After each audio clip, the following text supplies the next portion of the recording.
here to give my opinion and carry in. Oh, it's Chris Avalon Unfiltered, bitch.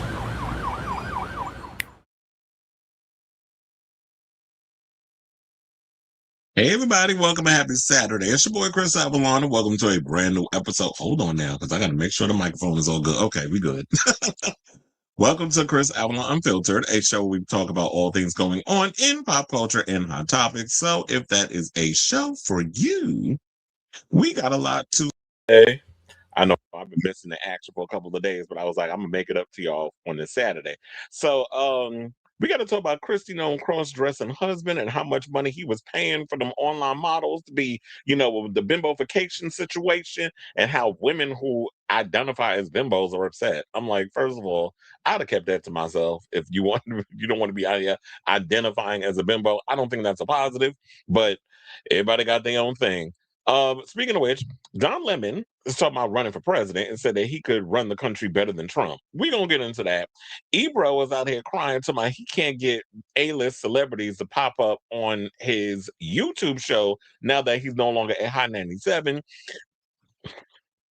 I don't want to gloat, but that Blake Lively case, we gonna get into that because I am cackling over the fact that old entitled "See You Next Tuesday" lost a lot of the things he was trying to put forward, and it looked like things are going good for Justin Baldoni. So we'll get into that story. Plus, we got to talk about how, speaking of crocodile crying, crocodile tears, Chilli out here all upset because all that backlash she getting and she can't take it because she's been outed as a maggot. So we'll get into that. Plus, we got to talk about some housewives news. Porsha Williams is talking about her relationship with a woman.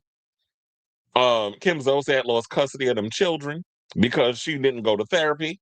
Britney Spears, speaking of children taking advantage, Sean Preston out here all of a sudden decided to change his last name to Spears, even though he was born a Federline, because all of a sudden now he's in good graces with his mother. I'll get into that story. Plus, sibling rivalry seems to be between Brandy and Ray J. She's saying she's distancing herself from her messy ass brother.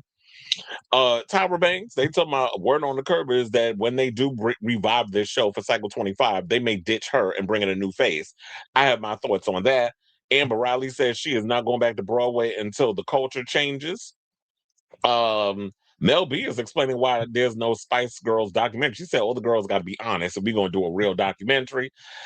I got some tea on that. Perez Hilton is on his apology tour now that he almost had a near-death experience. And we got, speaking of death, we have some sad news from the world of Drag Race. We lost the queen before the show even aired. So Drag Race Philippines, that is. So we'll get into that and a whole lot more. So before we get to those topics, if you could please do me a solid, hit that like button. If you're new to the channel, hit that subscribe button. Also be sure to smash the notification bell so that way you know when we go live with a brand new episode of Chris Avalon Unfiltered.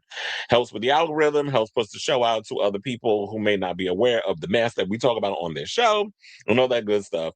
Also, we have memberships, we got super chats. So if you want to share your love that way, you could definitely do that. But if the best way I would say in the freest of ways is hit that like and the subscribe and all that good stuff if you like what we do over here and to show your support. Please and thank you. Now let me put that in. Because I gotta put in the comments. Saw an image of Coleman hitting Michael with a belt. Just due to because the public treated his brothers as a backup band in his solo career. Well, I forgot to do a story on this or look it up, but I'm hearing that the Michael movie is tracking to do some big financial numbers at the box office. So the movie's going to be a huge hit, which I'm not surprised because it's Michael Jackson. But maybe I'll do that story for Monday when we come back, because I did see that some of the other channels and things were talking about it, and I was like, I can give my overall thoughts on that, but I'm not surprised at the whole Michael Jackson thing. My thing is, I don't know, I'm still side-eyeing that movie because the same man that wrote Bohemian Rhapsody, and y'all know I hated that freaking movie because of how they watered his story down. I fear the same thing with the Michael Jackson movie. I mean, Joe was always seen as like a monster, even though he gave us some of the most talented members of in like a group of guys in music history. Like we got so much great talent that came out of the Jacksons. Well, them mostly being Michael and Janet, but all of them as a collective, sort of. Cash Says Cash says hot. Oh, please. I saw that and I turned him off immediately. I didn't even hear his review. I read the comments. I was like, okay, Queen, get off my line. And then talking about there was no memorable lines. No memorable lyrics. Excuse me? They want to fuck Slater, Richard, we should link later. That is not a memorable line. Excuse you, sir. You really need to get out more. Because I was like, okay, that's clever. Like, Richard, link later. Look it up. That's why I was like, okay, sir. You don't know what the hell you talking about. He need to retire. Not Anthony Fat to know. He said gave her worst girl in America a 6 out of 10. That's why I say he has no. Oh, please. They said, and one of the comments said clearly he didn't get gay off that tequila. When I saw that, I did laugh. Boomer Shooter says, hi, favorite movie. Oh, there's so many, but if I had to choose, I would say The Matrix. That's always going to be the top one for me. And another hello. Also, good morning from California. Oh, yeah, because it is like what, 10 o'clock over there? Oh, and I'm wearing the shirt you got me, the Rock and Roll Hall of Fame shirt. Oh, okay. Well, you repent first. Take all that Jesus shit and shove it up your ass. So don't come in here with that with that shit. Oh, he said he gave Kylie Minogue's Tension album 3 stars, saying well, it's not for you. Like, what are you talking about, Willis? Sitting there talking about it's too gay for heterosexual. I mean, everything ain't for y'all. We already know that Kylie Minogue is for a specific audience. It's older people, it's little kids, it's gays, particularly, and women. A lot of heterosexual. I mean, there's very few. I think there are some heterosexual men out there that like Kylie Minogue, but he's so annoying. I would think so. I mean, Slater definitely does. You know, she's very much a gay man in a woman's body. So, I mean, maybe he wanted her to go back to the more pop stuff, but yeah, he and child. That's why I can't with some of these reviewers. Y'all be getting on my root canal nerve.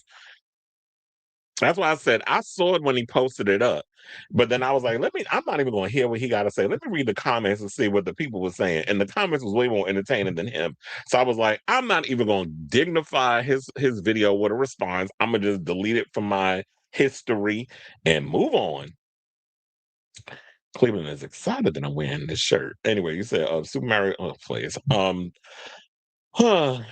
heard the movie is trash.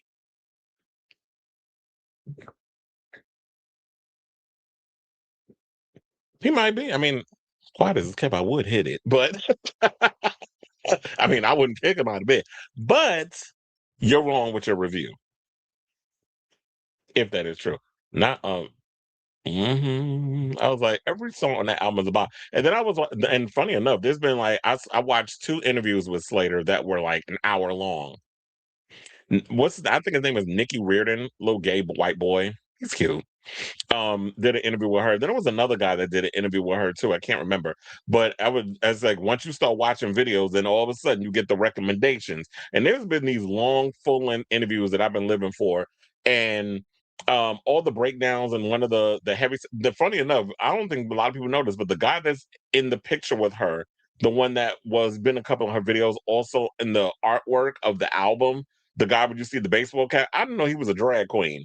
And she mentions that in the interview and like the conversations and stuff, like putting the album together and the ideas and all that stuff. I just love that it's giving like it's kind of taking us back to those Tumblr days of like no budget where okay, pop me out in the street, we'll just film something, or a green screen behind me, and we'll just come up with some crazy video. Remember when MIA used to do that back in the day before she became problematic?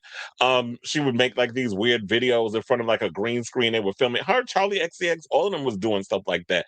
I miss those. I was gonna say I miss those days, but it seemed like we're going back to the no budget music video, which I think is way more entertaining than spending $5 million on some video that y'all ain't gonna care about in a year. Watch MSG get downgraded to the theater. Can you imagine? Oh, that'd be embarrassing. First of all, the Infosys Theater, which is what it's called actually. Um we only house 3,000 people in there. So if she was to do that, I mean, I wouldn't be upset because quiet as it's kept.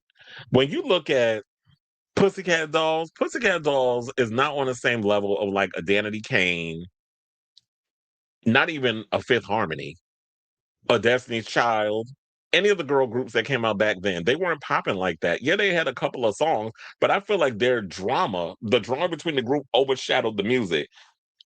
And after a while, all the music started sounding alike, and they've never really like headlined a tour.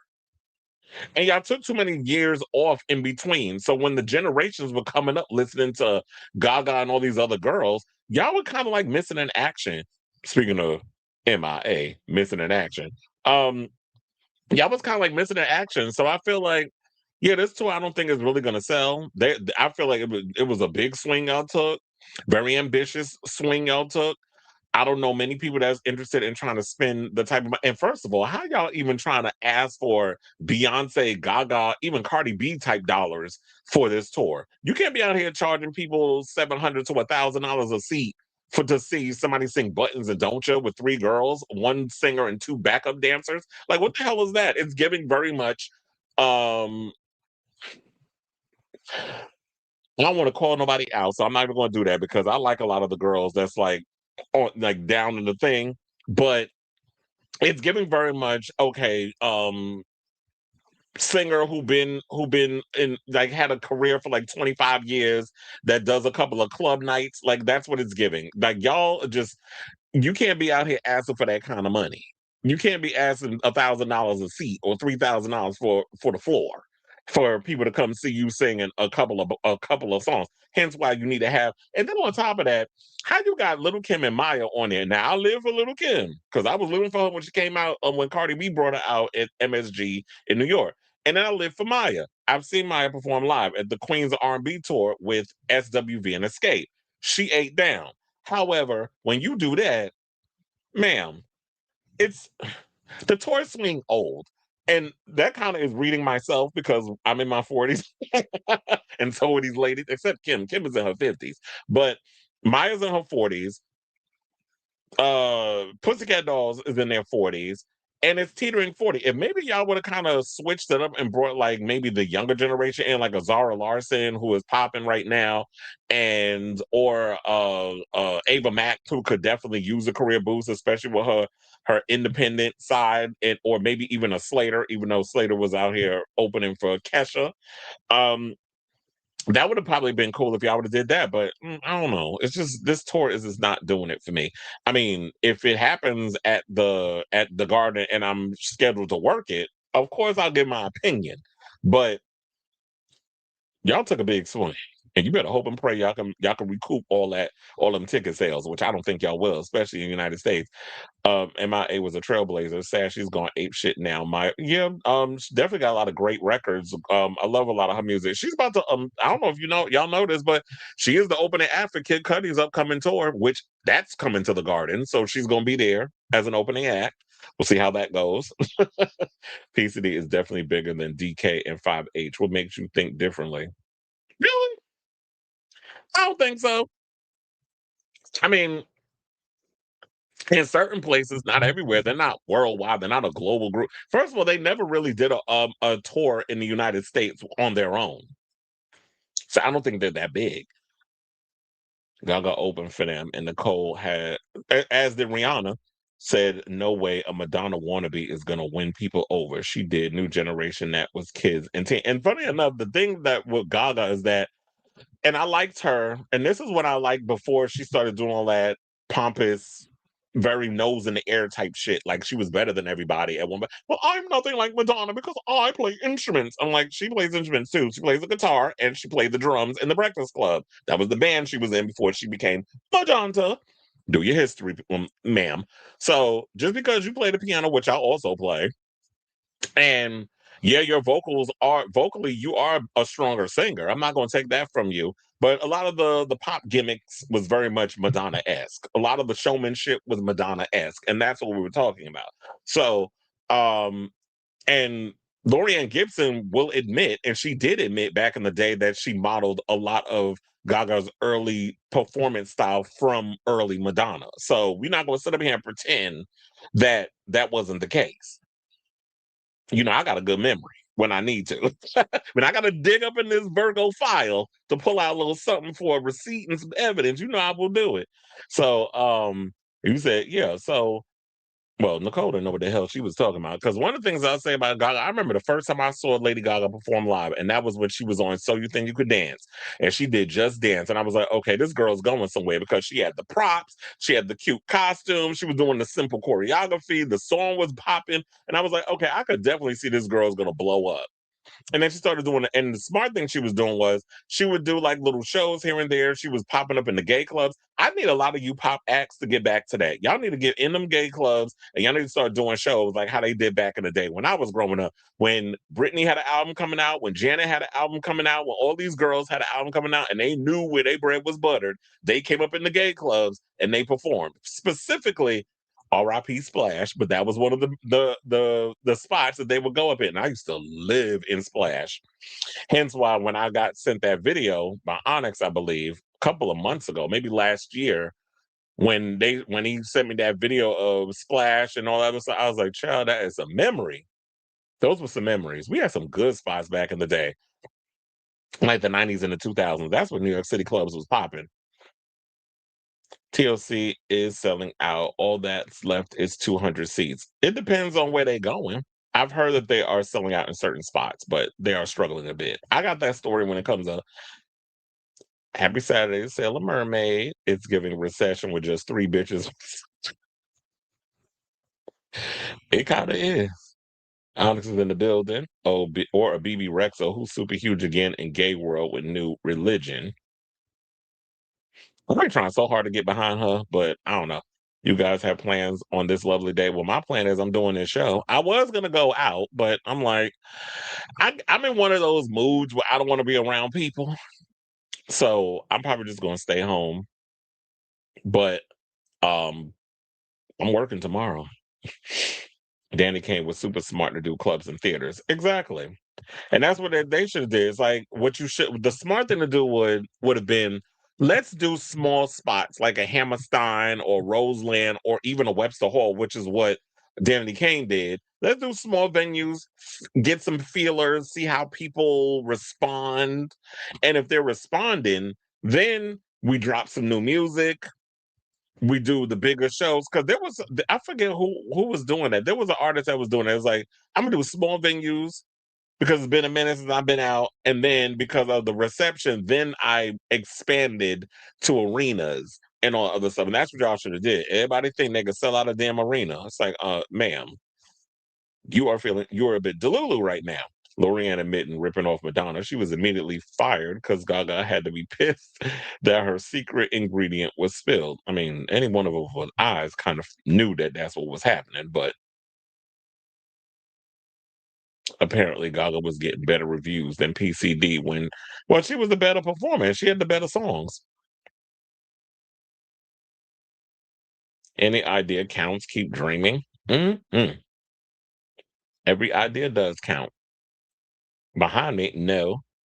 It makes me so happy when anyone that was there talks about Gaga in 2008, what I would do to experience the rise. So I feel like, what, when people try to throw shade and talk about, like when they make them old comments, and this, that, and the other, and it's like, okay, Ann, I've been around for a long time. At least when I have these conversations, I can spill on, I was there at a time. I remember this time. A lot of people, unfortunately, don't have that ability to say that. I remember when I first seen her and you just felt like when their career was on the rise or whatever, it's like, why can't we talk about that? I was there. I remember when Just Dance came out, the promo for the Fame. I just knew she was going to be big. And that's why you can always, sometimes you always feel that when you look at certain people, it's like, I could definitely see this person's going to blow up. I don't understand why it's so hard to admit that your inspiration comes from someone you admire. First of all, everybody takes inspiration from somebody. And that's the thing that annoys me. People act like they woke up one morning and just invented everything. I'm like, first of all, you're not Isaac Newton. Calm the fuck down. And you did not invent art or whatever. Everybody takes inspiration from someone. And the thing is, my thing is how you interpret the inspiration. You take the inspiration and you make it your own. How do you value and see it and dress it up and put it in the way you need to put it up? And that's the way that it should be. Not feeling the sense of shame because oh, you took that because people online who got no reference to anything. Oh, you stole that from so and so. I didn't steal shit. I was inspired by it.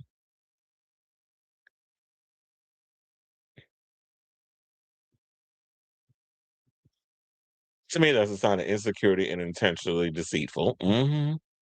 Which is kind of like what people accusing Taylor Swift of being. That showgirl chick that came out and filed that lawsuit. I don't know if y'all heard about that. Where Taylor Swift be acting like she be inventing something like, sir, I mean, ma'am, you ain't that damn clever. Stop it.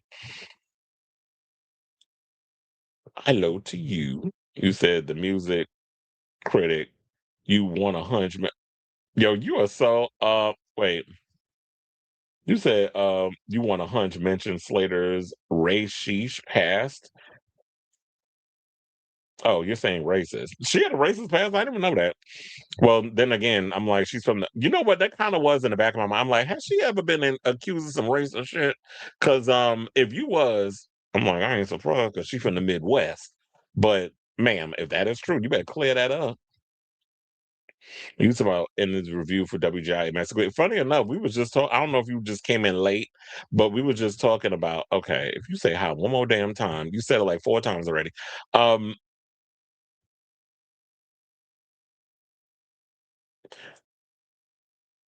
I forgot what I was gonna say.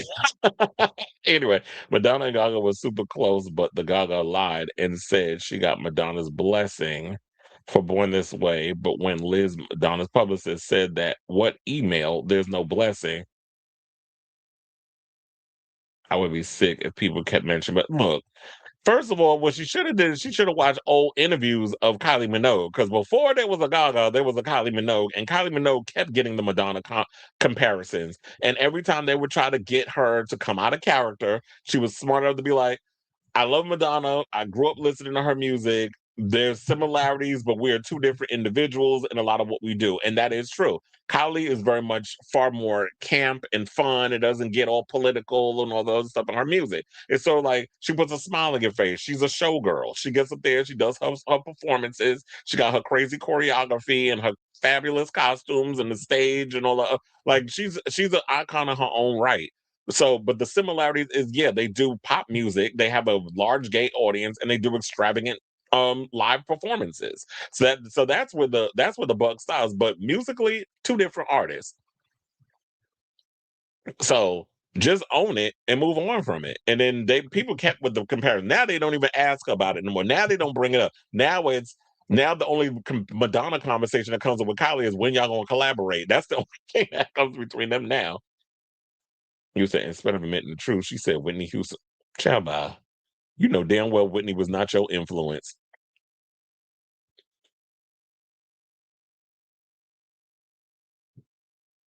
You said she was like 15 when the tweets came out. Now the question remains is this: do we handle her like we did Camila Cabello, or does she get a pass? Because I'm like, you can't be racist but out here doing rap and hip hop and stuff in your music, because that's for black folks. I never understand that. Like a lot of white people jump into black spaces and use a lot of black art to do what they do, but then they be racist at the same time. I don't get that. I love how they got to be creative with that word because YouTube. She had a whole harmonizer directioner Stan Twitter account back in 2014. Was that the name Camilca Cabello? That's actually funny. I'm like, not you up in here use a Camila Cabello name to spew racist shit. He said for a lot of people in their 40s and 50s, it did scream, Donta. Xtina was happy that Not Myself Tonight was, and that was what I think hurt Christina too, because when she was coming out with Bionic, Gaga was working on The Fame, and their music started sounding a little similar. So people looked at Christina like she was ripping her off. Slater was a Camila Cabello stand and would call Normani slut. Oh, speaking of which, I heard Normani out here releasing. I mean, saying that she want to release new music. Where I was like, "Oh, girl, pay it." Ain't nobody out here waiting for Normani to release new music. Ethel Cain is another one. She was. Oh yeah, I got an Ethel Cain story coming up later on in the show. Like Candy back in 2017, she did apologize, but she's also from the South. So it is like a lot of these Southerners, Midwestern people, a lot of them, as Ethel posted her. Oh, I saw it. That's the story we're gonna be talking about later, and it's still up there, yeah.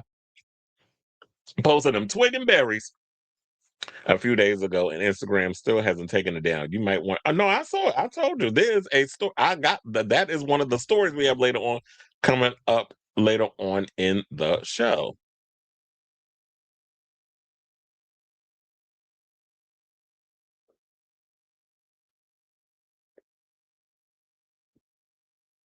I'm a flop, but you're a flop, but I love Bionic. First of all, I love the album too. It was a little over bloated with too many damn songs. See, I knew you was gonna be in here saying that because I always come in and throw shade at Normani. And that person tried it. If you thought he was gonna spell out that N word on my channel and get a fucking way with it. Because you gotta and no is wrong. That's why you had to put in each letter going down the thing.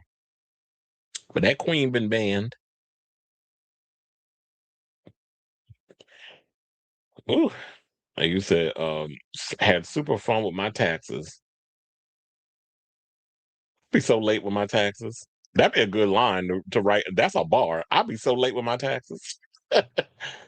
Oh yeah, she does have a new album coming out. Shout out to Miss Olivia. It'd be interesting to see how many nights she's gonna do at the Garden. Because remember, for Gut, she only did 4 nights at the Garden, and I worked 3 out of the 4.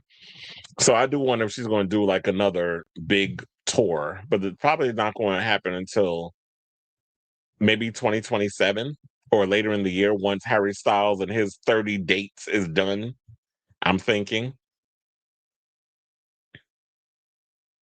But that's good to know. You learn something new every day. That's why I'm glad a lot of y'all Gen Zers keeping me abreast of it because I don't be knowing about people past and stuff. I'll be doing the dirt, the digation. But I'm glad you informed me on her with that Camilla Stan account because I didn't even know that was a thing. But anyway, we are literally damn near a half hour in the show, and we didn't even get to the first topic yet. So without further ado, but keep the comments coming. You know how we do on this show. We have more, it's more of a conversation type of thing. It's not just let me spew this celebrity news and gossip and get on to the next thing. It's a conversation show. Sidebar, what did y'all think of before we get to the show? Because this is not part of the docket. What did y'all think of last night's episode of RuPaul's Drag Race with Good Morning Bitches? I've been saying for the longest, they really need to turn that into a show. I don't know if it'd be on network TV because ain't nobody out here really watching network TV. It's like the only number one show on television that's a chat fest is The View. They just dropped the numbers for that, and y'all like all that kids table Zionist propaganda that they be spewing on that network. But Good Morning Bitches, I definitely would love to see a morning show with drag queens. That would be a lot of fun. Me watching, I was like, Juicy going home, Juicy and Nene, who I also want to hunch, was gonna be in the bottom because they had no chemistry. And Darlene was hilarious. I know a lot of people was like, why is she still on the show? But she had me cackling in that thing. And I forgot that Zane Phillips was out here hunching Freud Gutierrez. I was like, I forgot all about that part. That them two was out here hunching in real life. But it was good. I liked the dynamic. They were funny. She was bringing a whole lot of stuff and all this stuff. Yeah, I definitely like the cover art too. And I didn't know they were. And speaking of which, I didn't know they were going to make it just like 3 girls on Drag Race, and that was going to be it. I didn't have any idea that they were going to be doing that. That it was going to be just a top 3. So next week is the lip sync Lollapalooza with all the eliminated queens, and I was like, it's probably gonna be between. Funny enough, because if it's a performance piece, it's probably gonna the person who might win. And I'm thinking it's gonna be between. Why do I have a feeling it's gonna be between a Be a Star, Juicy face off again? Not I saw Ethel's piece. Why the girls gagging? I mean, there's girls out here who still got their man's toolbox. I mean, we'll get to that when we get to the story. So I need to discuss with you 4 scenes cut from Scream 7 Final Cut, added more plot and context. Only one I felt wasn't needed was the boyfriend putting Ghostface on to prank his girlfriend. Wait, what part was that? You said it wasn't either was a boyfriend putting Ghostface on to prank his girlfriend. You talking about in the in the opening sequence? Or you know what scene wasn't needed? The part when they was in the car and he was doing the AI green screen thing with Stu. I'm like, this scene is so dumb. Y'all trying to sell it like it made sense. It didn't. No, it didn't fit with the scene. Like y'all were trying to sell it like the boyfriend was the killer. It is that I just want to see if I could make it a design. I wish I could see how I could do it in the. I'm like, what? No, I just wasn't buying it. And apparently, Madison died by being lit on fire after getting gasoline all over her. And Scream 7 is dating the Running Man lead actor. Oh, that's Glenn Powell's girlfriend. Good for her.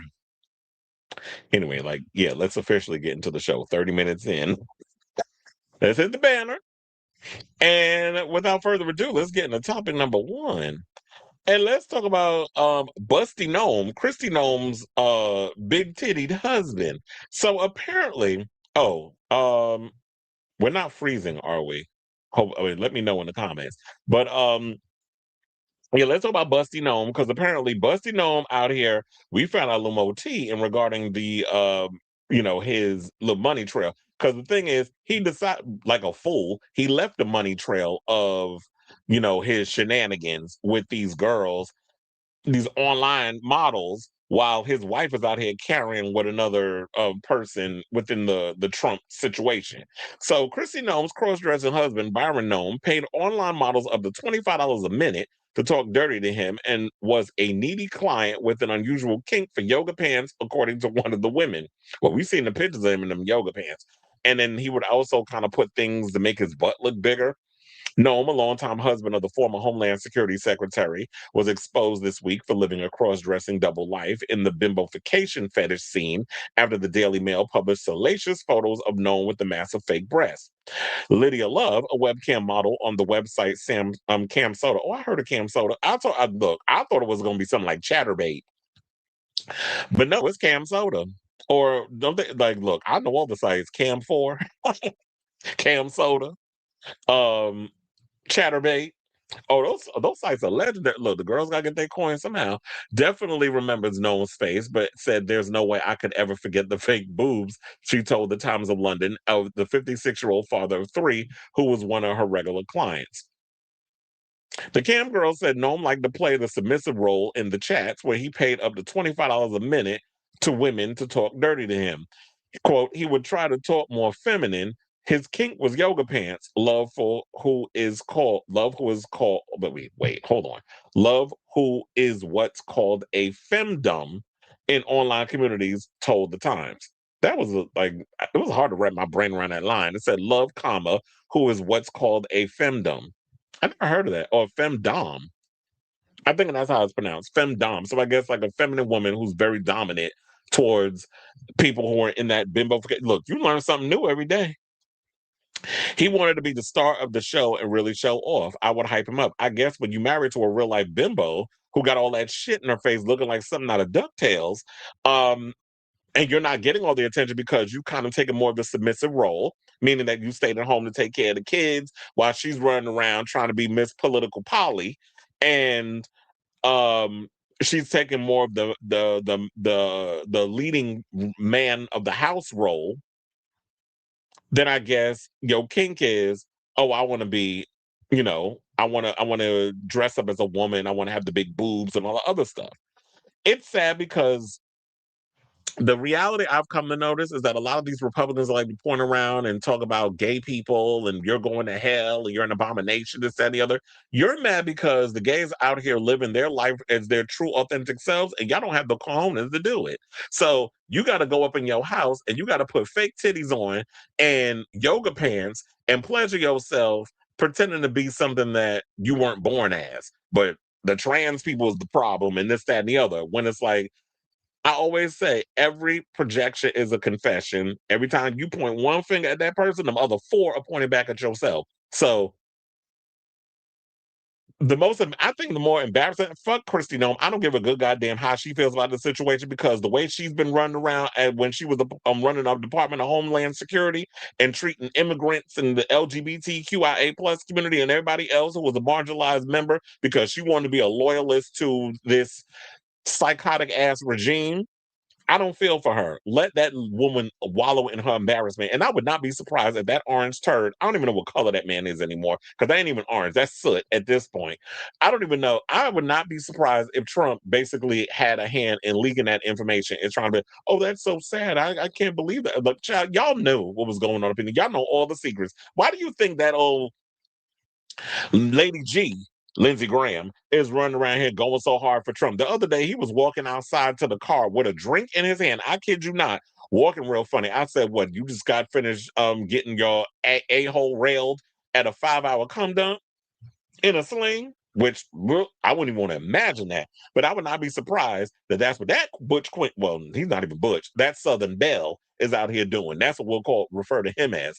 So it's sad to see like this is what y'all out here doing in this day and age, and y'all can't be on point y'all selves because he went and married their childhood sweethearts, and you can't tell me looking at that man that he don't give you homosexual face.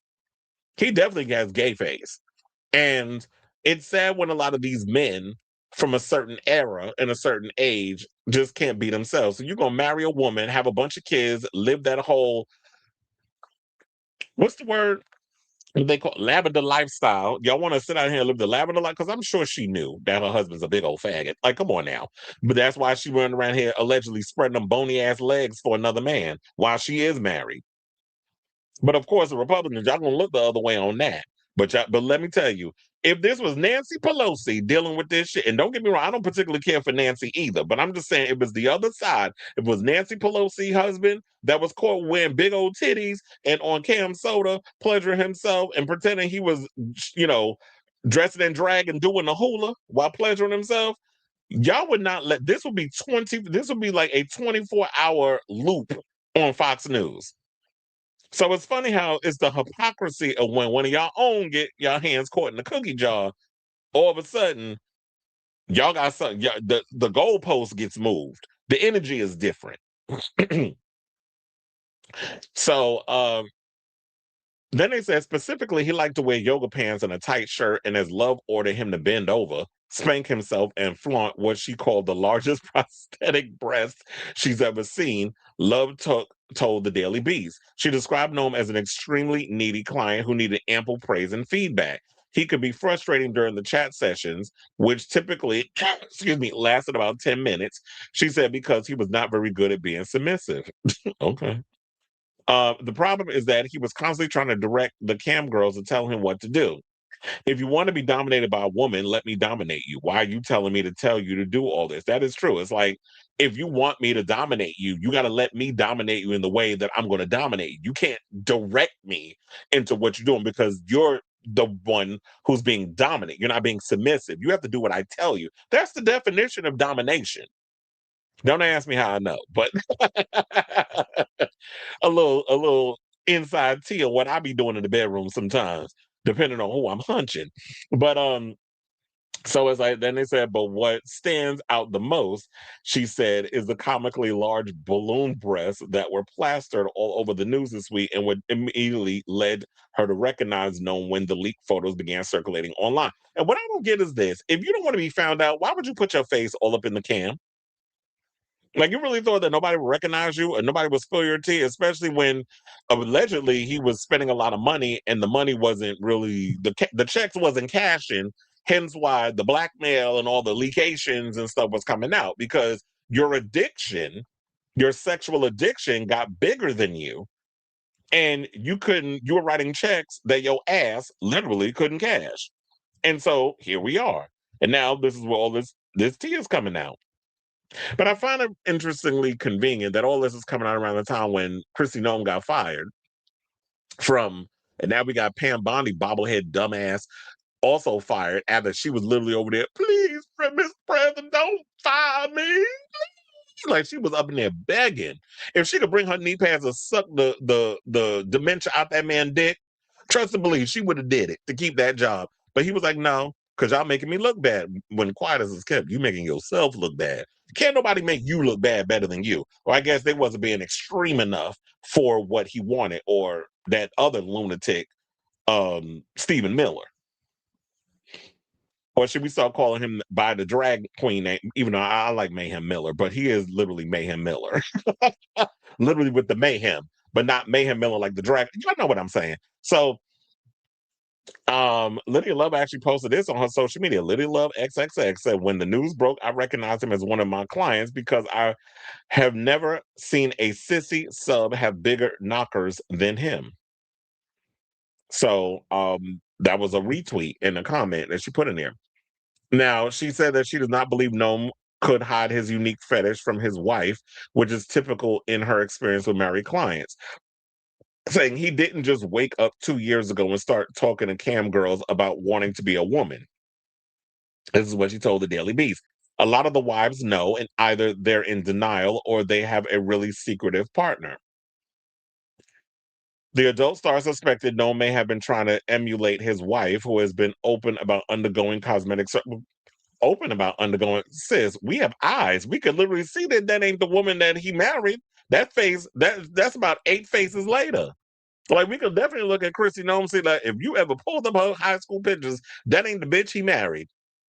That lady literally looks like something out of, like, one of the masks in The Purge. Literally is how she out here, her, Laura Loomer, they all got that MAGA Mar-a-Lago face. That's what we be calling it.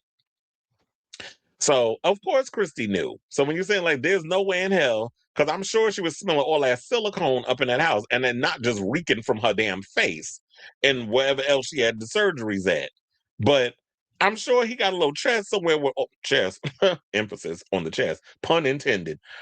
He got a chest full of chest, and all that smell, that rubber, silicone, whatever the hell that is, reeks from the shit. There's no way she didn't know what her husband was doing or what he was into. The fact of the matter was, she probably didn't care because she had her own thing going on. And that is the alleged affair that she's dealing with, which when she was questioned about it in front of Congress, they do this, let me just go in and talk 80 miles an hour without taking a breath. And it's like, okay, well, so you saying all this gibberish, but you didn't answer the question. Answer the question, Claire. Answer the question. Where I get that from? Points if you know what movie I got that from. Answer the question, Claire. It's like, let me know if, like, is it a yes or a no? Which we know is a yes. She was out here laying alone and spreading while another man, which is why she allowed her husband to be out here living out his little trans fantasy, whatever you want to call it. I don't know if he wants to be trans. I definitely think it's just he's a man in the closet that just want to explore his feminine side, but because of society, he's had to play up this alpha macho whole kind of aesthetic because it's what society has bestowed upon him as a white man in America of a certain age. So that's what I'm thinking about it. Now, if you do want to be trans, by all means, the only way we're gonna know is if you come out and say it. Because look, Caitlyn Jenner, look how long it took her to become her, a mess, looking like a busted down Jessica Lange. So yeah. Oh, I forgot to put this picture because this is the most iconic. The dog is gagging in the corner, like what the? Like that's literally what the dog is giving. Looking at Byron, which the other day I will make a correction. I called him Byron, which I just did. His name is Brian. Bryon. So I've been saying his name wrong all the time. I was like, why are you spelling your name like that's why? So I had a little dyslexic moment and I was calling him Byron, but his name is actually Brian Noem. So I just had to correct that mistake because I wasn't able to do that in the last video. It was bothering me as I was putting the video together. And I'm like, I'm saying his name wrong, but it's Brian. But anyway, that's neither here nor there. You know how we Virgos do. We tend to beat ourselves up. We make the iota, like the smidges of mistakes. But anyway, so I definitely want to hear from y'all. What do you guys think of this story about Brian Noem out here being a mess? And I don't think I finished because they said she also suspects Noem could have wanted his secret life. That's why I said I think he wanted to be found out, and she's saying it too. She also suspects Noem could have wanted his secret to be exposed because a lot of the sissies are into blackmail fetish too. Noem paid for Love's webcam services between 10 and 15 times over an 18-month to 2-year period, with their last encounter happening about 6 months ago. Noem mentioned that he was married, but never revealed his wife to be the former head of Department of Homeland Security, according to Love, who said she never let him talk about his marriage. She said, I shut that down. I didn't want to talk about it. We mainly chatted in small talk. He would say, today wasn't the best, but I'm excited for right now. So that was his way of getting this thing out. But I definitely think he wanted to be found out. Because if you didn't, a lot of times when you don't want your tea to be spilled, what you will do, you'll probably wear a shiesty over your face so nobody sees what you look like a lot of this goon porn that be coming out with these little DL boys where you be seeing them with the little shiesty on their face while they're getting their meat popsicle polished by some femme queen with a big old ass and a small waist. I'm being real specific about the type of corn that be popping up on the social media.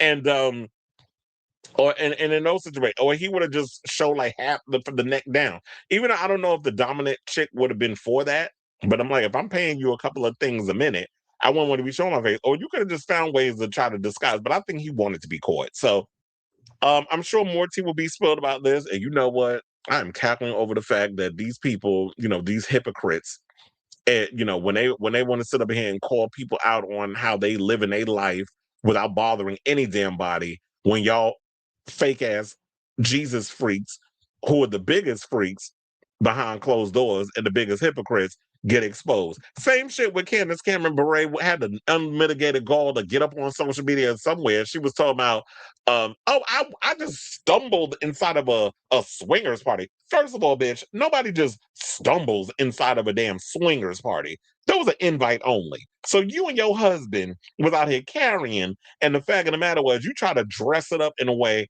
that, I was just walking and I just did a little twirl. I did a Kenya Moore twirl into a room, and all of a sudden, a bunch of people was up in there fucking and sucking and licking and flicking, doing all that mess. I'm like, ma'am, who are you? Who leg is you pissing on and pretending that it's rain coming from the sky?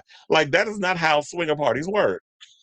You don't just stumble in them. You got to pay money or it's invite in a lot of those type of situations, especially if you're doing a sex party, whatever the case is. They ain't no free parties I ever been to where you didn't know where the fuck you was ended up. So stop it.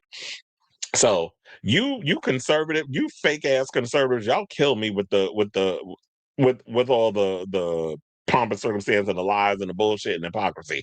So yeah, expose them. And I'm loving TMZ for saying that they're going to get more into the political stuff. Maybe because I guess the tides is turning on a certain regime. So now all of a sudden Harvey want to kind of go against the people, the very man he voted for. So now we get into exposing politicians. Can y'all do Lady G next? Because we need his tea spilled. That his little gay warmongering ass. So I definitely want to hear from y'all, whatever your thoughts are on this messy story. Let me know in the comments down below.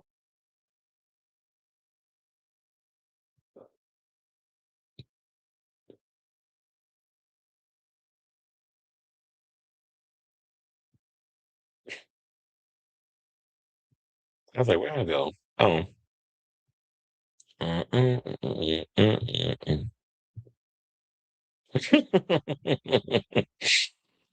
Drewski already did. Well, people just made an assumption that he did Erica Kirk, but allegedly. Do you think that's why Kristi Noem began to get a lot of plastic surgery? Probably to please her husband, because that was kind of like what he wanted. I did the R-rated cut. The unrated version was only for its limited run, becoming lost media.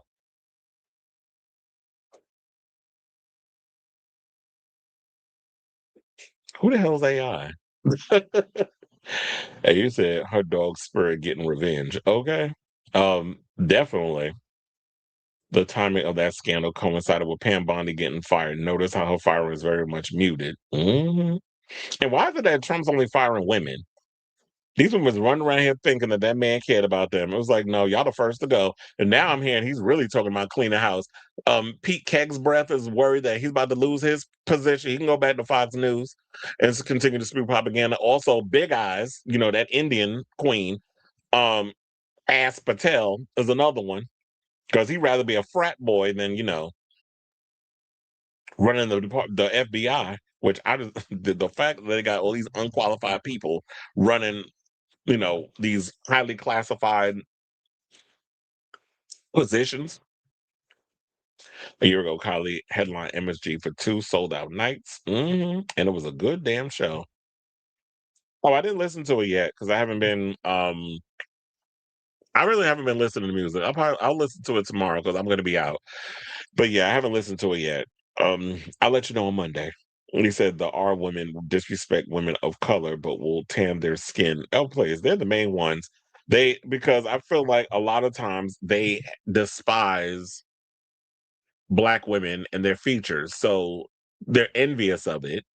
So they want to go out and they want to get it. Y'all get the lip injections, the spray tanning, and all this other stuff, and then you get these Black men that run for that because it's like you're giving a little of them, huh? Why do you call them queens? Because they are. And you said, I heard. Well, yeah, I've heard Tulsi Gabbard might be next too. The word on the street is he definitely clear. But I'm like, who you gonna pick? Well, then again, whoever he picks is always gonna be worse than the last person. And I think he was also upset because Pam couldn't prevent all the Epstein files from getting out. But sir, that was inevitable. Like she wasn't gonna be able to prevent. Oh, you said that YouTube kept deleting my comment, which it was writing. You might have to get a little more creative. Oh, was that this one? Was what they kept deleting? Yeah, because when it comes to that R word, you got to be creative with how which is why some people was in here was spelling it different ways to get beyond the algorithm. Because I don't like that YouTube comes in here and it's like neutering what people say. If you're trying to say something of value, but then there's other people that come in these comments spewing racist shit, and then and I be having to block them, like that one from earlier. All right, now speaking of politics. Let's talk about Don Lemon. So Don Lemon is running around in these streets talking about he want to run for president. Well, I think he was doing an interview or something or another and said that he definitely would consider running for public office. So let's get into that because I got some thoughts. So with the 2028 presidential election inching closer every day, Don Lemon is the latest public figure to flirt with running for office. The CNN alum recently teased it could happen as he feels confident he would definitely run this country better than Donald Trump, although Lemon is unsure about running as a Democrat. So what you gonna run as an independent? You already know how this country treats anybody that doesn't fall within the lines of the corporate centrist Democrat, which is what you have people like Gavin Newsom trying to straddle that fence, or you got to be on the other side with the Republicans like a Trumper or whatever the case is. Even though I do feel like Trumpism is on its way out, but I do feel like what is on the rise, and people aren't really paying attention to this, is that a lot of the young people are into people like Nick Fuentes. So a lot of the Nick Fuentes, like the white nationalism stuff, I do notice that has been on the rise. And a lot of people do agree with a lot of stuff he's saying. So while people are pissed off at this moron in the White House, and he is the mascot, because racism and all that stuff has existed in this country. It's been festering. It's manifested for a long time.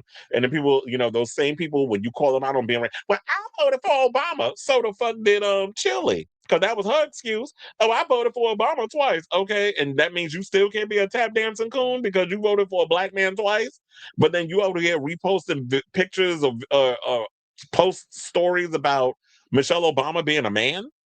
So two things can be true. You can vote for somebody, but you can also still be low-key a self-hating coon, which is what she is and what sucker ass Smith is too. Because he's another one talking about that if he runs, that he will beat Gavin Newsom. I'm saying for who? Like you run as a Democrat? Because I'm confused. Because the way you be out here tap dancing as of late, especially when he went on Bill Maher, and those two were showing how dumb they are with all the propaganda they were spewing. I posted that clip on my Facebook.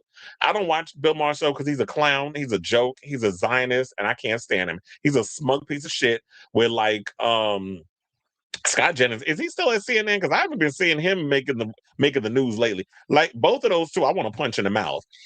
on site because of some of the dumb shit that they say.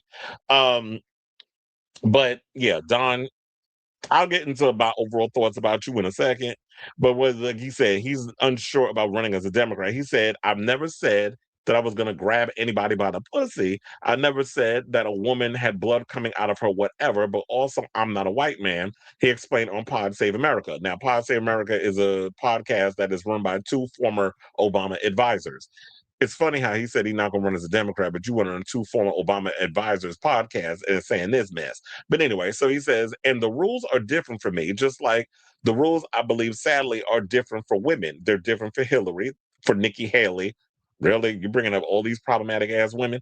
They're different for Kamala Harris. He didn't say that, I did. And white men get away with way more than women or black people or any minority. The last part is true. He also added, do I ever think about it? Yes. Could it happen? Yeah, it could happen if the right opportunity presented itself. I think I could be president of the United States. I could definitely run this country better than Donald Trump. As an independent, though, there would be a hard time for me to run for anything because the way the system is set up, I'd have to choose a side. And so I probably would have to become a Democrat. And am I at that point now? No, I don't have the aspiration to become president, but I do think I could run this country better than Donald Trump. Well, quiet as it's kept, anybody could run. Like the shit that I just shat in the toilet from this morning would run this country better than Donald Trump. We already know the man's an idiot. He ran six of his businesses and like he went bankrupt six times. He bankrupted the casinos. He's a failure. He wrote a book that allegedly he didn't write the book. So everything that Trump touches turns to poop. So anybody could pretty much run this country better than him, but people want this country run like a business, which if you pay attention to how the world is going now, which this pisses me off that mainstream media isn't really showing the damage that is being done to this country by a lot of the what's the word? The you know when you well all the I was say all the I don't know why the word is not coming to me right now, but all the decisions that you make, the repercussion, that was the word, thank you. It finally came to me. The repercussions of what's happening in this country right now, I don't feel like people are grasping at how bad things are getting and where we are now in this country and the way the world is going and all this other stuff. But and because he's talking about gut Medicare so that when we continue funding a war, why are we sitting up here taking all these lives, but you weren't not worrying about the lives of the people here? So a lot of the stuff that he's saying and doing and stuff, it's pissing a lot of people off. His approval rating has gone even further down. I don't even understand how 39% of people still ride behind him. And we already know like 90% of the Trumpers are always going to support him regardless. And that's fine. If y'all want to continue to drink the Jim Jones Kool-Aid and be in the cult, be my guest.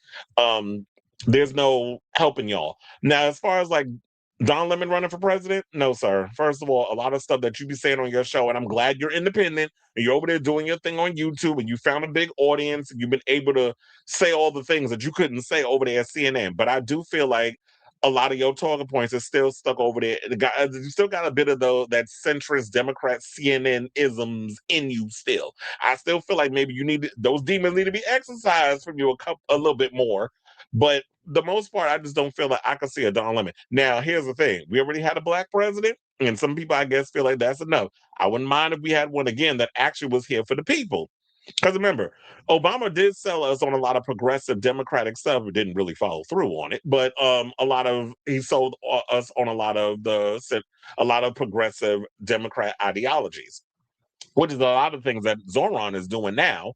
But you have a lot of those centrist Democrats that are trying to sabotage and really make Zoran look bad, which is what sucker ass Smith and that five head he got and that receding hairline did recently on Zionist Mars show this past weekend. And people was eating his ass up online. Now that's why I said it was funny. Now this idiot still up here who don't know dick about politics was up in here talking about that he could beat Gavin Newsom. I'm like, you can't. Who would be dumb enough to vote for sucker ass Smith? I would never vote for that. His old what was the character name? Samuel L. Jackson character in Django Unchained. That's what sucker ass Smith gives me every time he opened his mouth. Just loud and wrong about everything. You could barely even speak proper on sports, yet let alone now you want to jump into politics. Like Stick to the rivers and the lakes that you used to, which I don't even know what that is anymore. Because, like I said, you barely even know what the fuck you talking about with sports, and now you definitely don't know what the hell you talking about when it comes to politics. So, I just want somebody to get in office that really gives a good goddamn about people. And I feel like at this point, Democrats, y'all really need to let people. You really need to set up a message on what it is with 2028 literally right around the corner. We got the midterms, and we already know because the Republicans are going to lose the midterms, going to lose the House, possibly the Senate, and all this other stuff.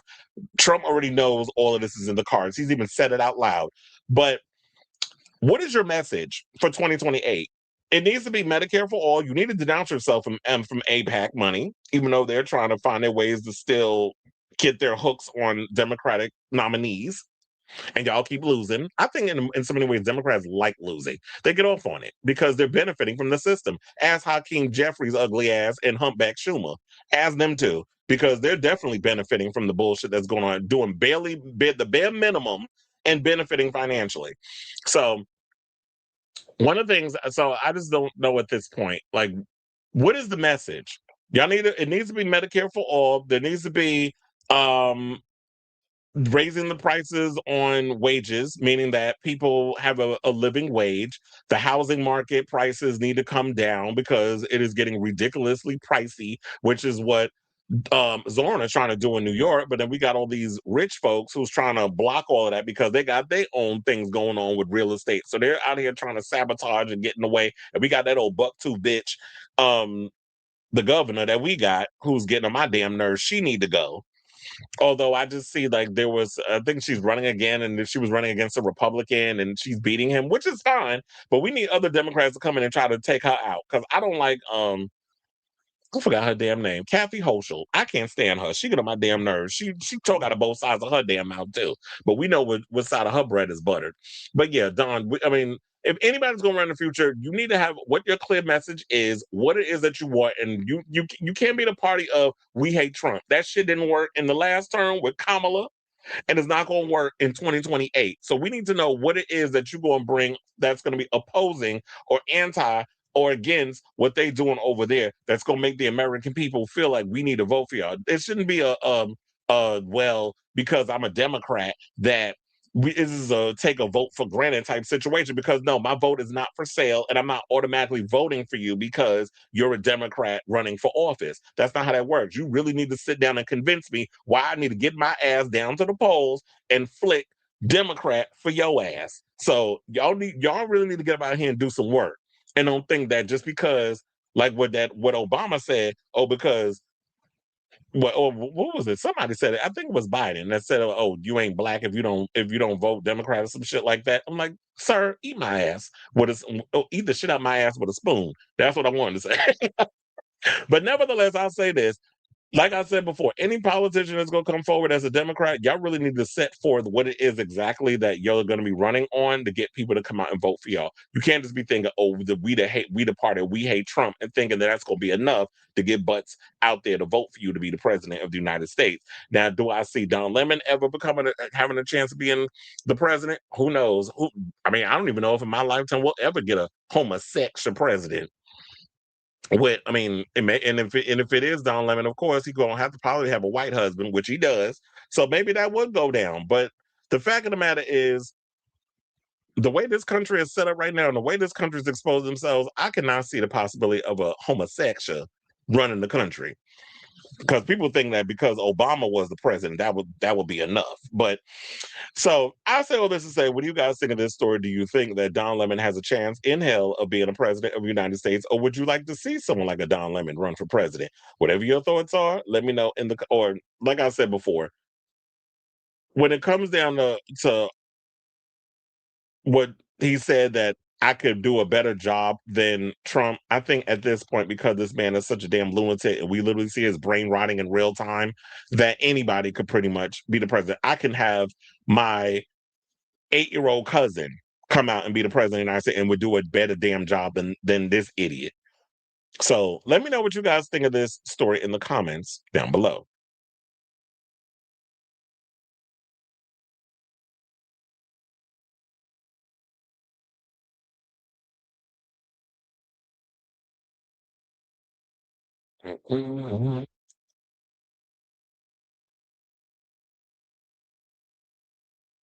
I'm glad she's in a good place. Hopefully she's in it. So we're not answering questions. I had to rearrange it. Fuck you. Yeah, you gotta get creative in these comments. Not Don Lemon sigh. Can you imagine FBI Kirby helping Sydney and Gail and Sydney telling Gail, you have no power here, ma'am? And look, the fact of the matter is they've been saying, like, I do feel like y'all need to kind of make it. Maybe it would be interesting if you had, like, and I've said this before, that Kirby, who was someone who was a victim of Ghostface, that you pretty much make a story around her going around solving Ghostface killings or whatever, and have her be the central part and going and dealing with each case. Then you have a new group of kids each movie and them having to survive the killer, the mystery, all that stuff. I think that's where we need to go. But I feel like at this point, y'all backed yourselves in such a corner with this Sidney Prescott stuff that it's hard to get around it, because this last movie made so much money and it made $200 million. Now they feel like, oh, we guess we got to do another movie with Nev Campbell as Sidney Prescott. So, yeah. Mhm.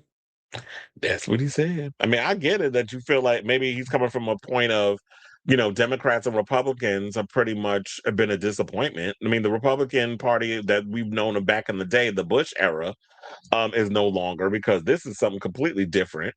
It's manifested. The Trump Publican era is manifested into something completely different. And then we have Democrats who literally have no spine. They're just sitting around allowing all this shit to happen, and they'll sit and say, well, we don't have the House and we don't have the Senate, we don't have the, but you had certain votes that you could block them from things from going through. But you're over here sending strongly worded letters, and you're trying to make little secret deals, and you're secretly voting on things. Like Cory Booker told me he gonna run for. I said, and who's voting for you? RuPaul's cousin. Nobody's voting for you, because you run around here doing the same shit. You talk out of your mouth. You do a whole filibuster thing for 24 hours, spewing hot air and drinking a bunch of Red Bull. When did you have time to stop to run your mouth to go to the bathroom? Or did you wear one of Trump's diapers? And then you sit up in there and then would secretly vote for certain things. So it's like, no, nobody's taking y'all seriously. So you doing this whole running the mouth and saying one thing and doing another, we're on to you. You've been exposed. So we're not voting for you either. Not voting for Cory Booker. We're not voting for sucker ass Smith. I'm not voting for Don Lemon. And that's spelled Dawn Lemon. You said white racists also voted for Obama because his policies would benefit them, but still don't like his ass. Absolutely. And people seeing the thing about it is like, oh, I'll tolerate them because it'll be for a thing. But if I'm getting what I want out of the deal, I'll put up with them. People don't really understand how people and mind gymnastics and all that shit work. Everybody think that everything's got to be like a straight line or monolithic point of view. But don't forget, Don Lemon saying women in their 50s is past their prime. He was fired because he made an uncomfortable workplace after being demoted. And if he do run for president, somebody gonna bring that up. If you want to come up in here and talk about somebody a snowflake, it would be what damaged your brain. First of all, this whole line makes no sense. I find for the people come up in here trying to read, and y'all can't even write a coherent sentence. At least learn how to do it. Get yourself a speaking spell before you try to read me, sir. They said Don Lemon is a queen. Obviously. No, he's a gay man. So you talking about somebody's a queen. I'm sure your ass is probably one too. I would be surprised you got them Brian Noem titties hidden up in your house somewhere. The centrist people hate progressives. Of course they do. Look at Hassan. Oh, yeah, that's another thing, too. The Democrats trying to go after Hassan Piker because he said, I'm probably going to vote independent, which makes a whole lot of sense. A lot of people feel that way because both parties have let people down.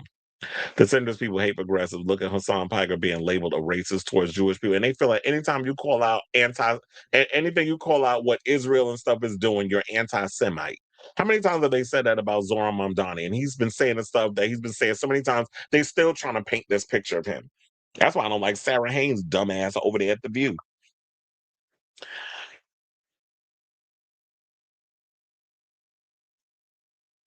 And then I was just watching a recent video where they had what was it, that a bunch of CNN reporters went down to the West Bank and they were doing a story, and then we had settlers in there who went and beat up the reporters. Yeah, the media is not talking about that, but I saw that video. And they were recording the whole thing with their phones because that's the new evidence now. You got to record everything because these people try to do shit and get away with it and say, oh, I didn't do that. Yes, you did because we filmed it. I don't understand how anyone could vote R. We always get. Mm-hmm.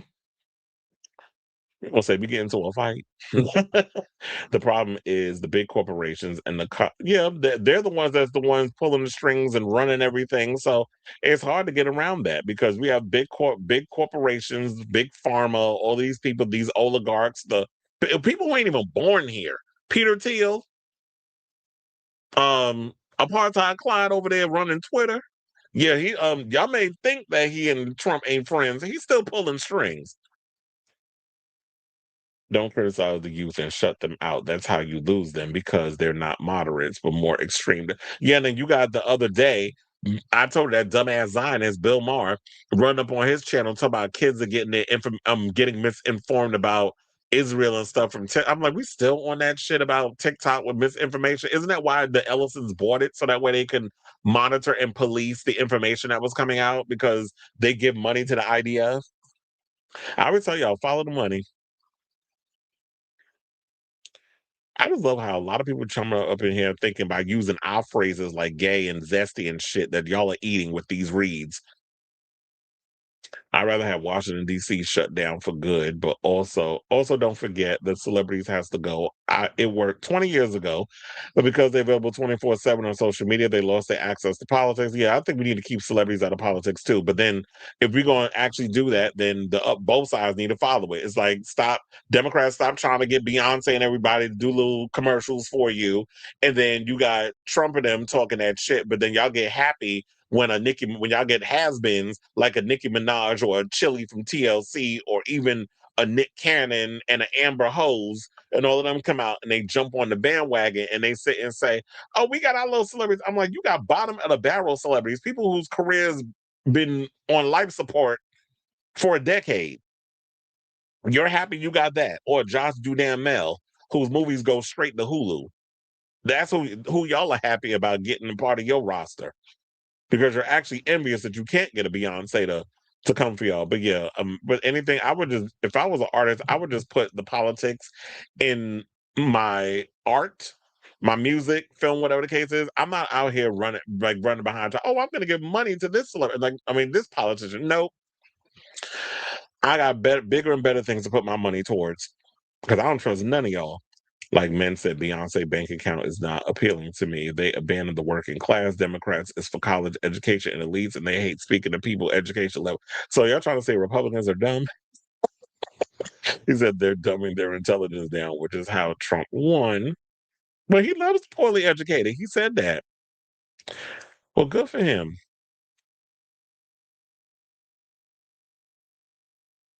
Exactly. And I got time. People run up here. He said the haters in here have the writing skills of an embryo.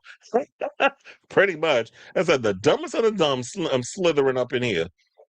People who aren't millionaires who vote are delusional. Yeah, because they thinking they don't get a piece of that pie. And he said, no, that ain't for y'all. Y'all not invited. You're not getting a piece. They'll never happen. You can't have politics without entertainment and vice versa. That's what I've always said. Politics and entertainment have always gone hand in hand. They've always been intertwined and stuff. That's why I had to laugh when Trump was trying to be out here reading Bruce Springsteen and talk about his looks. I'm like, sir, do you own a mirror? You are not the you are there's no, you don't look like I'm trying to think of who's an actor that's fine of a certain age. Burt Lancaster, Burt Reynolds. I don't know. You are not a prize package. You are not fine as hell. I don't know anybody that would look at Trump and they pussies pucker ever. I think it was like if you're getting a woman, it's because of your status, because of where you come from and your money and this, that, and the other. Nobody was ever looking at Trump and be like, oh, he fine. Let me spread my legs for that. I don't know. And if you are, then you need your eyes checked. I got plenty of eye doctors out here that can get that shit out, and you could be looking at what you really need to be looking at because that is not a prize package. So I don't know how you run around here talking about Bruce Springsteen when, and even if he did have plastic surgery, his face is snatched better than yours ever will. You got a whole chicken neck hanging down, all this extra fat hanging down your neck. You can barely keep your voice sound like it's going. You can't even speak in coherent sentences. Your brain is literally rotting in real time in front of us on social media and in the media, period.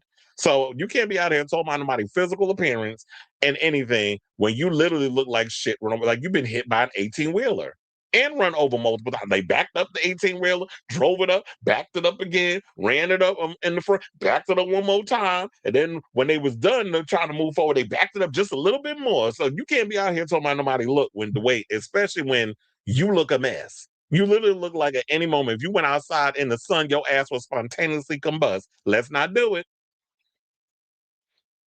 So I just don't get it.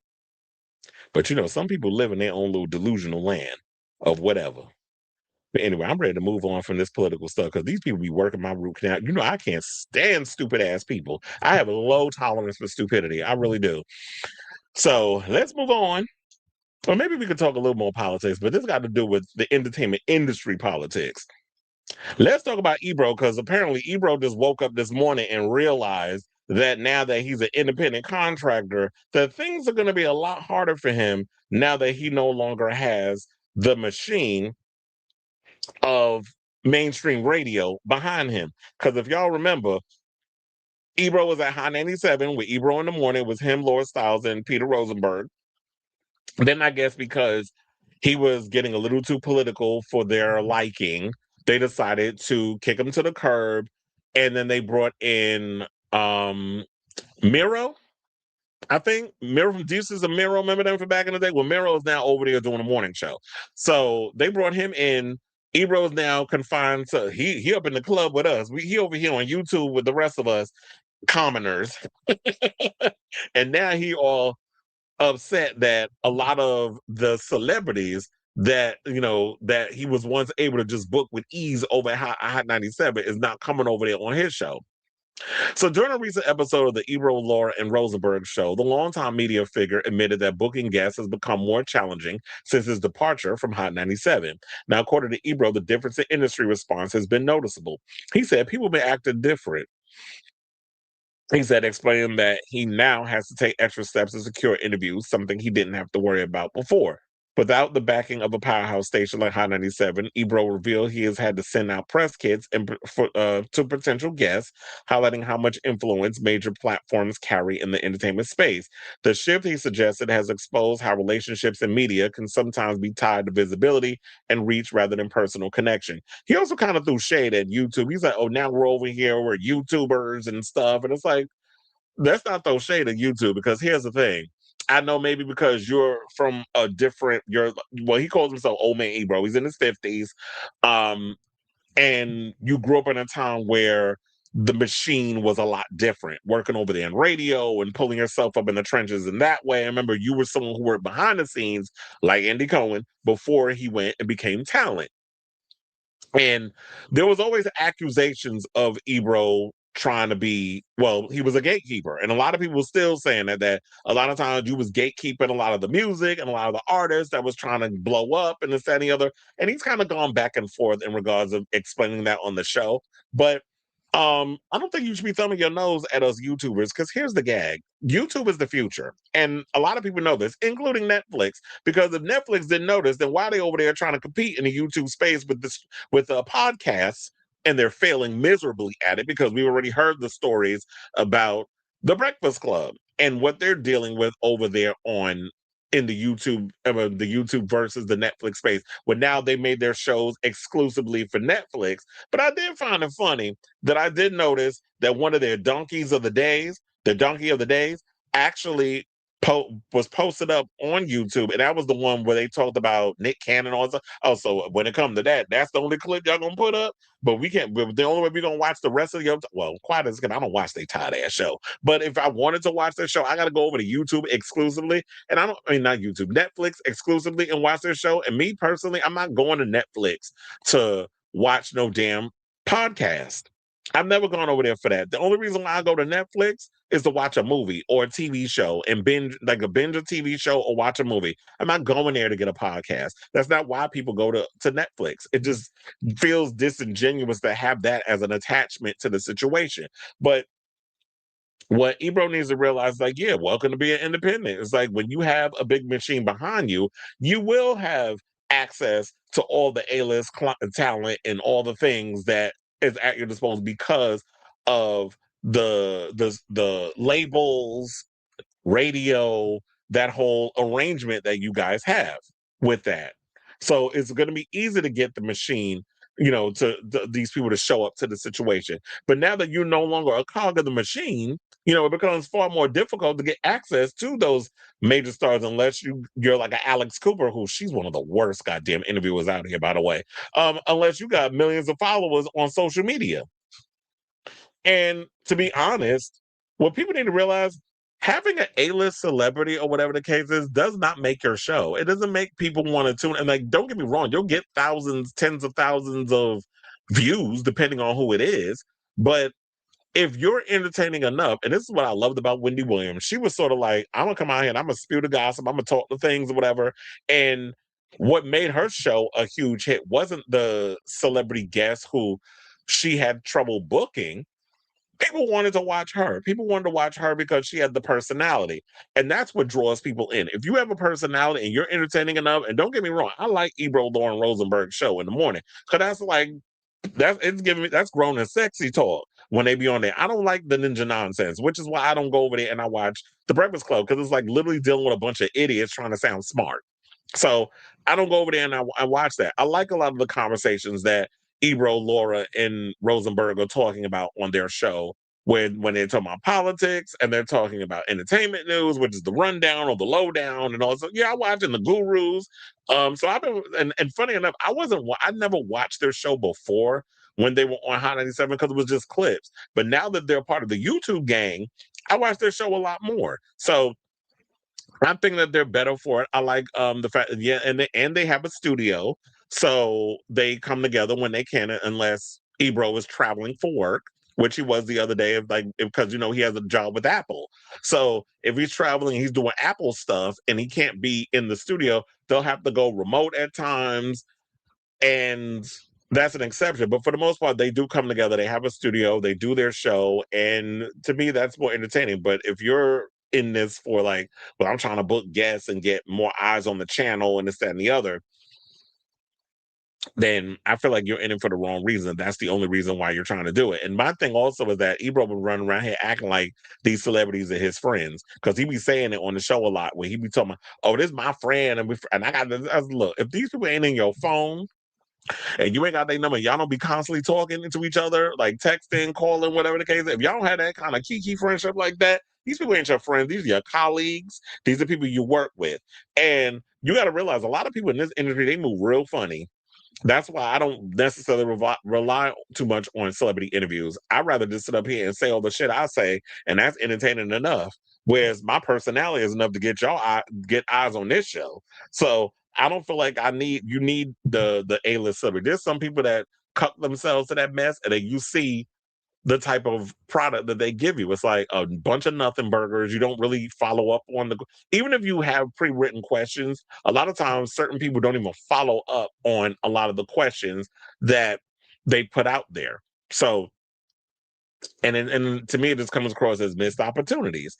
So, as I said before, Ebro, welcome to being independent, because this is like you're going to have to work a lot harder to get, you know, the views and a lot of eyes and the big subscribers and all that other stuff in order for people to get interested in your stuff. So I say all this to say, what do you guys think of this story regarding what Ebro had to say? That yeah, people are acting different since he left Hot 97. He's having a hard time booking big celebrities on his show for interviews. And I'm sitting there like, okay, well, so what? You're not getting celebrities. Find ways to hook people into your show if you can't get those celebrities. Because if this is the passion that you want to do and you want to jump in the YouTube space where you want to have the freedom to say, excuse me, all the things that you couldn't say because you were part of that old machine at Hot 97, then you have to kind of work on perfecting that instead of worrying about, let's see if we can get a Beyonce or a Cardi B or these other people up on our show because we want the numbers. So let me know what you guys, because I think the last celebrity they had, well, they had like Jadakiss, I think they had on there, and Styles P, I think they also had Vic Mensa. They've had a couple of celebrities stop by, but nothing, I guess, at a magnitude of, like I said, like a Cardi or a Beyonce or whatever. And I think that's probably what they're trying to book. So let me know what you guys think of this story in the comments down below.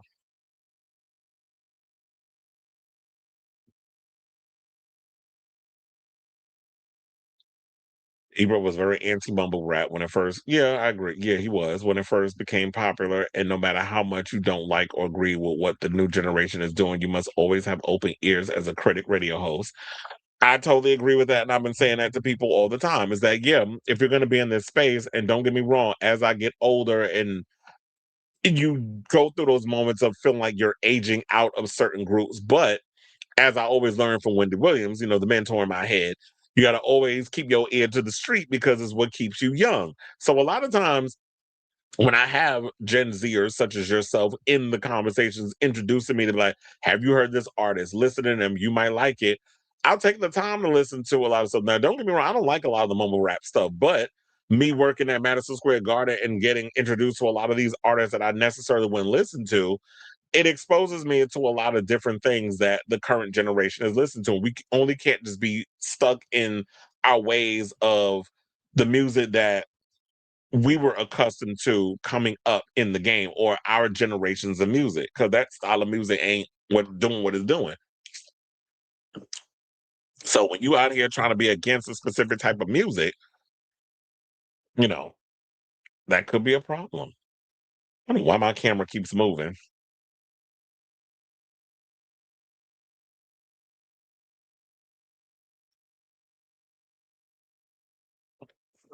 It's this damn wire.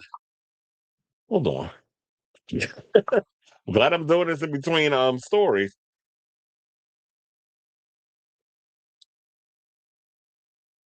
All right. You said celebrities will put you on red saying don't ask these questions. This is what's approved. And that's another thing too. If I can't sit up in here and really answer the questions that the people want to know, and you can't be open enough to answer those questions, I don't want no parts. It's the same thing like when how Alex Cooper had Katy Perry on her show, and she's talking about, and the big elephant in the room is her working with Dr. Puke on that new album, 143, and I can't answer nothing on it. And she gives me this cockamamie ass answer, and you don't follow up. Get off my line. And I think a lot of people was really mad at Alex Cooper because a recent Miley Cyrus interview, they hated all the questions because of the 20th anniversary of Hannah Montana. Talking about that you was a big fan of Hannah Montana, couldn't name not one damn song. That's why I said these bitches be fake. At least do your research. Even if you don't like the artist, fake it. I mean, don't get me wrong, Miley Cyrus was way before my time, but at least I know best of both worlds. Like, come on now. It's like it ultimately backfired on him that he wasn't with the times and literally became a bitter grandpa. That's why they call him Old Man Ebro. Trashing a new generation. He became a relic of his time when he wanted to live in the past. That's why that's gonna hurt you. You gotta constantly evolve with what's going on. That's the only way you'll stay at the top of the game. All right, y'all. So now let's get into this mess. If I had some champagne, I'd pop it right now. But let's talk about Ku Klux Khaleesi because it looked like Blake Lively's little situation. It looked like this case has been thrown out. She ain't gonna win this case. And I said this from the beginning, bitch, you should have settled. But she didn't want to. The ego got the best of her. And now look at you. The judge pretty much just tossed a lot of your sexual harassment suit. So on Thursday, April 2nd, and this wasn't on April Fool's, so this is a fact, a federal judge in the Southern District of New York ruled on Baldoni's bid to end the case before it goes to trial. U.S. District Judge Louis J. Lyman dismissed the majority of Lively's claims, including harassment, defamation, and conspiracy, while allowing a narrower set of allegations, including breach of contract and two retaliation-related claims, to move forward to trial. Judge Lyman wrote that certain claims cannot proceed as a matter of law, including those dependent on Lively being classified as an employee, while others, particularly her retaliation-related allegations, were sufficiently supported to continue. The ruling dismisses some claims, including Lively's Title VII retaliation claim and California Labor Code retaliation claim, as well as certain claims against individual defendants. It allows others, including one retaliation claim against Wayfair and related and related entities to proceed. The case remains on track for trial on May 18th. I just feel like y'all are dragging this out. It's like Jesus. I thought this was the this ain't the trial. The trial's in May. So now, in case y'all need a refresher, in December 2024, Lively, who's 38, filed a lawsuit against Baldoni, who's 42, producer Jamie Heath, Wayfair Studios, its co-founder Steve Sarowitz, publicist Jennifer Abel, and Crisis publicist Melissa Nathan. She alleges Baldoni subjected her to sexual harassment and that he and the other defendants orchestrated a retaliatory smear campaign to destroy her reputation in connection with It Ends With Us. She is seeking more than $160 million in damages. Baldoni has denied the claims. Well, then Baldoni later filed a $400 million countersuit against the Gossip Girl actress, her husband Ryan Reynolds, 49, publicist Leslie Sloan, and Sloan's PR firm, alleging defamation and breach of contract. The case was dismissed by Judge Lyman in June of 2025. So he dismissed the counter suit, and he pretty much dismissed a lot of what Blake was coming forward with. So, ma'am, what you should have did in the beginning was just like, you know what? Let's not have this go to trial. This is ridiculous. Let's just come to an agreement, settle, move on. You're wasting our time. You're wasting taxpayers' time. You're wasting the judge's time. And he looked at all this mess and was like, okay, so all this stuff that you're accusing, there's no evidence of that. This sounds frivolous. We're throwing it out. And everybody knows that Blake has a reputation for being a see you next Tuesday behind the scenes. And what you was doing out here was you was trying to take advantage of this man's. I mean, yes, and I don't know, people have said it before. Well, he's directed other things. Yes, he's directed shows and episodes of what was that? What did he direct a couple of episodes of that show that he was on the CW? I can't remember if he did because I never watched it, but I know he was on it. What was the name? Jane the Virgin, I think was the show that he was on. But anyway, so he's directed a couple of things here and there, but I don't think he's directed something of this magnitude, like a movie based on a Colleen Hoover book. So when you have Blake Lively coming in and trying to take over and control stuff because of who she's married to and her reputation of being very much a busybody and bossy, and she thought that she was going to steamroll over Justin because he's not well known. She may have thought he might have been inexperienced. She was dealing with a lot of things that was going on in her personal life as well, which they were saying like she had just had a baby and you were trying to balance doing this movie. You had other obligations you were trying to do. And then on top of that, I think what also hurt you was the fact that when you were out promoting this movie, you were promoting your little side gigs. Like you were promoting products that you were endorsing. And people were kind of side on you like, sis, what are you doing? So um I was actually surprised that the judge was going to rule this way. And so they basically said that Lively failed to meet the legal standard required to prove harassment, at one point calling the allegations small potatoes. A whole bunch of little things can add up to a big thing. And I was looking at this too, like, okay, some of the stuff that she was mentioning, I'm like, it's a big deal. Okay, so you were breastfeeding and he walked in on you. Okay, like he's never seen a titty. He has a wife with a bunch of fucking kids. And you felt that that was harassment? So certain little things that you were bringing up, it's not like, oh, now if it was extreme, like he grabbed you by the pussy or whatever, then I could understand if that was something that you said that had happened and then it was brought to the situation. But it looked like you was grasping at straws because you weren't getting your way in a lot of situations and you wanted to just kick up dirt. So Baldoni's attorney, Jonathan Bach, argued that the dispute stemmed from creative disagreements, not unlawful conduct. This is the case about making a movie, one with highly charged romantic and sexual themes, he told the court, noting that an intimacy coordinator was available and that the source material included sexual content. Well, if anybody read the book, y'all know there is sexual stuff in it.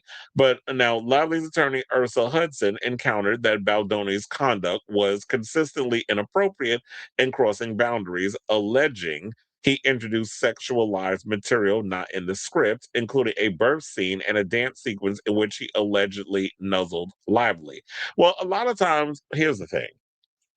Now, if anybody knows this, is that a lot of time when you get source material from a book, a lot of times they're not going to follow the book to a T. So there's certain things that you come up with that, and how do I explain this? That I guess would make it make sense for the big screen versus, because everything that's in a book is not going to work on the page. Although I will say this. Now, I just recently watched that Harry Potter trailer. And literally, as I'm watching the trailer, it literally felt like the book had just came to life. The pages literally came to life on the screen when I was watching the trailer. So I know we out here boycotting J.K. Rowling, but I might have to go off on that and watch that show because that the new Harry Potter series looked good. But um the point of that was context, or if something is not working that's in a book and you want to and you feel like okay maybe this scene will work better and stuff in the film or whatever the case is, then you shop those ideas around. You workshop is the word I was looking for. When you workshop those ideas, and if it works, it works. And you ask her if you're willing to do that. If she says okay, then okay. Then if not, then okay. But it seemed like there were ideas that she had that she was trying to steamroll over on him, and he wasn't really feeling it. But so with that all being said, let's get into Rob Shutter. So Rob Shutter went in and he had two stories. So one of the stories he said that Blake is devastated after the loss and said instead of her just walking away with her tail between her legs, the ego was just too big for her to do that. So she said she's not done. So, um, a judge, as y'all know, dismissed 10 of her 13 claims against Just Baldoni, including her explosive harassment allegations, a devastating blow that insiders say hit hard. It says she's devastated. This is what an insider told Naughty But Nice. This is not the outcome she expected. Behind the scenes, sources say emotions are running high. She's angry. She feels like her story isn't being fully heard. But if anyone thinks she's walking away, think again. Blake is not quitting. She's digging in. So they also said 3 claims, including retaliation, are still moving forward at trial. And I'm sure there was some tit for tat there between the both of you. And insiders say she's now laser focused on proving what remains. This just became a different fight, narrower but more intense. Her legal team has already signaled the same, insisting the case is far from over and that she's ready to testify. She says she wants her day in court and she's determined to get it. Still, the setback changes everything. The pressure is higher now. She has less room for error and a lot more to prove. Well, look, being that you took a personal, a major hit, now it's personal and you're fighting back and all this other stuff, you go ahead and do that.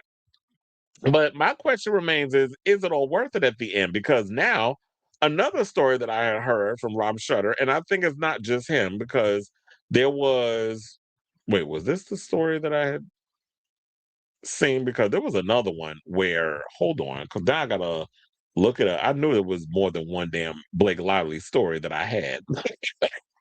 Excuse me. But yeah, there was a story that also came out that said that the industry might be turning their back on her. There's 2 stories I have with that. So, first things first, there was the one Rob Shutter said Hollywood turns its back on Blake Lively, who's going to hire her now. And they said that this has made people nervous. Studios hate risk, and this feels like a risk because in this business, it's not just about talent, it's about trust. Producers are asking what happens if something goes wrong? Will this turn into another legal situation? And the question alone can change everything. Insiders say there are growing concerns about working dynamics as well, saying filmmaking is collaborative, which is what I was saying earlier. Like you workshop an idea, if something works, then and they're for it or against it, that conversation needs to be had. And they said if people feel like they're walking on eggshells, they'll just hire someone else. And with this whole thing becoming bigger than what it is, I don't know if anybody's going to be willing to sit on set with a Blake Lively, knowing her reputation. Oh my God! Now, if I say the wrong thing, if I come at her a certain way, is she going to sue me too? Like, I think that's probably the the question that a lot of people are going to be asking. So they said selling a movie is half the job. Press, promotion, relationships, it all matters. And right now, the optics aren't great. Fair or not, that's the reality. Even her biggest advantage, her partnership with Ryan Reynolds, is being discussed, saying when personal and professional lines blur, it raises eyebrows. Studios like clear structure. But then they also said that everybody's not writing her off, saying Hollywood has a short memory when there's a hit. If she delivers, everything changes. But for now, the mood is cautious. So yeah, they want to see how it all plays out. And I think what it is they'll probably take a risk. I don't know if she's been working on anything since this whole situation, but it's all I think the only thing that time will tell. And the timing which will tell will be when she puts out a movie, and if it is successful at the box office, all is forgiven because that's all Hollywood cares about: box office numbers and success. If it flops, then I'm like, okay, she's tainted.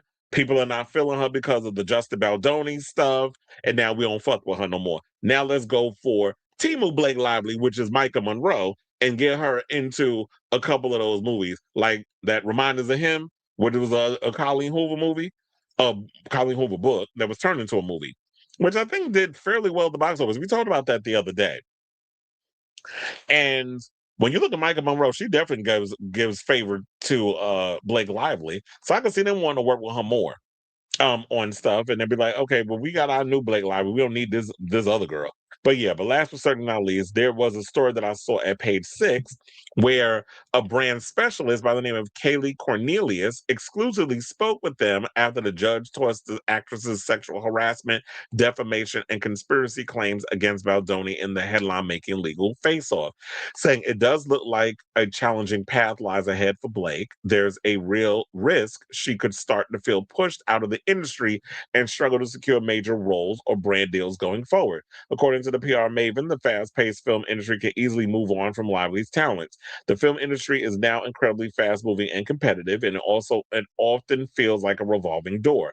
As one star's momentum dips, there's now a whole new wave of new talent ready to take their place. Studios are looking for the best talent to capture broader audiences at a time when the public is more reactive than ever, she explained. With the impact of cancel culture and increased scrutiny, there is less appetite to take on talent who may be seen as controversial or commercially uncertain. That means even legacy names such as Blake are no longer untouchable and guarantee the security they once had. So it's entirely possible that Blake could face tougher competition for upcoming newer talent. They were also told the latest update in Lively's case against Baldoni is a major turning point for her reputation, saying when claims as significant as sexual harassment, defamation, and conspiracy are dismissed, it inevitably has a lasting impact on public perception. At this level, reputational damage can be very difficult to fully recover from, and it's likely that Blake's public image won't return to what it once was unless there is a major legal breakthrough in her favor further down the line. Now, as for now, Lively should navigate her next move. Cornelia says she should stand her ground. Which pretty much we pointed out that in the Rob Shooter story, that she is going to be standing her ground. She's going to dive deep and 10 toes down and focus on what she's able to move forward with, and that's what she's going to do. And if you have the wherewithal and the ability and the funds or whatever, well, she's got the funds. Who she's married to. Ryan Reynolds with them Deadpool movies. He's like $1 billion grossing actor now. So they've got the funds to put in this. And as a husband, he's going to support his wife, even if he's kind of looking at this shit as being ridiculous. I don't know. I'm not in his head, but you got to stand stand your ground and stand behind your wife and what she's going through. So I'm not going to fault him on that. But they said if she's looking to prove her point and stand firmly behind her allegations, this is arguably a battle she needs to see through to the end. Stepping back is settling too early could be perceived by the public as a sign of doubt or even guilt, which would only reinforce the narrative now formed around her. But it's funny you say that, but now I was like, wait, I think she should settle, but which is what they're saying. Because I've been saying, girl, you should have settled from the beginning. A settlement, they said, could become a smart option if her messy court battle continues to further damage her image. Prolonged legal battles keep the story in the headlines and allow scrutiny to build over time, which can be incredibly damaging in itself. If that case becomes more complex or unpredictable, a settlement could be a smart move from a damage limitation perspective, even if it does not fully vindicate her position. I would also give her the chance to step back, reset, and carefully phase a return to the spotlight. Realistically speaking, though, it would be the success or failure of her next major project that determines what the future of her career looks like. Which is literally what I was saying. I was like, yeah, at this point, it's like, people are forgiving. The industry's forgiving. People move on. All this other stuff. We all got. It's like the way we got our minds are like we got the attention span of a gnat. So it all depends on like, okay, she put out another movie, and if it's a hit, people have moved on. It's not a big deal. Hollywood's like, okay, so now she's safe to work with. They're always about, oh my God, walking on eggshells, worrying about if this is going to be a hit, if this is not going to be a hit. And then if it flops, then it's like, okay, like I said before, time to move on to the next young upcoming things. And Blake ain't it. So Yeah, that's the case. That's the latest on that. The story goes on and on. You know, like the Daily Mail between the Daily Mail and the New and Page Six, y'all be writing fucking novels and disguising that shit as a damn um report. It's like we don't need to bring it on now. I think y'all got enough of the gist. I will definitely keep you guys abreast of this story as it develops. And so I want to hear from you. What do you think about the latest development regarding this whole Blake Lively, Justin Baldoni, Lauration situation? Whatever your thoughts are, let me know in the comments down below.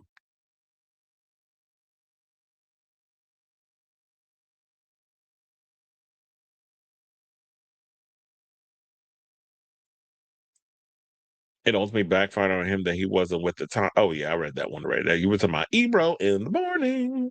Said Blake ultimately also did something. She made sure Justin Baldoni left Hollywood. All he does now is small independent studios. Well, it might be smart to just do small independent stuff because dealing with these mainstream people, they fucking crazy. I think game to film adaptations are the worst since there is no where there is so much source material and lore to extract to the general audience to understand. Books are definitely easier though. Yeah. Um some video games that they've adapted that I thought was relatively good, like the first season of Last of Us. I hated season two. Not looking forward to season three. But there's been some really good video game adaptations. I will say also, um there's some people that's kind of worried about Zach Kreger's upcoming Resident Evil because he's saying that I'm taking Resident Evil as Raccoon City, I'm taking the lore, all that stuff, but you're not going to get the Jill Valentines and all the video game characters. And people are upset over that. I'm like, but we've given you those characters. I'm not even going to count the ones with the Mila Jovovich movies because y'all create a whole new character around her, but then you would bring these other characters in, and it kind of felt like window dressing. Except I did like the way that Jill Valentine was utilized in the second movie. So I'm not going to be too hard on that one. Now, we also had Welcome to Raccoon City. Follow the source material down to a T. I was still upset about it. So it's like, you fans can't be satisfied. So, but I'm not going to go too much on Zach Kreger because Zach Kreger has not let me down so far. You know, he has Barbarian, which I loved. Movie freaked me out, and Weapons, which we're getting the Gladys prequel is moving forward. I didn't bring that up, but yeah, the Gladys prequel is moving forward. They're working on the script. I'm just like, I don't understand why we're getting a Gladys prequel, but if y'all can find a way to make it work for us to watch, even though we already know what her like how she died, I just don't understand a prequel because we already know the outcome of her character. So prequels never really do it for me. But I'm gonna give him the benefit of the doubt because of Zach Cregger. So far, he has not let me down in regards to the type of films that he's done. I've liked everything he's done so far. So I'm just gonna wait and see. Even though I think the movie comes out this year. We should be getting a trailer soon, I would think, because or a teaser because the movie is coming out in September, I believe, and we're in April. I know it's like 5 months away, but still. I like the age changes in the OG Harry Potter films. It felt more realistic. And I actually like the kids in the new Harry Potter. First of all, the new kid they got that's playing Harry look just like him. I like the kid that's playing Ron. Hermione, I like that she's looking racially ambiguous. I know people was upset about it, but I'm like, if JK is not upset about it, why y'all mad? And then people are upset that Snape is black. I'm like, okay, y'all need to go play in traffic. She was asked to do TV shows and she felt like that's a step back. When people said you're in TV, hello, I was like, bitch, you started in TV. We know you from Gossip Girl, ma'am. So you can't sit up here and try to act, oh, I'm too big for TV. I'm like, ma'am, that's where you came from. Stop it. But everybody runs up their nose in that way. Not everybody is Anna Faris that can do both worlds. Or just and look, we have A-list celebrities that run in and do TV. Nicole Kidman has a TV show on Prime Video net right now. Or Amazon Prime. Her and Jamie Lee Curtis. So y'all, so these people sitting here thumbing their nose at TV. I'm like, even your favorite celebrities are doing television. Meanwhile, Leighton Meester is about to star in a rom-com with Jared Padalecki. Blair was always okay. I never liked Serena Van Woodson, but I didn't know until we're doing a thing. Well, he got to do something because they canceled that Walker TV series. And I know he's about to be in the new season of The Boys, which I think that kicks off next week. This week coming up. The 10th, I believe, is when the new season starts. I like the Sonic films and the Mario ones, but they're Universal. No, well, I'm not watching the Mario ones because Chris Pratt's in it. The Sonic films are good, but I really dislike the design for the characters. But I think it's because I prefer animation over live action when it comes to game. Yeah, I don't. Yeah, I kind of agree with that. I like the animation. I'm not really big on the whole animation and action, like very Who Framed Roger Rabbit, like that whole vibe. No, I'm not big on that. Nick Fury was originally white. Yeah, and that's why I said, did y'all complain when Samuel L. Jackson was made Nick Fury? Because remember, David Hasselhoff played Nick Fury. Yeah, I'm taking it way back. But they made him black in the Marvel films. I had no problems. People just like to complain. And it's kind of like Um, if their race has no cultural significance to the character they're playing, who cares what they change? It's like when people say, "Well, Black Panther need to be played by a white man." I'm like, but when you watch Black Panther and you read the comics, his whole embodiment is based on the politics of Wakanda and his lineage and that sort of thing. So there is a reason why he is who he is. And then when you have Spider-Man, we have Miles Morales and we have Peter Parker. So there's different iterations, and comics have always done that, but then people just try to act brand new where they got a problem with different races playing different things or different genders. They've always kind of played in that world in comics where they'll make a popular male superhero female, or they'll make him gay for a couple of issues, or trans in a couple of issues. I mean, I think the first transgender superhero be Mystique, she could change her appearance. Have you watched Eternity, starring Elizabeth Olsen, Miles Teller, and Colin Turner? Didn't they say Colin Turner? Isn't he supposed to be, allegedly? The rumor is he's supposed to be the new James Bond. I have not seen it. What I'm currently in, and I know I'm a little late with it. I just started watching Paradise with Sterling K. Brown. I just started watching that. I know I'm a little Johnny come later because season 2 just finished. So I just started jumping into. I'm like, this show is good. I think I just wanted to binge it. That's why I just got into it. And then the new season of From is about to start. I'm like, I love that. That show is creepy. I don't know if y'all have MGM Plus. Check that out. That's got Harold Perrineau on it from Lost. The issue is if you read the books of how Hermione and Snape was presented and treated, I will have issues with how they will be portrayed if they were black and mixed. It will contribute to negative tropes we trying to push back from, and JK has a track of thinking she's progressive, but she ain't exactly, especially when, with her anti-trans stance on a lot of things, and there's been people out here saying that they believe that Miss Joe is a trans woman. But I don't know, I ain't been in between her legs, so I can't say. Spider-Man trailer was played in the new Mario movie. I guess he erases his existence to save the people. Yeah, that was what happened in the last movie. At the end, he pretty much, I think, who was it? Was it Doctor Strange he made the deal with? Where, I'm trying to remember because it's been so long since I've seen that last Spider-Man movie. I think he made a deal with Doctor Strange. He was like, erase their memories so they won't remember who I am because of the danger that MJ and his best friend were in. And so the new movie kind of follows up on that. It's a continuation. So yeah, that was like that was at the end of the last film. Because I was thinking about this the other day. I was the biggest Marvel fan at a point in time, and then Phase 3 ended. I think that was with everybody. I think everybody liked it up until Phase 3, and then after that, Marvel became a chop. So now they're trying to clean up and hopefully make things better with Spider-Man, the Avengers, not Infinity War, Avengers, Doomsday, and all that stuff. We'll see. I got my mom into the new Matlock, and she loved how they did a meta thing. Matlock is a fake person, and only we know it. Oh, she revealed that in the pilot. Um, it is a good show, though. Matlock is a good show. They fired that guy on there though, because allegedly he assaulted one of his co-stars, and I think he's fighting that in court. You know the people's gonna get mad, but whatever. Like, your racism is showing.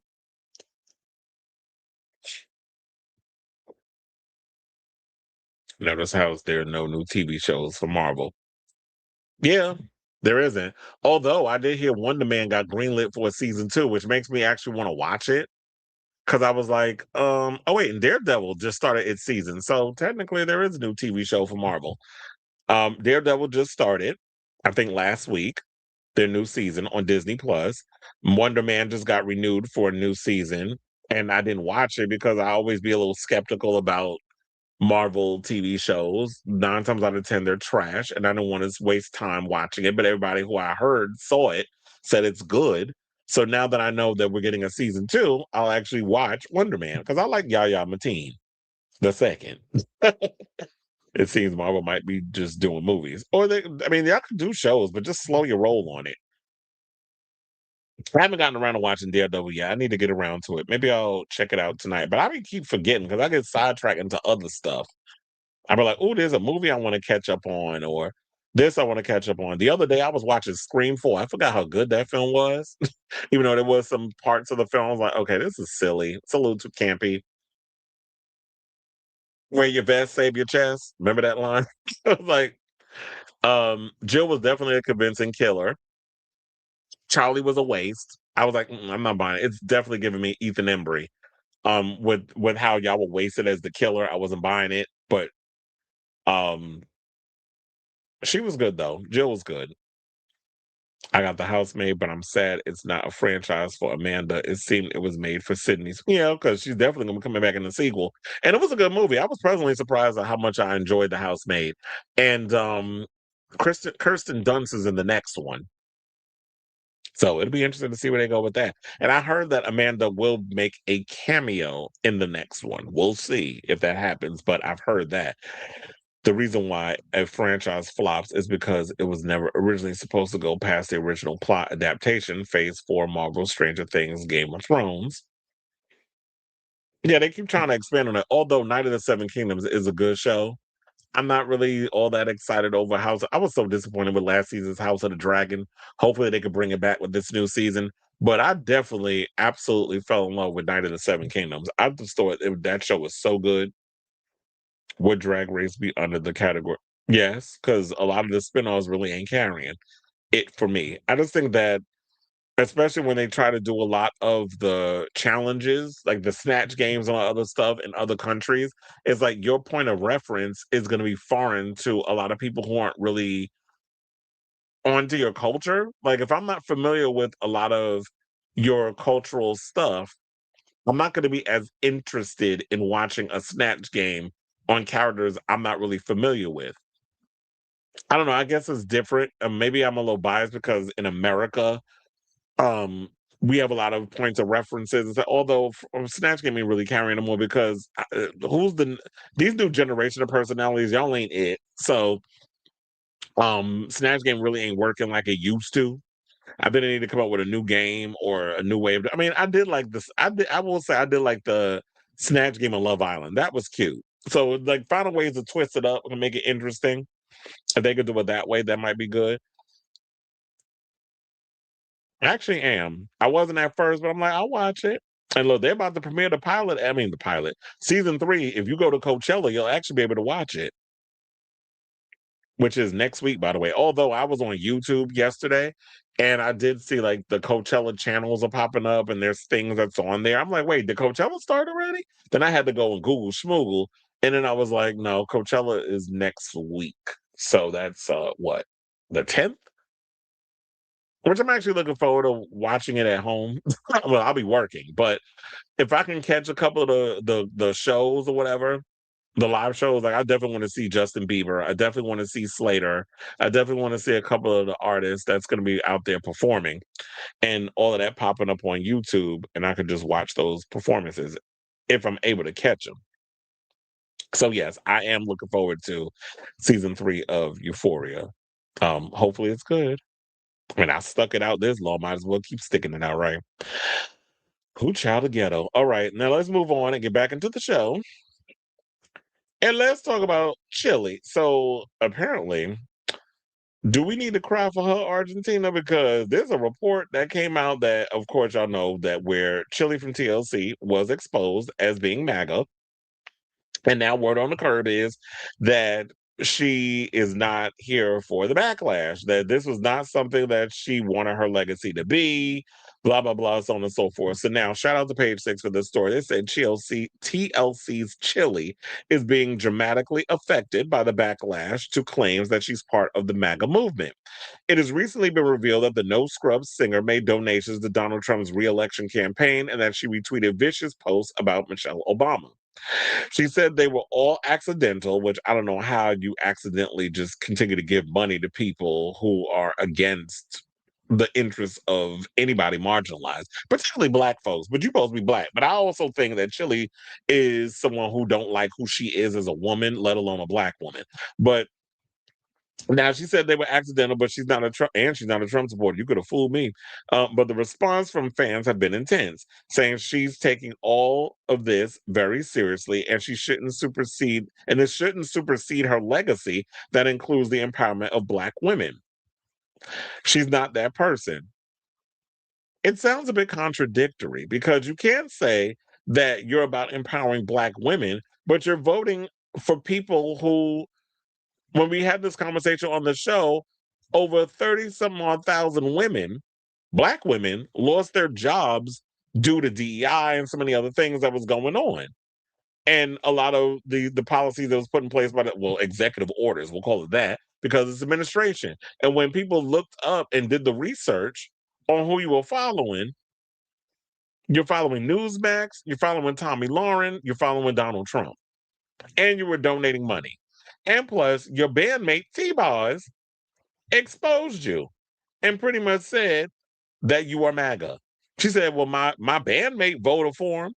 Spilled that tea the other day. Well, I don't know how long ago it was. It might have been around the time when he voted, when he became president his second term or his first term. I don't know the timeline. All I know is the audio resurfaced and we played it here on this channel.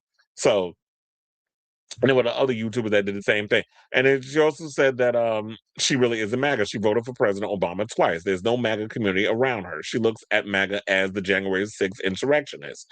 You don't necessarily have to be surrounded by maggots to be MAGA. You also could just be agreeing with a lot of their ideologies. When you are bombarded with things on social media and you're reposting or you're liking, which we post, where I showed y'all evidence the other day of her liking a post that was anti-trans. So you like the anti-trans post about boys becoming girls, whatever case. I can't remember the context of what it was, but it was something that was very much anti-trans. And on top of that, you reposted a story about Michelle Obama being a man. So that's transphobic. So when the evidence is continuously being brought forth in the court of law to the judge, and the judge is looking at the paperwork and the evidence is being presented before them, the judge, jury, and the execution, being we the people, are looking at the evidence. It's like, sis, the math isn't mathing. You're saying one thing and doing another. You can't sit up and say that you're not MAGA, but you're voting on a lot of their stuff. It's not, and MAGA's not just the January 6th stuff. It's a lot more that goes into it. And mix me with the I voted for President Obama twice, because we just talked about that earlier in the show. That a lot of people who, okay, they voted for Obama, some of them were still racist. But as long as you pushing forth and grin and getting me the policies and things that I'm gonna benefit from, oh, I'll tolerate you until the end of your term. So but yeah, but then it also goes into the reposting, the conspiracy theory, and they said social media warriors, influencers, and public figures like D.L. Hughley and Jamela Hill weren't buying it. Some even accuse her of backtracking in order to save TLC's upcoming tour with Salt and Pepper and In Vogue, where look, Salt from Salt and Pepper decided to assert herself in the conversation, and it wasn't, people had to gather her because it's like, ma'am, mind your business. Don't be up here talking about, well, people just be believing whatever, whatever, whatever. It's like, sis, people did the evidence, people looked it up, people looked, and it's easy to go on somebody's profile and look up who they follow and screenshot it and post it for the world to see. It's not that hard. Everybody's page is open to the public, unless I guess you have a way of blocking your stuff and people from seeing it. But we can all look on your pages, your public page, Instagram, whatever, and see who you following. I mean, I don't do it, but there's a lot of people that sit and do it because I don't have time. I'm busy doing other shit. And then you got In Vogue, who's dealing with their own drama. Remember, they kicked out one of the other girls from the group and brought back a former member who they apparently sued because she wanted to use the In Vogue name. So now they brought her back, got rid of Rona, and then you had Dawn Robinson coming out reading them down to the ground over there. So this whole tour is a mess. That's why I say y'all just need to throw this damn tour away. But it might not because the tickets are selling, unfortunately. So apparently this is not bothering people as much as y'all claim. So I'm wondering, is this the Matrix or is this the real world that people are just putting on airs online, but in reality, y'all's low-key buying y'all tickets just so y'all can go live in y'all nostalgic era and go see In Vogue, TLC, and Salt and Pepper. Although the picture I'm looking at right now, they got 3 of the members of In Vogue. TLC, well, T and C are there. L is, unfortunately, she died years ago. And then you got Salt, Pepper, and Spinderella. So I guess all things is good with them because they was all at the iHeartRadio Awards. And I guess we in good graces with Spin because remember, I'm still mad at y'all the way y'all treated Spinderella like she wasn't part of the group. If she was your DJ and she was just as intricate part of Salt and Pepper, don't do her like that. And they also kept saying that her response seemed to do more harm than good, with internet sleuths unearthing every MAGA associated person she follows, posts, and likes, and donations she's made to organizations associated with Trump's movement. She attempted to explain the donations away, saying that I didn't read the fine print. Well, sis, that's why your ass went bankrupt from that record deal, because you ain't read the fine print. You would think from back then you would have came to your good senses and start reading the fine print. At this day, y'all can't just be blindly willy-nilly sending shit. You knew what you was doing. Now that the smoke has become what it is, and now that you're getting repercussions to your actions, you don't know how to deal with it. Now, they're saying her association was based upon conservative values. She doesn't believe in hate. Her message was honest and authentic. Oh, I'm sure it was. She was not feeling well about any of this, says this. Who is this source? Because this source is quite fuck up. That's what this source need to do. Because the source might be her. Like she pulling a Trump. You up in there calling and pretending to be your publicist or a source to try to ease the situation? Because he was notorious for doing that. Now, another source told Page Six they believe Chilli's statement to be true, but accused the religious singer of willful ignorance. I'm not shocked she was unaware. Okay, so we're just gonna play her like she a bubbling idiot. No, I'm not buying it.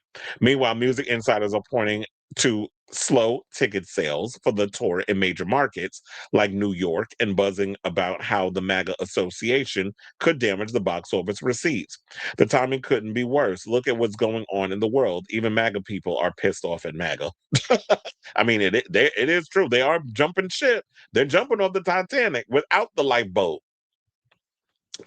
So when people come up in here with their little trolling, whatever, it's like, y'all are bots. I'm not buying it. You can kiss my ass. But yeah, a lot of the maggots are jumping ship. They don't want to be a part of the mess. They're like, okay, this is just too much.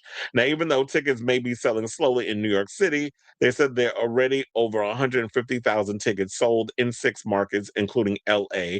They have sold out. So regardless of how we feel or whatever, it might flop in New York because, New York, we built different out here. But in other places, they're saying the tickets are not doing as well.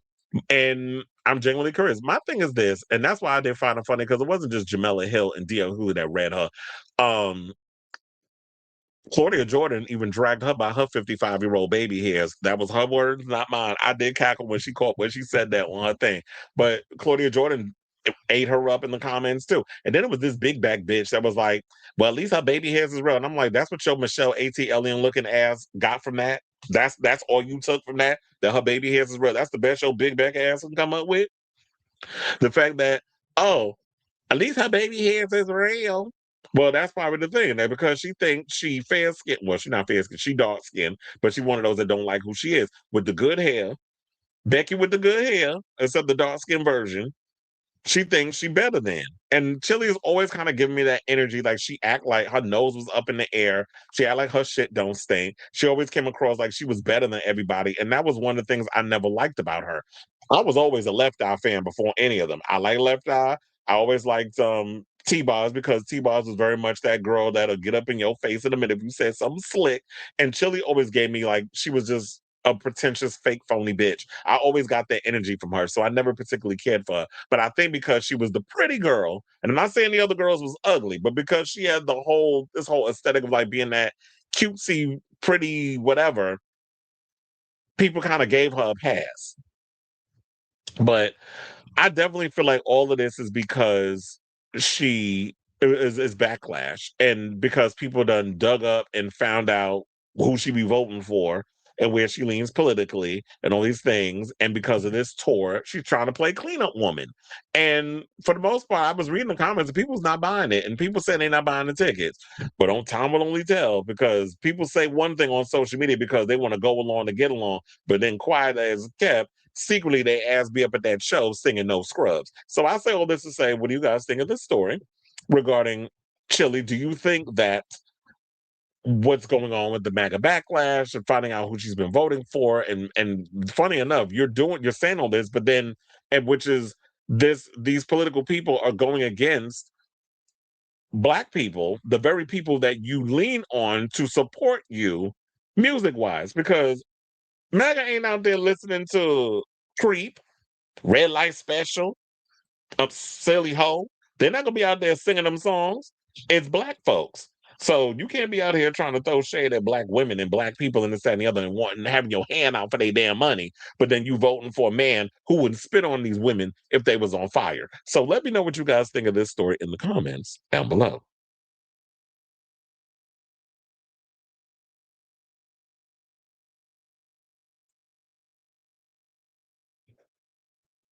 T-Ball said one of her group mates, and she clearly wasn't talking. Well, yeah, unless she was going to talk about she bring up from the dead, because look, Lisa Left Eye Lopez was dead long before Trump thought about being the president. So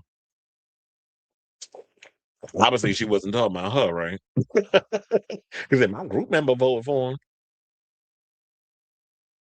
she wants everyone to believe all the reposts and likes were on accident. Because I'm like, first of all, it's only 4 buttons on Instagram, and it shows you everything. So just stand in your shit. And that's what I say. It's like, vote for who you want to vote for, but just stand on business. Just own it.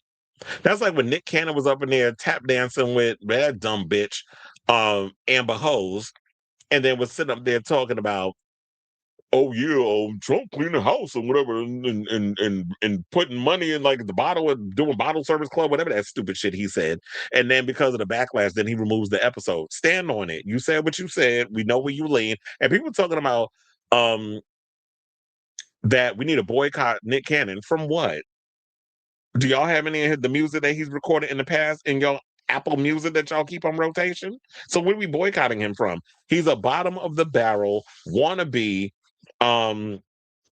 Steve Harvey, literally out here trying to work 8 jobs. He think he the Black Ryan Seacrest, but don't have the range.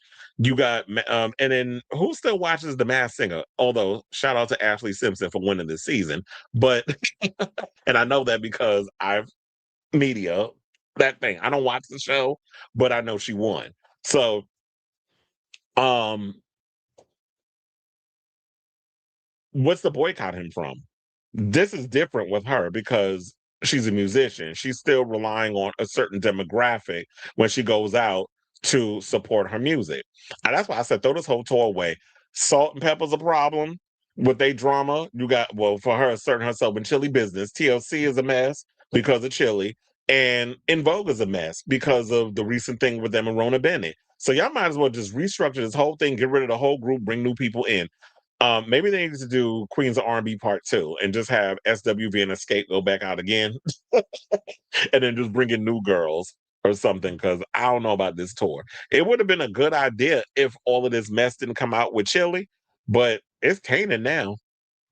supported Obama and black women, yet reposted a fake story of Michelle being a trans woman, knowing full well it plays into racism, colorism, and featureism. But Chilli always been anti. Absolutely, I'm glad, and it's funny. I said that the other day, but you're right. Mess on top of mess.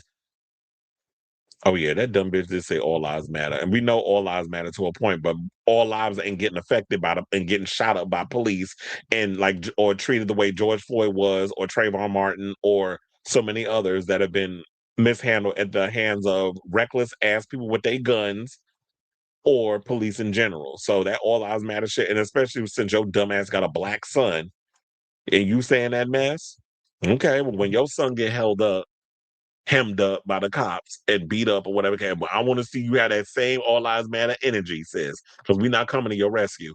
Chilli is doing the same white females that voted for Trump did for the no damn backbone. They all weak.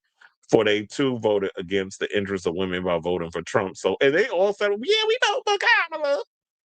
And I ain't saying Kamala would have been perfect, or I ain't saying she would have been Mary Poppins, but she would have been way better than what we got now. And said they was all gonna vote for her. Then I saw them numbers. I was like, what the fuck is happening? She lost all 7 key states. So now conservatives' values are calling Michelle Obama a man.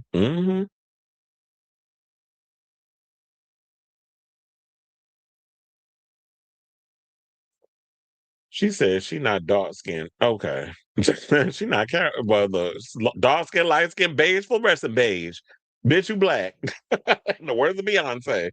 He said, if tickets are selling, some might be buying just for the purpose of spewing they disdain when Chilli hits the stage, because people today go through expensive limits. Yeah, can you imagine, like, okay, so when Chilli come out, we're just gonna boo y'all. I'm like, I don't have the time nor the energy. I'm not going to no concert and spending money just to boo somebody. To me, I just think that's dumb if that's the reason why they're doing that. She definitely beautiful outsiders don't know about the inside. Yeah, there's a lot of people like that. Just because you cute on the outside, you're not good within. Word on the street is the success of No Scrubs, a solo song, got to her head, and that pissed Lisa off because no other TLC single was a solo track. Lisa says she knew this would happen. Didn't Candy Burris write that song? That's why she apologized. She knows where her money comes from. Absolutely, black folks, particularly black women, but we'll still go and find them a chili themselves. Okay, not Amber Hose. Said, what have Democrats done for black people lately? The imports are getting everything free. Are you saying what have Democrats done for black people? I mean, Google is free. You can look it up and find out what they've done. Nick Cannon's only job is milking his sperm. He said when the other community called him out, he went on apology. Oh yeah, exactly. When he went and he said that stuff, then they called him anti-Semitic. He already knew that would be the end of his career because, and I'm gonna say it, and I don't give a good goddamn who runs the entertainment industry. Read between the lines. So, when all that happened, he went on this whole apology tour. But Nick always been kind of slow. But you ain't gonna be out here like Kanye and blaming it, saying you got autism or whatever. No, you just dumb. Perhaps the behind the scenes drama on all 3 groups is why they put all of them together, because there's a great chance not one of those groups could move. I mean, quiet as it's kept, I don't think either one of them, I do agree, by themselves, I don't think TLC, In Vogue, or I was going to say NSYNC, or Salt and Pepper could move mountains by themselves. And I actually kind of like tours where they could bring like a lot of different nostalgia groups together. If they do stuff like that, those tours are kind of fun. Because remember, LL Cool J at one point was doing that. Like he came out and did a tour and brought a bunch of other people from like back in the day to tour with him. I like those type of multiple tours where you have multiple people on the thing. That's why I liked when I worked the Queens of R&B with SWV and Escape. There was them. They had so many other girl groups. They had 702. They had damn, what was that other girl group that Tiny was a part of? I forget. I mean, not was a part of, but she was managing or whatever. She had them performing. Then Maya was on the tour. It was a bunch of people that was on the tour. So OMG girls. I don't know. It just came to me. He said, imagine being at a dinner table where everyone has potatoes on their plate except you. Then you say, I want potatoes. And everyone looks at you and says, we want potatoes. Okay.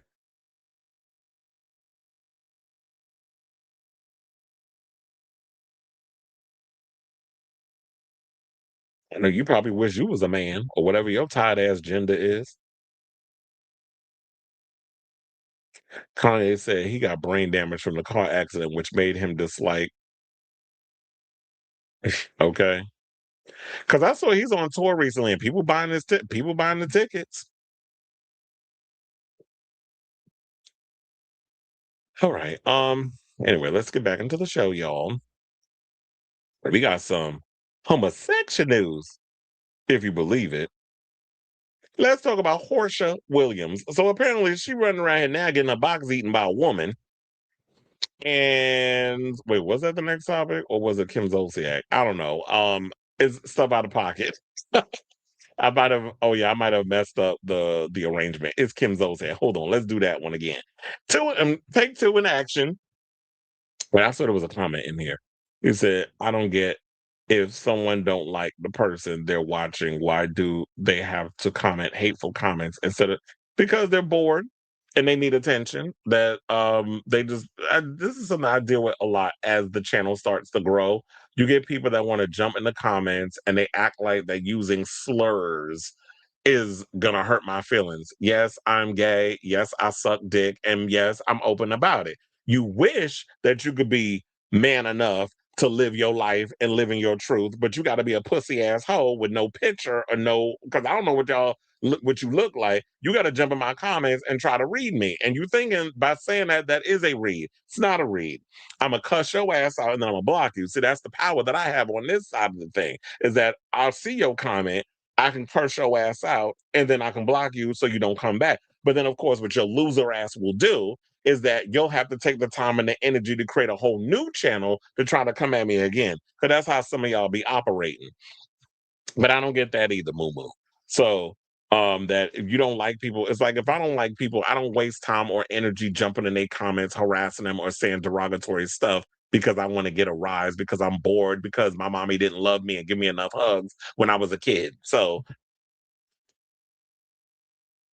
yep, Porsche. Well, you know what? Since we on it, let's get into it. Because I think I did jarble up some of the way that I had the topics. So we'll do Porsche first. All right, y'all. So let's get back into the show and let's talk about Miss Porsha because Miss Ma'am, she be out here playing hopscotch with all these different relationships. It seemed like Cordell, then she's with the African who was married to another woman at the time when they was on the show, and now she out here getting her box eaten by a stud. So and she wants us to believe that this is some real thing. I'm side eyeing it because we know you got a new season of the Housewives of Atlanta coming up. So, yeah, she's not opening up about this relationship that she has with her girlfriend, Patrice Sway McKinney, and why she chose to go public with her. During an interview with People, the Real Housewives of Atlanta star stated she just wanted to live her truth. Now, while teasing season 17 of the Bravo hit, damn, we're in 17 seasons already. The reality star shifted focus to her relationship with girlfriend Sway McKinney, offering rare insight into how their romance developed. Williams, 44, confirmed she followed her instincts when deciding to go public with her relationship late last year. She said, "You just know when you know." This is what she told Us Weekly. I felt comfortable. I felt led more toward her and our relationship and what we were building. The Bravo celebrity revealed that her connection with McKinney stood out naturally, especially as she explored dating both men and women. Ultimately, she says her bond with Sway felt aligned with intentional, signaling a deeper emotional connection. Williams' openness about her relationship sparks a shift as she embraces a more authentic version of herself following her divorce from Simon Gabadia. As she entered the new season of life, both personally and professionally, she appears grounded in what feels right for her. Though fans will still see moments of tension within the group, Williams' romance is expected to be a major highlight this season, showcasing a softer, more self assured side of the longtime reality star. So, I'm really curious to see her and her boo on camera. it'll be interesting to see how that works out. Although the way that Portia's been moving for the past couple of seasons on the Housewives, I don't know if I buy it. So I say this at the end of the day, if you like it, I love it. I hope you found love in a hopeless place. But based off your track record, I don't know. I'm still side on it because one of the things I have noticed that I don't like, especially in a lot of these type of situations. I mean, don't get me wrong. I would love to see more black same-sex love played out on TV because apparently people think that being gay is a white man's disease. Whatever. Homosexuality has existed in animals for centuries. And before the Bible became what it was, homosexuality was a thing. So um, it is what it is. So it'll be good to see more black queer representation, but I don't know. I always feel like when it's these long in the tooth type shows, it always feels to me that a lot of times people will go gay for a storyline, and that's what I don't know. It's just I'm a little on the fence in regards to this whole situation. So if this is some real love or whatever, it's cute. Like it's giving Kyle and that other stud that she was messing around with, where she was trying to play straddle the fence. I was like, oh no, we're friends. What is that? But then there were certain things I'm like, no, you playing around with that lady. But y'all, you don't want to be 110% honest when you on this show. So that's why I'm going a little skeptical because I side-eyed Kyle with her mess too. I'm like, girl, just own it. Like, if your man was out cheating throughout your marriage, which the rumor was that Mauricio wasn't being faithful to Kyle throughout their marriage. It just all of a sudden, when he had his little midlife crisis, he decided to part ways with her. And then people always been talking, but you know how Kyle is. And then now with Porsha, because she's been around with so many people, which is why I called her Horsha, because she like how she be moving out in these Atlanta streets, allegedly. Um, Now she's about she found love with a woman. Now I'll be watching with my little microscope or magnifying glass, seeing like if this is some real relationship. But I don't know. Sometimes y'all do be out here playing these games for attention and clout and a storyline, and I'll be paying attention to see if this is a real thing. But I hope you really are into her and not doing it for a storyline. Because one thing I don't like is when y'all be trying to do that whole go gay for a storyline mess. So I say all this to say, what do you guys think of this story? Do you believe that Porsha is into women? I mean, don't get me wrong. We've had a lot of situations where we've been noticing that a lot of women of a certain age are getting more in touch with their same-sex attraction side, where there's a part of that they've buried. And that's definitely, I'm hoping, a curiosity or a story, I mean, a question that will come up in this upcoming season. That is like when Portia out here dating a girl, it's like, have you ever had feelings for women? Have you ever thought about it, but you just didn't want to act on it, whatever the case is? Because look, we have Niecy Nash for an example. Niecy Nash has been married multiple times. She's always been in a relationship with a man. She was always strictly dickly. And then one day, the woman in her life came into her life. The woman she's with now came into her life, and she's been with this person ever since. And she's had this rock solid relationship. So it'll be interesting for them to explore that instead of just focusing so much on the salaciousness of two women being together, rather than and then focus more on, so when did you come to this revelation, and what was it about this person that drew you to her and made y'all want to go out and be a couple? So let me know what you guys think of this story in the comments down below.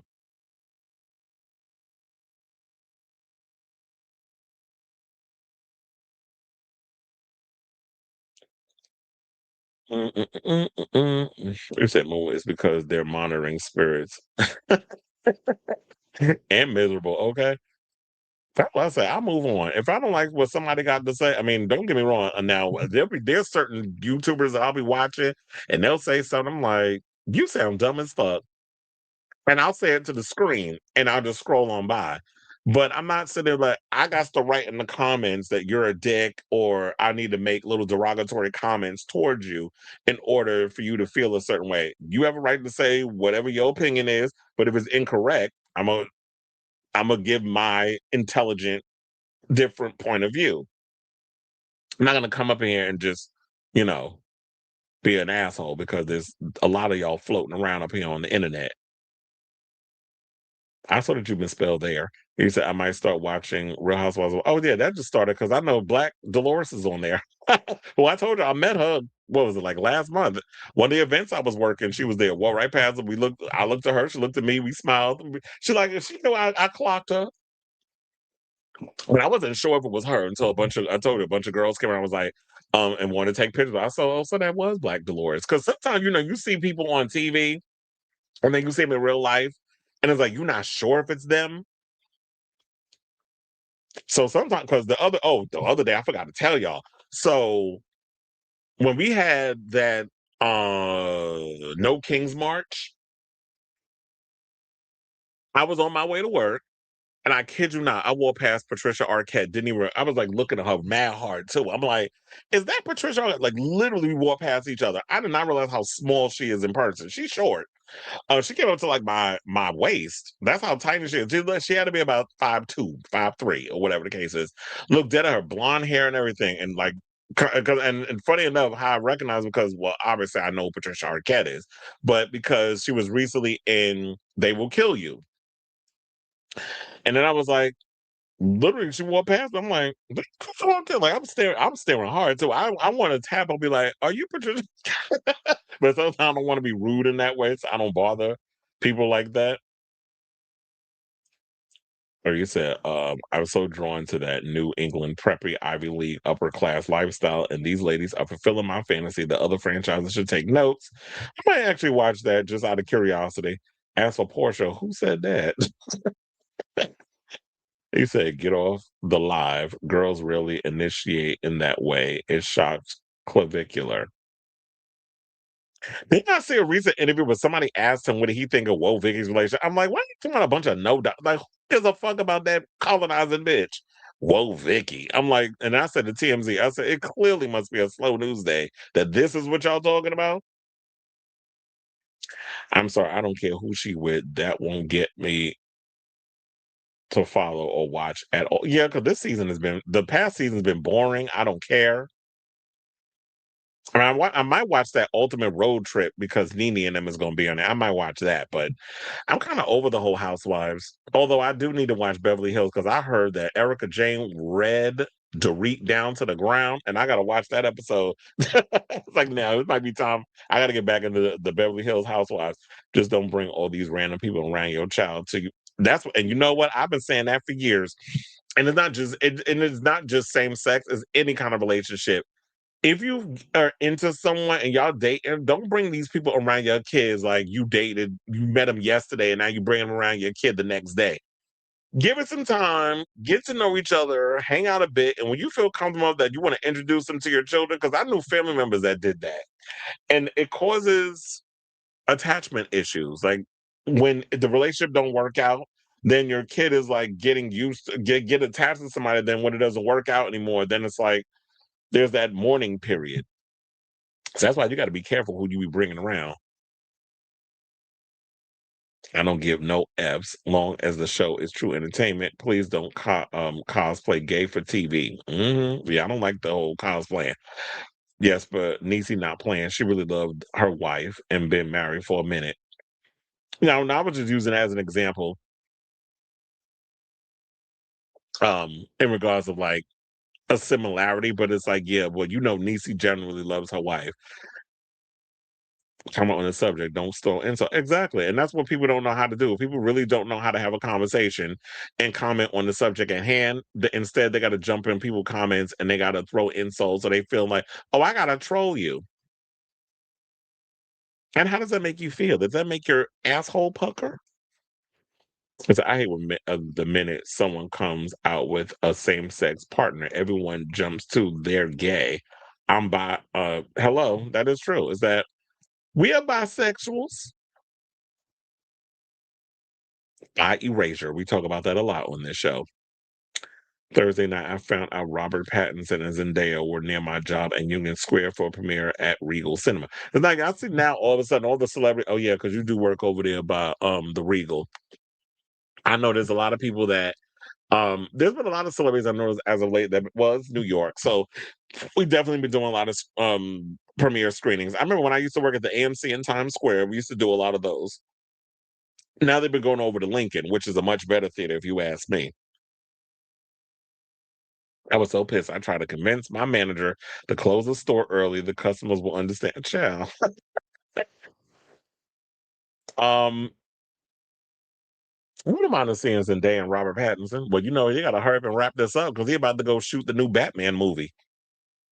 You got to get ready for that. But he need to put on some weight because I looked at him recently. I'm like, wait a minute, you're too damn skinny. Where's the muscle? Maybe there'll be a lot of padding in the costume. Who knows? We'll see how they're gonna make Batman look in this new one. Or does he necessarily have? Yeah. Does Batman really have to be muscular though? Or maybe he's just like lean and he's got to be flexible and agile and all that stuff. Well, thank you. You said I got a great channel. Glad somebody. No, I'm just playing. I was gonna say I'm glad somebody appreciates it. I know a lot of y'all do. Hence the rise in subscriptions, the people that engage with the show and all that other stuff. Just jokes. Yeah, you crazy, Sailor Mermaid, if you really think that they were going to be out here closing early so you can go see Robert Pattinson and Zendaya. Okay, so now let's move on from one messy housewife to another. And let's talk about Kim Zolciak, because apparently word on the street is she lost custody of her children because remember the other day we talked about, and not funny enough, I didn't cut up the episode, but maybe there was a reason why I didn't cut up the episode and put it up because this one might be juicier. So apparently, Kim Zolciak, remember the other day that Kroy said that Kim had ran out of the country for 2 weeks. I guess she was filming a reality show, and then she had skipped out on therapy sessions. Well, apparently the judge heard what was said and basically took away her custody rights, and Kroy is basically taking care of them babies until she go through the whole completion of her therapy before she's able to see the kids again. So their 4 minor children will reside with Biermann from April 3rd until the Real Housewives of Atlanta alum finishes her 4 mandatory parent therapy sessions per court documents obtained by TMZ on Friday. According to the court order, the earliest Zolciak, who's 47, can be reunited with her kids, Kroy Jr., who's 14, Cash 13, and 12-year-old twins Kaya and Cain, is April 13th. The new ruling comes just days after Biermann, who's 40, requested sole custody of the pair's children over his ex's alleged mismanagement of basic parenting responsibilities. Biermann was 40 asked judge to amend their joint custody arrangement, according to court records obtained by TMZ on Monday. The retired football player also claimed the Don't Be Tardy star has been out of the country for weeks, per the outlet. He reportedly insisted that the facts surrounding Zolciak's misguided parenting of the children, lack thereof, and blatant mismanagement of basic parenting responsibilities would be practically unbelievable to anyone not familiar with the circumstances. Well, I need you to spill it now. If you sit up here talking about that she's been mismanaging basic parenting responsibilities and would be unbelievable to anyone not familiar with the circumstances of y'all's situation, then I need examples. He also then accused the reality star of committing fraud and deceit when they agreed upon their current joint custody agreement and alleged that Zolciak only used her parenting time between February 26th and March 29th. And if you out here claiming that you're doing it because you filming for reality TV shows, I'm sure they give you an itinerary when you need to book a flight, go and film, and how long you're actually going to. Hold on a second. We're actually going to be on film. There's literally, as I'm talking to y'all, I know this is crazy. There's like a little bug in here that I'm just going to have to get him. Get him, Jade. I hope I got it. Like, what the hell's that? I think I got it. But anyway, look, it's like, I feel like Wendy Williams when she used to have all them damn flies on her damn show. Now I got little bugs popping up. See, when it start getting warm, then you start noticing a little, and it wasn't a roach. I don't get those. But you get like these weird little bugs and something come from. Anyway, let's get back into the thing.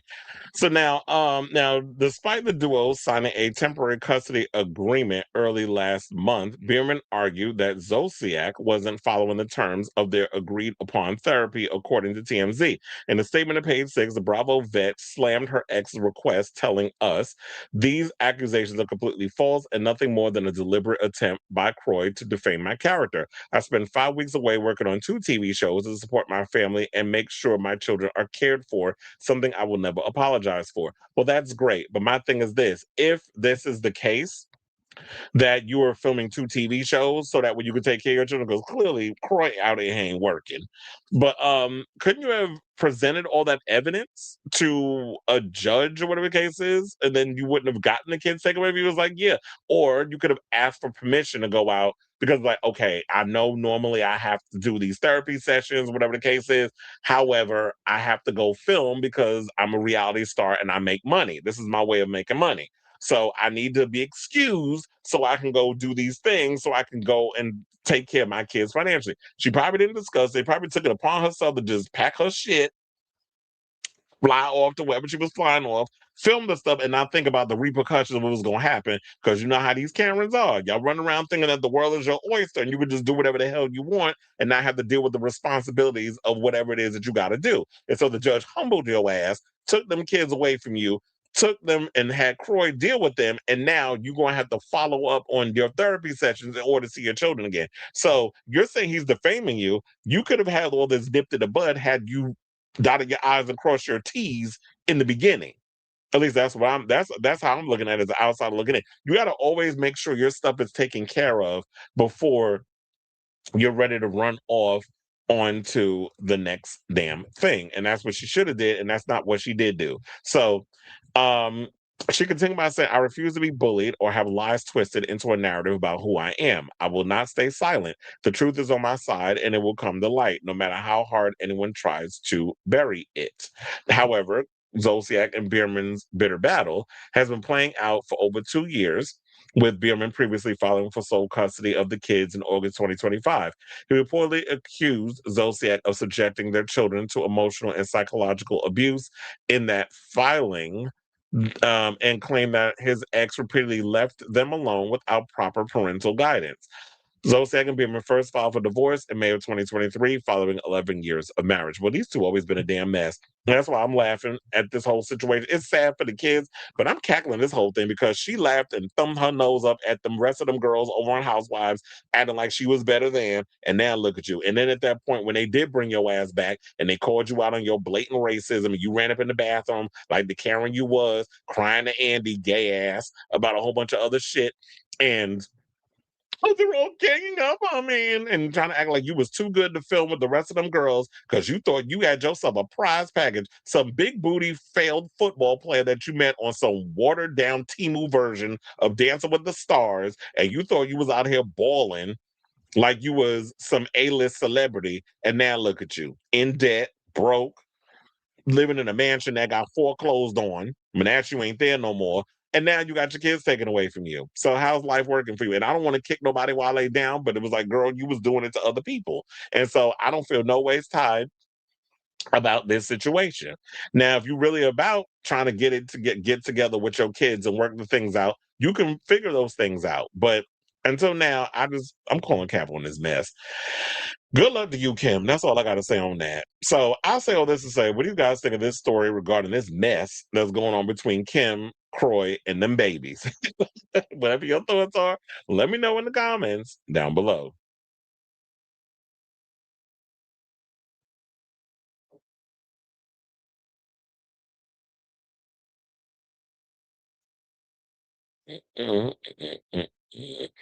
Pattinson looks better now than he did in those. Yeah, he does.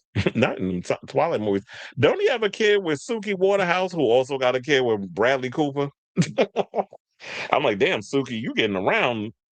She got 2 kids with 2 actors. So they like step siblings? Muscular lean build. Yeah, that would work. Because I don't need you to be overly bulky and buff like Ben Affleck. Like, to me, I feel like out of all the Batmans, Ben Affleck was the best Batman. And I know some people gonna find that blasphemous. The problem is the movies were terrible that he was in. But his version of Batman, I liked. The closest that I feel like I'm getting my favorite Batman that I like that's been that's good Batman, good movie would be The Batman with Robert Pattinson. Because I wanted the action of Batman v Superman, that that warehouse scene with Batman, but I want Detective Batman, and that's what we're getting with this new movie. We're getting Detective Batman, which is the Batman I've always wanted to see on the big screen. So Now, if they can match the action of that warehouse scene with this upcoming Batman movie, we can get more of that. Then I'm like, okay, this is the perfect Batman we've gotten on TV or in the theaters. This isn't funny, but I can't help but bust out laughing. I have nothing against Kim, and I think she's so funny, but this has me cheesing because Kim is a mess.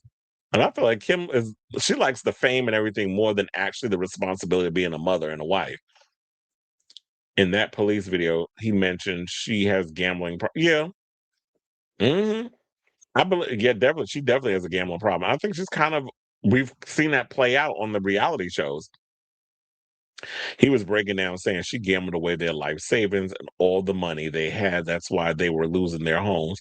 Yeah, she's got and my thing would have been like, okay, bitch, now I need you to go hit the stroll and make that money back. But Kim has always been somebody who tried to live beyond her means. The big papa thing, and always wanting to have the most expensive designer clothes and all that other stuff, and thinking that was going to. And that just shows a deep sense of insecurity if that's all you focus on. It's like I gotta have all the designer this, and I gotta. It's like, okay, ma'am.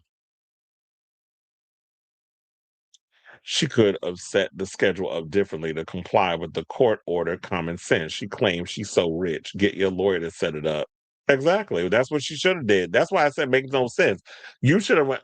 Now this is look. Now that see, and you know what? I'm glad I thought about because the thing about the whole faking the gay thing for a storyline. Kim Zoe said, remember when she got with Tracy Young, the DJ? That to me felt like stunts and shows. That's why I'm still a little skeptical of the whole Porsha thing. I'm not saying that you can't be into men and women, that sexuality isn't fluid because it is, but a lot of these people, a lot of y'all be running around here trying to fake shit for a storyline. So that's why I just be side eyeing. Because when you long in the tooth and you ain't got nothing really going on, go gay. They don't want to put no real entertaining gay people on, but we got to have these other long in the tooth celebrities that all of a sudden want to dip their toe in the lady pond for a storyline. And that's what I was saying. Like, you should have had all that set up. If you're going to be going out of town and you can't fulfill certain obligations that were agreed upon in the court, then you should have notified your attorney to be like, okay, we need to let them know I'm going to be out of town. I'm not going to be able to do this. We may have to figure out a way to schedule a Zoom call for a therapy session because you can do that now. You don't even have to be at the therapist's office. You could do Zoom calls. We could have did a Zoom call therapy session and be like, okay, I need this amount of time to be able to do my little therapy session, and then they would have to halt shooting or whatever to work around that. Or you would just be like, well, when I get back, I'll fulfill whatever I need to fulfill. And you could have left the kids with Kroy while you was out of town filming. Because I know you wasn't crazy enough to have them kids in the house by themselves. None of them is old enough to be able to take care of themselves, except the first two kids you have, Brielle and Ariana. They're old enough where they can stay on their own. Now, why is Kim all up on that man like that? That was bad. That was during happier times. He definitely enabled her though, and now he is suffering. Yeah, because at one point, didn't they all kind of like? Didn't he kind of turn his back on his own family because he loved Kim so much? He was so twatmatized. I try to find a word because we got dickmatized when a woman is caught up on the peen. What do you call a man that's caught up in a woman's spell? Twatmatized. Sidebar. Send me to my booties and matage. Did y'all see Todrick put a post of him picture himself butt ass naked up on social media? I considered posting it on my Facebook. I was gonna say Todrick out here showing coochie, and I was gonna spell it Kewchie. Coochie. I was like, I don't know. I might get in trouble. But he posted it on Instagram. That's meta. Now go to sleep, wig. I meant to call. I was like, okay, let's talk about wig. Seems the gay storyline always comes up when they say absolutely. I mean, we know there's a lot of gays in the ATL. Yeah, he sure did, and was disrespectful to the ladies of ATL too. Hmm. That's what I said. I don't feel bad about them because y'all kind of did those racial microaggressions on that season when y'all decided to come back, Nene with the roaches and all that other stuff, and y'all were being disrespectful. And I don't feel no ways tired about her. when everybody's in a good place, and of course you had that dumbass Sheree, you know, very much team Kim and just following her around like a lovesick puppy. So what do you expect from Bird Brain? Shit by Sheree. How's that fashion line going? Anyway, let's move on to more skepticism. And let's talk about Britney. So apparently Britney Spears' son, Sean Preston, who we ain't heard from a month of Sundays, because remember, it was always about Britney and Jaden. Them two have kind of been hanging out thick as thieves, playing the piano, hanging out with each other. We've seen the videos, we've seen the pictures of them and stuff. Now Sean Preston, I believe who was the firstborn, has come around. And now I guess he and his mother are in good graces, excuse me, because he decided to change his social media handle to Sean P. Spears, which that's great and all, but it's got me giving a little bit of the side eye. So, Britney Spears' eldest son, Sean Preston, made a noticeable change to his Instagram handle. He added her last name while leaving off his father's. Sean, who, if you look at his birth certificate, is Sean Preston Federline. Now he want to put it as some damn Spears. Goes by Sean P. Spears on Instagram, whereas his old handle was simply Sean Preston. The name change comes after Sean, whose dad is Spears' ex-husband, Carter Federline, reunited with his mother on a yacht getaway over the weekend. Sean, 20, posed for photos with his mom and young brother, 19-year-old Jaden James, which Spears posted on her Instagram. And yeah, that's half the picture you see over on the left, because that's Sean and Britney, and then Jaden's on the opposite side. And that's when, child, I know, please don't throw tomatoes at me, but I did say the photo was giving Weekend at Bernie's tease. If you're seeing the movie, you know. But it was definitely giving it. I was like, why they hold this lady up like she did? It literally was giving that in the picture. Or was she drunk? Which they did say that she's been in, rehabilitating and all of that stuff. Like she's been working on her sobriety. So I want to give Britney the benefit of the doubt, but I don't know.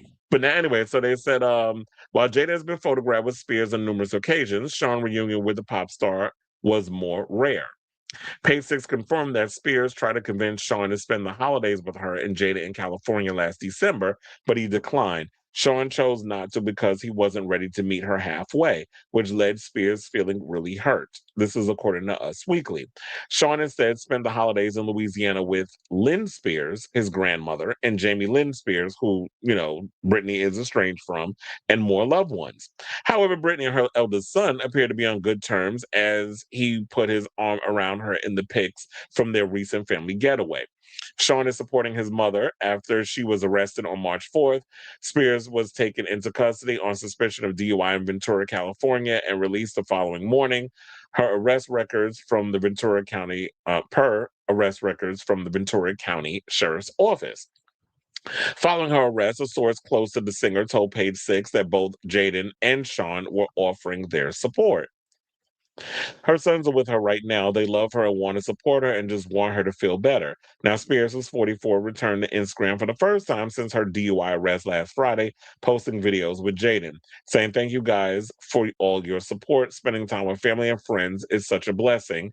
This is what the toxic singer wrote. Now, I'm kind of side-eyeing. Child, there's one picture I've seen of Sean Preston wearing sweats. I think that boy packing, but I shouldn't be looking at him like that. Well, I mean, he is over the age of 21, but don't be walking out here in them old sweatpants and your meat is doing what it's doing. But besides that, I really want for Britney to have genuine people in her life that care about her, that genuinely care about her, and are not using her. There have been so many people that have come in and out of her life that have used her so much to the point that who do you trust? Who do you look at and feel like, are you really here because I'm your mother, or is it because I'm Britney Spears, the pop star, with a lot of money and a lot of access? And Jaden, I don't know much about Sean and what his aspirations are, but we know Jaden plays the piano. He might have aspirations to get into music. And Britney has a lot of connections and knows a lot of people who she could introduce her son with that they might want to work, whatever. So I hope that he genuinely is wanting to give his mother a chance. Look, here's another thing too. Britney is raising two Virgos. So I know how Virgos, how we can be. We could be very unforgiving. We could be very skeptical in a lot of situations. And we could be very much harder on people when it comes to do we open ourselves up to wanting to trust someone again. So I don't know if I'm hoping it's genuine. I really hope that they're really trying to make it work for the sake of their mother and they want to be there for her and not using her because Britney could use some genuine people that care about her in her life. She's been through a lot. I have empathy and stuff, but even though we crack jokes on here with her in in the Gerber baby panties and the twirling and all the stuff, and we crack the jokes, but I can be serious when I need to be. So shout out to you, Brittany. Hopefully everything works out between you and your kids and they're genuinely there for you. I do wonder, it kind of makes me feel also a little skeptical, like, wow, all of a sudden on your social media handle, you should just go by Sean Preston. We know who your mother is. Everybody who follows Brittany knows who you are. So I don't get the whole Sean P. Spears thing. It just feels weird unless you had a falling out with your father and you're pissed off at him and you feeling like, oh, I want to show his ass on what, I'm gonna get back at him. I'm gonna get a lick back for what he did to me or whatever personal shit you got going on with your father. So I don't know what that is because traditionally, I don't know if any other cultures, but I know in America, you if you're a guy or girl, I guess until you get married, then the woman takes on the husband's last name, but the guy always gets caught with the father's name unless they decide to go before the courts and do a whole name change, whatever. So I'll definitely keep abreast of this story as it develops. But yeah, I'm for the meantime. In the meantime, I'm side eyeing your kids, Brittany. Even though I know you want to believe that your kids are genuinely there for you because you're a woman who genuinely loves your children with all their heart. I just hope that they're there for you because they really love you. So I say all this to say, what do you guys think of this story? Do you believe that the kids are there for their mother, or the possibility that this is some usation type of situation? So whatever your thoughts are, let me know in the comments down below.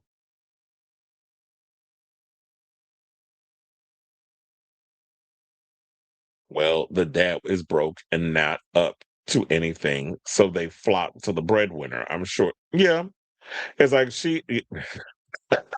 Kevin settled for money. Y'all pretty much saying the same thing. And so that could be what it is that Kevin going out there using his children to go get up under mommy's good graces. She buys them things, give them money, whatever the case is. They take it over to daddy and help him out. Get up off your ass and get a job. Or as Monique and Press said, go down to the welfare, get your ass down to the welfare and do what you got to do. They did. Yeah, that was another thing too. So the kid, and that's why I was wondering because it was like, if you had a falling out or something with your father, I could understand the whole thing of like a lot of the kids deciding because I think Pax did it. Shiloh, I'm not sure. I think she did it too. There's a couple of them that decided to go and be like, you know what? I'm not even going to have Pitt as my last name anymore. And that's kind of sad because it makes me wonder, like, why all of a sudden the kids are not interested in being like, what did you do that your kids want nothing to do with you? Or is it a case of where they brainwashed by Angelina? Because everybody would look at Angelina like she the bad guy because of how she comes across, her energy, her reputation, some of the crazy things she's done in her life. So a lot of people will look at her as like she's the problem. She's the problem versus William Bradley Pitt. But I wouldn't be surprised if Kevin kind of sent them out there to use like they know her weakness in regards to her children, and he's weaponizing kids against her for as long as they've been since she gave birth to them kids. He's known that is her Achilles heel. So he probably is using her. But anyway, let's get back into some more topics. This is a heavy show. Look, I've been off for 2 days, so I got to give you all a lot of celebrity news and gossip.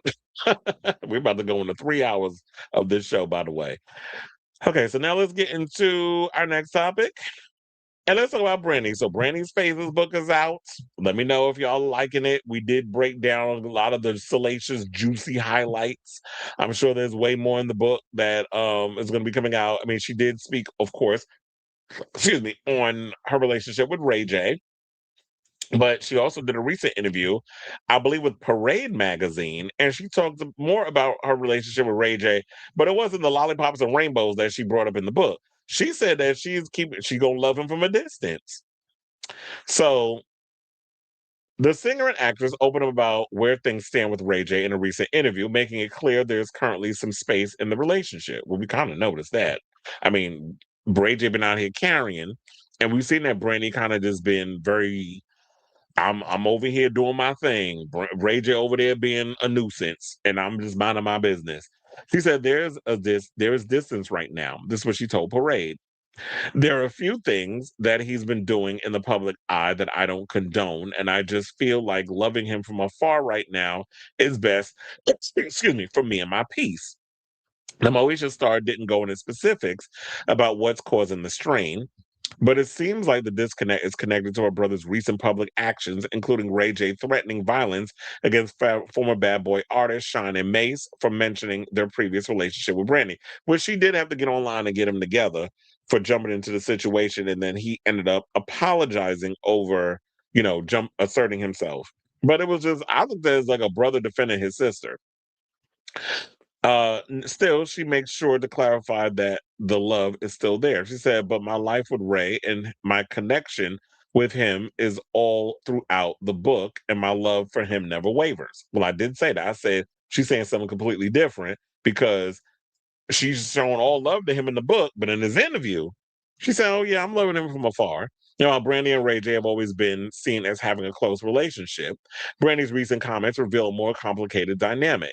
Just last year, Ray opened up about his family dynamic, calling himself the black sheep of the family and insisting they're embarrassed by him. Well, you do a lot of embarrassing shit. But before I get to the rest of the tea, what he had to say, my thing is this.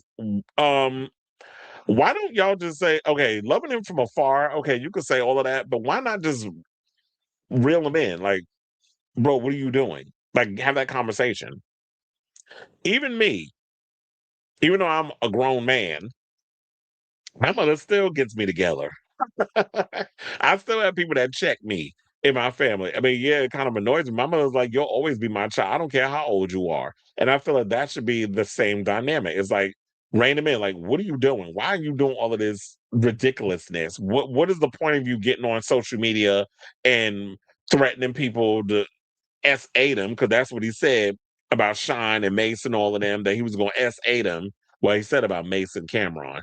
Cameron them teeth and Mace, sound like he was on the back of the bus with the helmet on his head, because he do sound slow when he talks and when he laughs. So sometimes you just gotta pull somebody together, and I think that's all it needs. Like, if you genuinely care about a sibling or somebody in your family and they doing some fuck shit, call them out on it.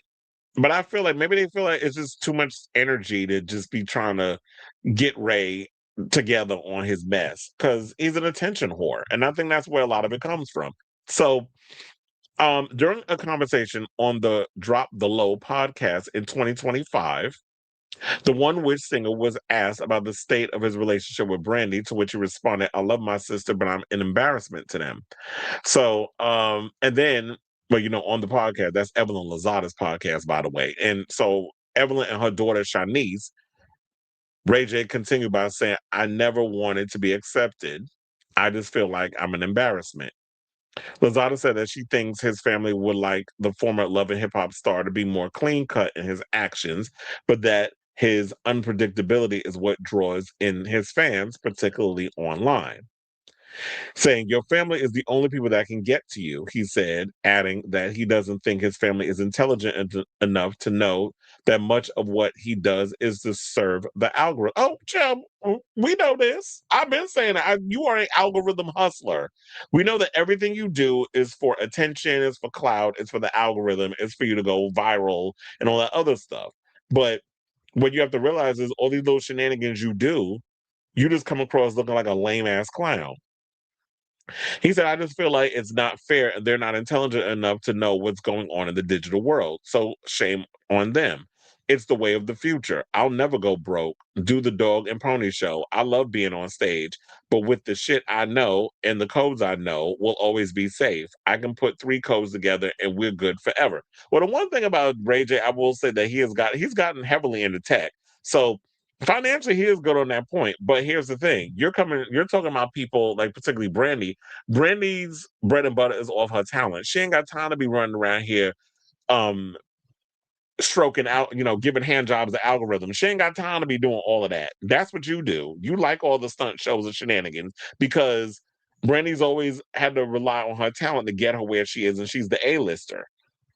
Your career has never gotten to that peak.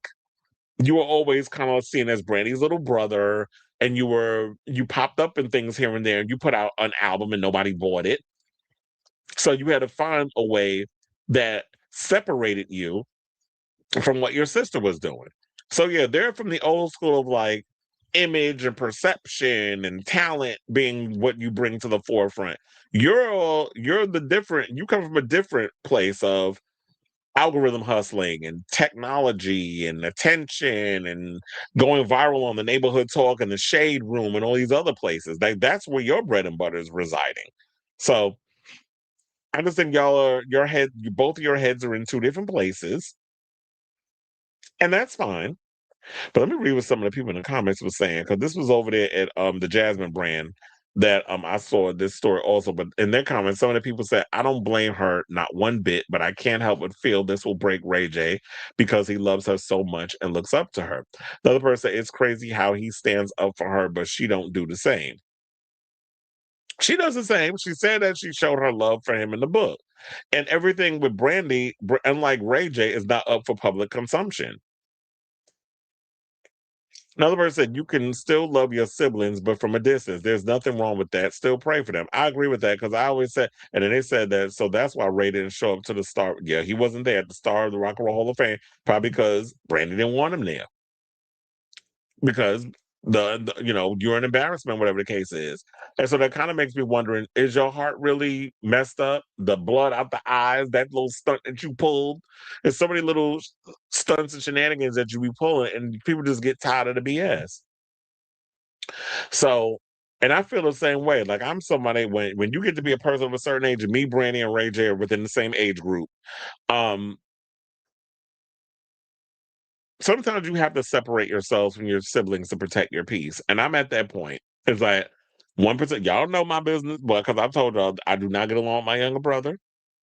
He's very problematic and toxic in a lot of things he does. And I feel like in order to protect my peace, I keep my distance. I don't speak to him. He don't speak to me. We keep our situations separate. He does his thing. I do mine. Because it's like when you try to reason with people and they don't want to reciprocate it, you wash your hands of the situation. It's like you grown. This is the decision you made. This is what you want to do. Then you live it, own it. Bio con Dios. Whatever helps you in life. Good luck.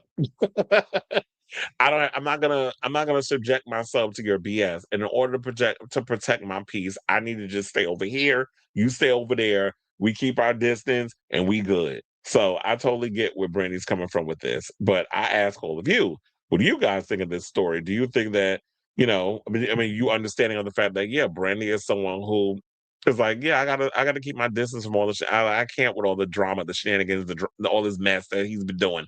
I just got to. He stay over there. I stay over there. I mean, we could put up a united front or whatever the case is, and it could have been cute if he would have showed up to the star on the Hollywood Walk of Fame situation. But maybe Brandon didn't want him there because out of fear that he gonna make it all about him. He might try to piss himself in front of the audience just to get attention because Ray don't know how to act right in public. So let me know what you guys think of this story in the comments down below.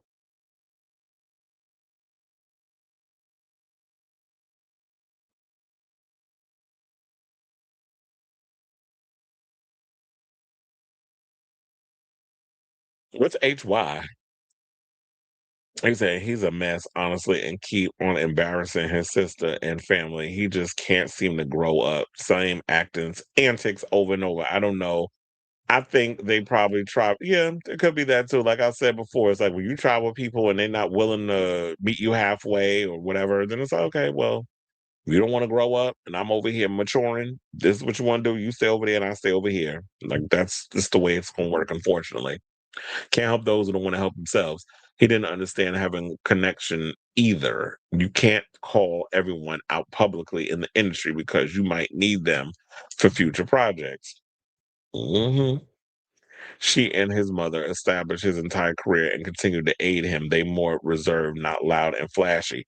And yeah, it might have started with the whole Kim Kardashian sex tape that, he was like the sex tape and all the little shenanigans. They remember at one point he became a reality star and went on Love and Hip Hop. And then he started trying to do the whole, what was that streaming service? He tried to be like Lemmy from Zeus with Dosh. I don't know if that's still around. So he was trying to create his, and then he got the Tronics and all other stuff. So he was trying to create all of his, all these little things on the side. And yeah, I remember hearing that story. She stole so many credit cards. Been hearing that story.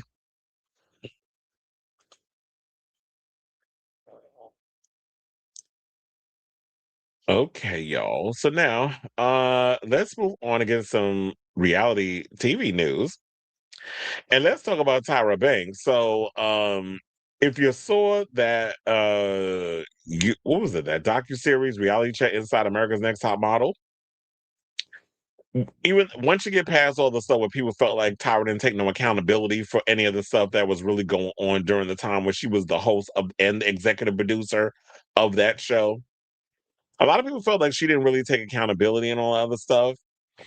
And she did mention after everything, not I guess failing to read the room, that I'm going to we're thinking about reviving America's Next Top Model for a cycle 25. And it was met with mixed feelings. I don't know how people feel about it today, whether they're more yay or nay, but nevertheless, she did speak on it, and she said that they're interested in bringing the show back. But now, according to a report from Radar Online, they're saying that if they do bring the show back, they might just kick Tyra to the curb and just revive the show without her. So TV execs are considering a reboot of America's Next Top Model and may be more willing to pick up the reality contest without the diva who built it, Tyra Banks.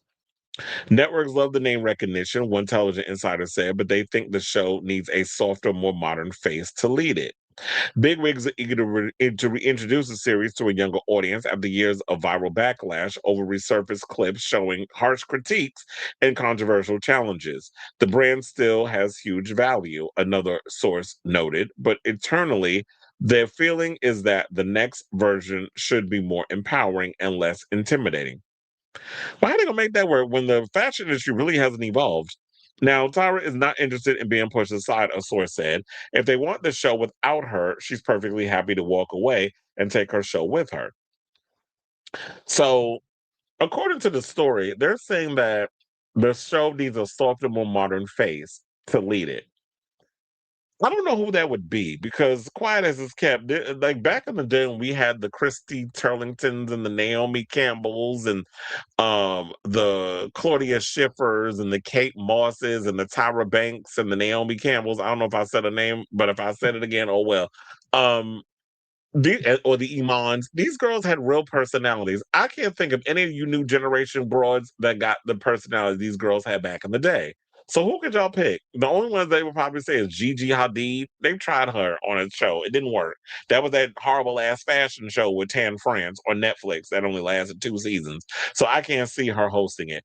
Here's the thing. Regardless of how you feel about Tyra Banks, I don't think the show would work without her being a part of it. If you're going to do America's Next Top Model and bring the show back, it needs to be with Tyra Banks. But if you're going to bring Tyra Banks back, you got to bring back Mr. and Mrs. J, and you got to bring back Nigel Barker. You can't do a whole show without those core four, even though the core four is feeling the way about each other at this point. So I don't know how this show would work. Now, one of the things I was thinking about, because I did I was like, look, she created the show and been of the face of it for 23 cycles. Remember, because one of the cycles she wasn't on there. Rita Ora was, and we see how y'all responded when y'all brought in a new person.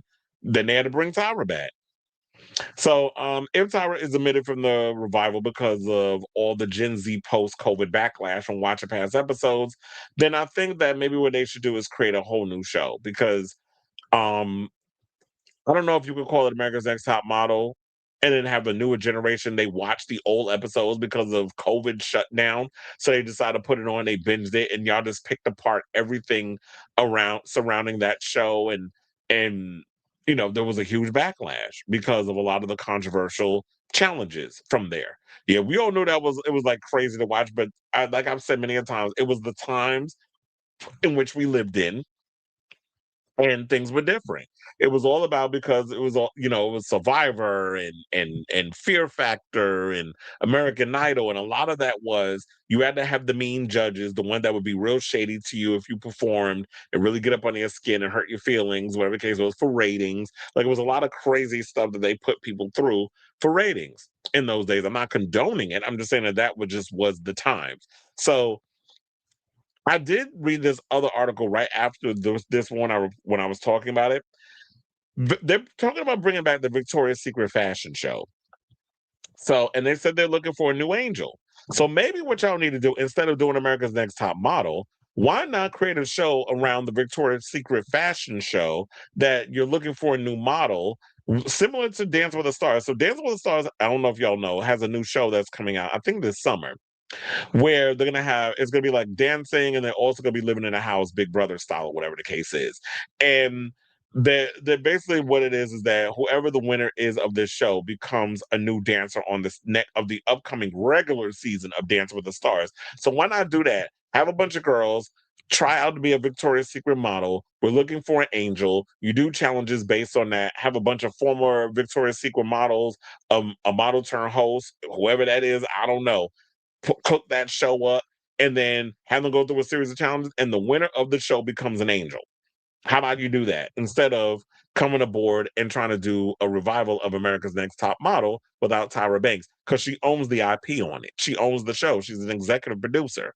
So I don't understand how you're gonna make the show and not have the OG of the show come back. It's kind of like when I was saying about, I stopped watching Project Runway when Heidi Klum was no longer part of it. Now that she's back, and I am kind of upset, even though I am kind of upset with who they picked to be the winner of last season. But I thoroughly enjoyed Project Runway, and seeing, you know, Heidi there. I know people was upset that Tim Gunn wasn't there, but I also love Christian Siriano. So I wasn't that upset that Tim Gunn wasn't there, because Christian comes from America's Next Top Model. He's a fashion designer, one of the most famous ones to come out of the show, and successful ones. So it made sense to have him there. And the show worked for the most part. Not who they chose to win, but nevertheless, the show works. And seeing that Heidi was a part of that, that worked for me. Now, in the Guards of America's Next Top, I was like, yeah, I can't see y'all doing it without Tyra. But I definitely want to hear from y'all. What do you guys think of this story from Radar Online? I mean, you could take their stories with a grain of salt. It's a little tabloidy. But if this turns out to be true, do you think a show like America's Next Top Model would work without Tyra Banks being a part of it? They tried that in the past, and it clearly did not work. Y'all brought in Rita Snorra, and y'all did not receive the show the way that they thought. I think Laura Roach was on that season too. And yeah, the show didn't work, and we all moved on, and then they had to bring Tyra back. So um like I said, if y'all not gonna bring her back, why not just do the idea that I gave y'all about the Victoria's Secret thing? Maybe that'll work. Or just create a whole new fashion show, like they did with Naomi Campbell with the face. Remember that show? So yeah, let me know what you guys think of this story in the comments down below.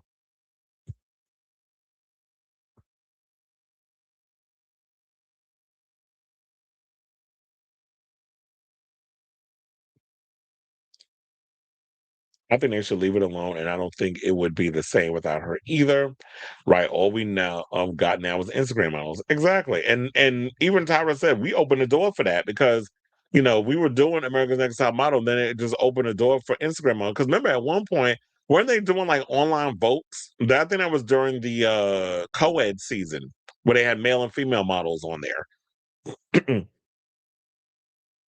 I completely agree. They got to bring them all back. But the way they not liking each other, that's not going to happen. Well, meaning Tyra and the other three. I know y'all were discussing it earlier, but two songs from Olivia's next album with the long ass title would be co-written with Phoebe Bridgers. Times I'm glad I'm not 17 anymore, because this would have unalived. Oh, ANTM can't work in today's climate. The gimmick isn't working since Gen Z has such a negative perspective of the show. They want authenticity and less. Absolutely, and I agree with that. I just don't think America's Next Top Model will work in this climate. How do you make a show like that work in this day and age? It's like, oh, you can't, like, if you say something mean or whatever, like, it's funny how you get all the trolls on social media, but in real life, they're like, oh, no, that's just still mean. You can't say stuff like that. So people will be feeling away. So I don't know. Yeah, I do. I agree with you. I don't think a show like a type like Top Model would work in today's climate. That's a good idea. Looking for Victoria's Secret models, I would watch that. Yep, they were doing online. But look, I will. I could come up. I'm good at coming up with ideas for a reality show. I got quite a few. So I was like, yeah, y'all talking about y'all looking for a new angel? Why not do Victoria's Secret?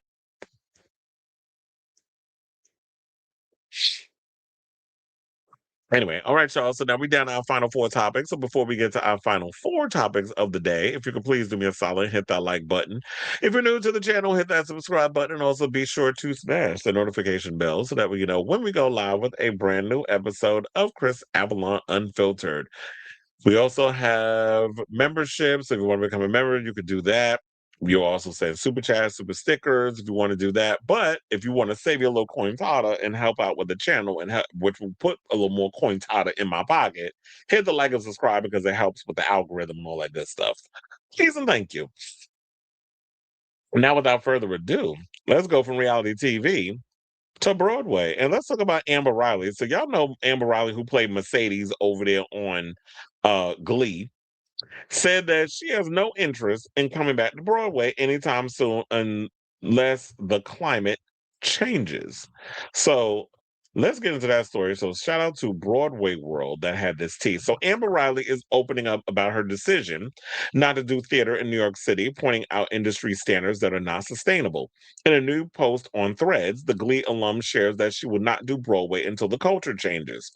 Responding to a post that New York City theater standards can't be sustainable nor healthy, Riley, probably because it's too damn expensive. Y'all, I don't think y'all pay enough the workers enough money, and the rent is too damn high in New York. Riley offered her opinion on the matter. She elaborated that she no longer that no matter how much training you have, 8 shows a week without proper support or compensation is not sustainable for performers.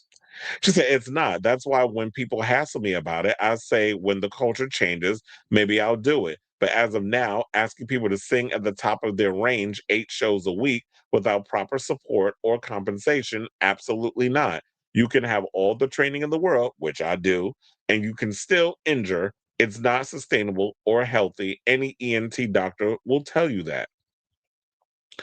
And I'm actually going to agree with her because you know what? We had a situation recently. Hello, Megan the Stallion.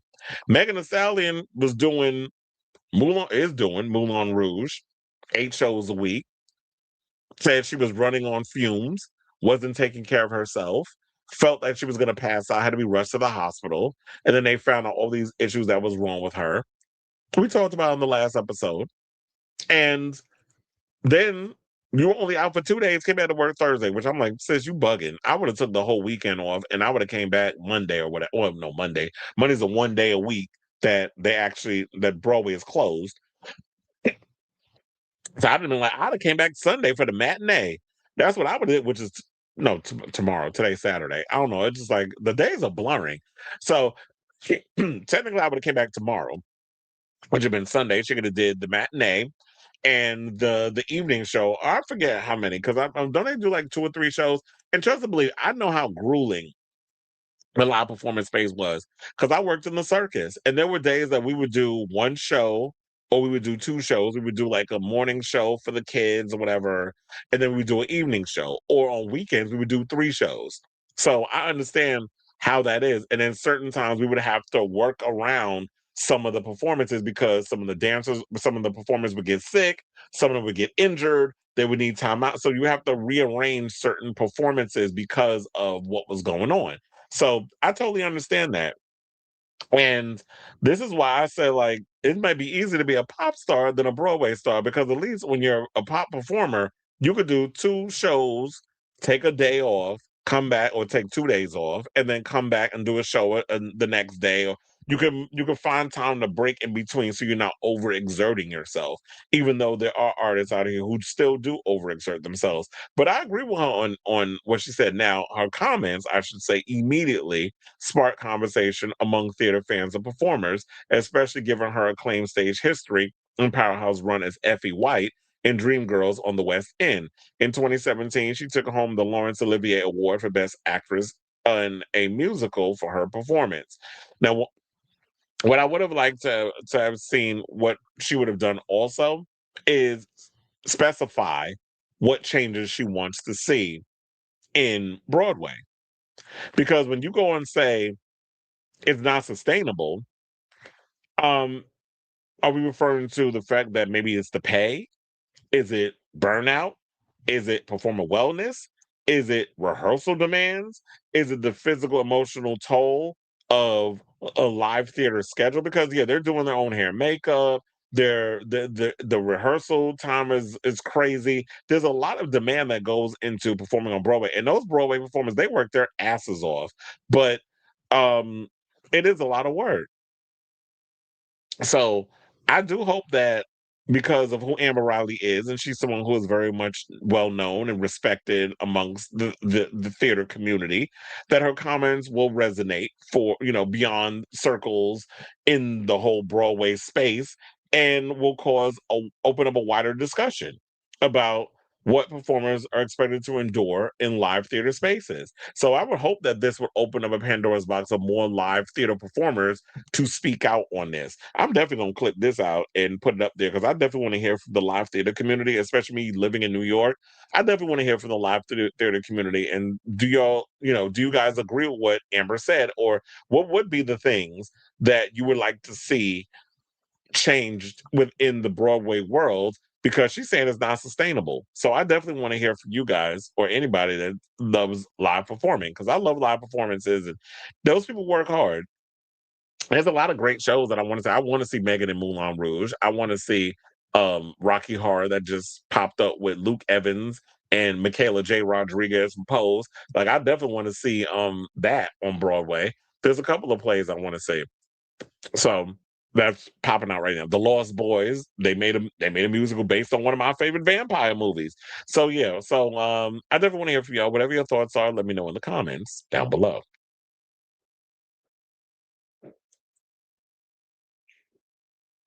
Meg don't sing. Was she rapping? That's not taxing, to be honest. I think Meg's schedule is a lot, regardless of Broadway. So it was just overall. It could be. I mean, from what I've heard, that she is a lot. She is featured a lot in Moulin Rouge, and not necessarily singing, but I think that they've reworked some things. She even has a medley of her songs that she performs at the end of the show, along with everybody else. So it's like modern day, because a lot of what they're doing is like the Moulin Rouge from, like, with Ewan McGregor and, what's her name, Nicole Kidman. So like using top 40 hits and incorporating it throughout the show. So it's that's probably a lot of dancing, a lot of moving around. So I don't know at what length, because I haven't seen Moulin Rouge on Broadway, so I don't know at what length that she used throughout the show, but she is the MC. So um I would like to know, like, what the demand is. All right. So wait, did I forget one? Oh wait, no, I didn't. All right, so now let's get back into more hot topics. And let's talk about Melanie Brown, aka Scary Spice, who is getting candid about her thoughts about a Spice Girls documentary. Look, we're supposed to be getting a 30th anniversary of these ladies going on tour. They can't seem to do that. Now they're talking about a documentary, which I didn't know much about. But she said that the only way that a documentary will ever come out about these women, they got to be honest. So with their 30th anniversary approaching, Spice Girls fans are awaiting the British girl group's triumphant return in some form or another. After teasing plans for the milestone last year, Mel B recently explained that despite all five of the women thinking about coming together for a documentary, it doesn't seem to be in the cards at the moment. Because I think we've all been asked and we're all thinking about it at some point. She told, "Hello." I was trying to say it like Adele, but it had to be done in the right way, and it has to be honest, and not everybody wants to be honest. Well, who's everybody? Need you to pull a sudden track. Name them. Oh, we talking about Willis? Now, last April, Mel B teased a potential reunion in an Instagram post, organizing my picks, and it's all Spice Girls. Baby, it's time to do it all over again. Y'all always say teasing the fans, and the only ones that ended up being screwed is us. It's like, girl, if y'all want to do the tour, do it. But I'm thinking that she's talking about everybody don't want to be honest. Here's the thing, scary. We didn't know what your definition of honesty is, because if it's personal stuff, then we don't need things.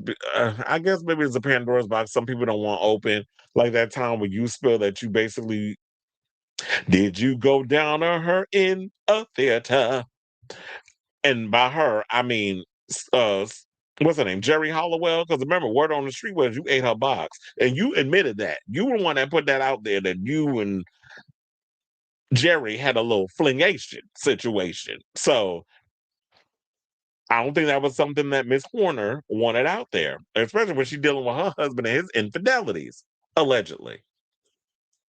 So now Melanie C, aka Spoe Spice, also acknowledged the anniversary, saying it's 30 years next year since the release of Wannabe.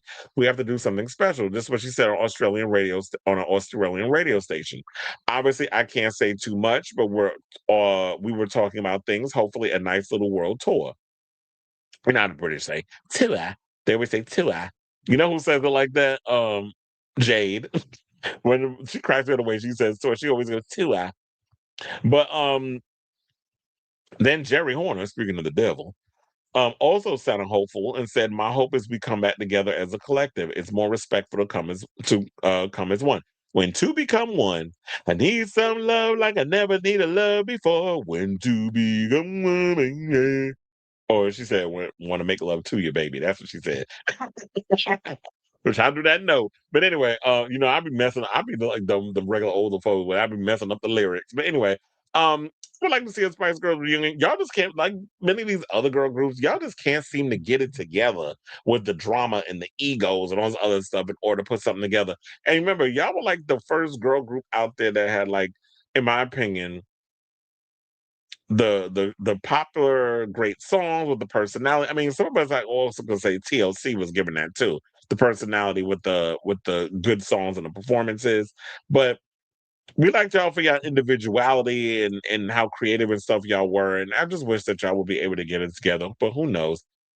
If y'all can't put y'all egos aside, we may never get to see this Spice Girls reunion happen. And it would have been great for this to happen because it's the 30th anniversary. But there's always got to be some type of self-saboteur in the group. So anyway, I'll say all this to say, what do you guys think of this story? Because it's like, even if they manage to work it out, then we also got to try to get Victoria Beckham to want to get up off her ass and want to do a tour. But she's not going to want to do one because she's so caught up in being Miss Fashion Girl and all this stuff. And probably working on trying to get back in the good graces of Brooklyn. But that boy he gone. I don't know if you're ever going to repair your relationship with your firstborn. It's too far gone at this point. So I say all this to say, what do you guys think of this story? Do you think that we could possibly have a Spice Girls reunion? And also, um, what does she mean by saying that certain people have to be honest? Who you talking about, Willis? So let me know what you guys think of this story in the comments down below.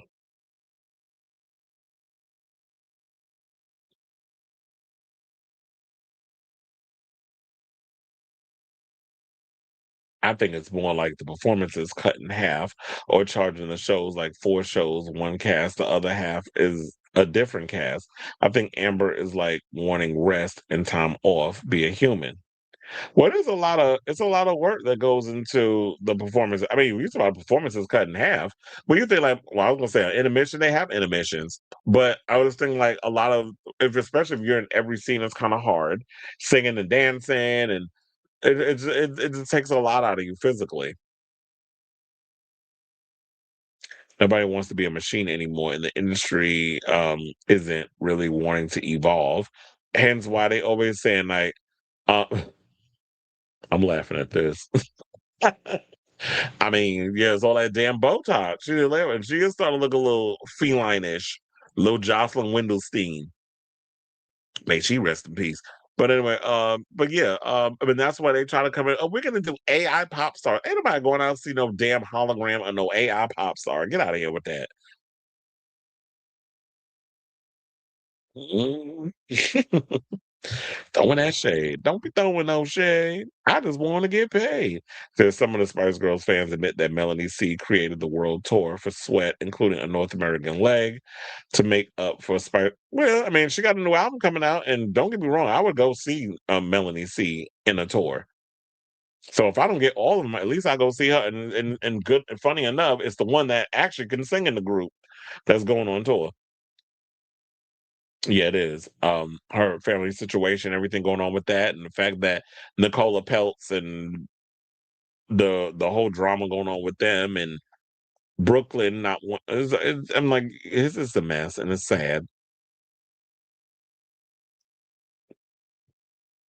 Ooh, child of ghetto. All right, so now let's get into our our final topic, or second to last topic. I don't even know how to phrase this anymore. I think once you get to the end of your ropes with the show, it's like, okay, my brain is starting to shut down. We got two more topics. We're gonna get to them though.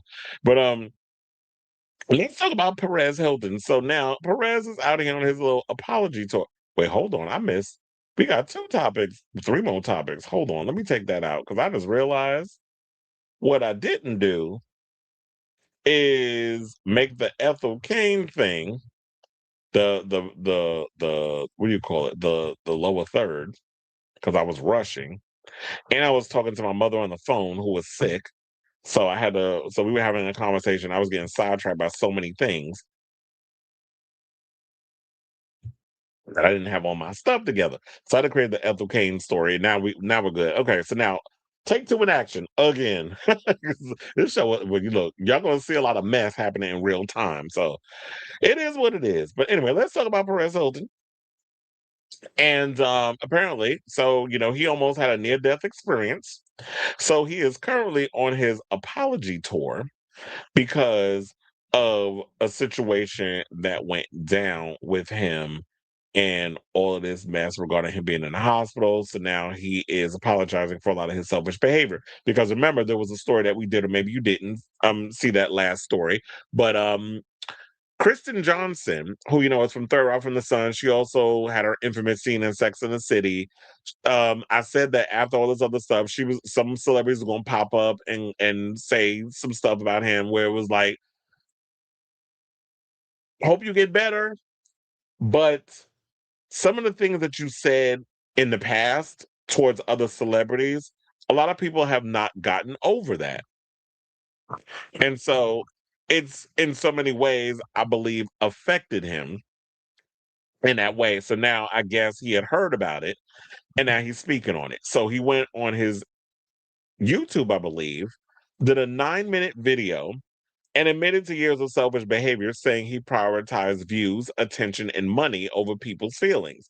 He described carrying deep shame and regret and has made both public and private amends to dozens of individuals. The apology followed his 21-day hospitalization for sepsis and infections, during which he says God presented himself to him, transforming his outlook on life. So he said, I made a lot of mistakes in my past. We all have. Nobody's perfect. But my mistakes are very public. The internet is forever. Receipts are forever. And I'm saying it a lot fast because the problem with Perez, he'll talk, receipts are forever. I carry with me deep shame and regret. I'm sorry. I will continue to apologize. I have also reached out to make amends. I have apologized publicly and privately to dozens of people. Yeah, that's how you talk. You gotta enunciate every goddamn word. This shit gets on my nerves. That's why sometimes, I mean, I'm like, I don't know if that's how you really talk or you just be doing that because you want to enunciate everything. But sometimes I have to hit the speed button because you could do that on your on the when you're playing certain videos. Just speed it up a little bit, slow it down, hurry up and get through what you got to say because you're taking a little too long to get to the point. He also continued by saying, because I was so selfish, because I didn't care who I hurt, I just cared about the views, the attention, the money. People hated me. Some people enjoyed it, but it felt like most people hated me. And last week, since I've been home, I haven't been getting as much hate, and I've been getting love and prayers. The media personality also expressed confidence that his sins have been forgiven. He said, I've made a lot of mistakes in my past, but I know that God loves me. God has forgiven me. And almost more importantly, I have forgiven myself. Hilton recognized that his approach to online reporting has earned him subpar reputation. He says, I know there are still people out there who want to see me suffer. And yeah, trust and believe, because I've been reading those comments too, and want to see me pay for the mistakes and the bad decisions and the hurt that I've caused in the past. Karma and they're entitled to karma and and then he said karma and they're entitled to that opinion. It is valid. I've earned those thoughts, but I forgive myself. At some time, at the same time, Hilton also defended his line of work. He said, I don't do gossip. I do celebrity journalism, and I have to provide for my family. I have 3 young children and my mother, and I also support, and my sister who works for me. I'm doing my best. And here's the thing. Here's the thing. You did do gossip. In the early stages of your career, when you had PerezHilton.com, which he still does, when he was in the beginning, he was doing gossip. You were doing salaciousness. Yeah, you were doing celebrity journalism, but you also coming up with derogatory names for people. You came up with Fire Crotch for Lindsay Lohan.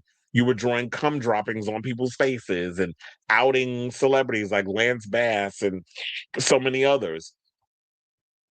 So, um, we understand like where you came from, and and this also comes from a place of salaciousness with TMZ and Perez and delisted and something. But even myself, when I was back blogging around the same time as Perez, we were all taking like these avenues of we were pretty messy and shady and say all kinds of crazy derogatory shit when we were on the come up and doing in celebrity journalism, if you want to call it that. But as I've gotten older, I have taken a much mature approach. It's like I read the articles, I give my opinion, and if you say something stupid and salacious, yeah, you get the name calling and all the other stuff because I have no sympathy and empathy for you. I'm at a point. I'm not feeling empathy for people who just do dumb shit. I understand if you make a mistake one time, that's great. But if you do it a multitude of times, you do the same thing over and over and expecting a different result, which is the definition of insanity, then you got to be called out. Then you get the name calling, you get the shade, you get the craziness, you get all that stuff. So, but as I said in previous reports on Perez, he has matured. He has changed. He has changed a lot of his ways. Now, does he fall short at times? Of course he does. Who doesn't? We're all human. But he's not as bad as he was back in the day. He still reports the things. He still throws a little shade at me. He's a gay man. By definition, we invented shade. So, um, we have our moments or whatever, but the fact of the matter is he reports the stories and he does it as he needs to. But I feel like people still hold that over him because of who he was and haven't come to the terms that he has changed, that he has matured, that he's not the same person that he once was. And some people just have a hard time wrapping their brain around that. So he also went on to say he's now doing things differently than before after his medical scare. Say, my heart is filled with gratitude and love and repentance. I'm sorry. I forgive myself. I forgive you. If you want bad things to happen to me, then I send you love. I send you all love. Now, in his previous video announcing his hospitalization, he reflected on his religious transformation because he said once God presented himself to him, now he's like going to go to church and he's going to put his kids in. Uh, what did he say? Catholic school or something or another. I was like, okay, now you're doing the most. Because I understand that maybe God revealed himself to you, and that's great if he did that. But now you're being a little too much. Now you're gonna start sounding like these radical crazies that's out here in these damn streets with all their religious rhetoric. I just hope you don't get too batshit crazy with the religious thing. But if you found Jesus, congratulations. I'm happy for you. So um, we'll see how far Perez moves on within his own situation if he walks the walk. He has been walking the walk so far. Even before this whole situation happened, he has been putting one step forward to do better for himself and not be that evil, attention-seeking, salacious person that he was back in the day. He has matured a bit. He has reformed. He has changed. But now it's only a matter of time. You got to show that within the work. So I definitely want to hear from y'all. What do you guys think of this story? Do you think that Perez has changed for the better, or is he saying all this now because you were facing death in the face, the Green Reaper almost snatched your ass up. And because you've been given another lease on life and another change in life, now you're having these type of revelations. So whatever your thoughts are, let me know in what your thoughts are in the comments down below.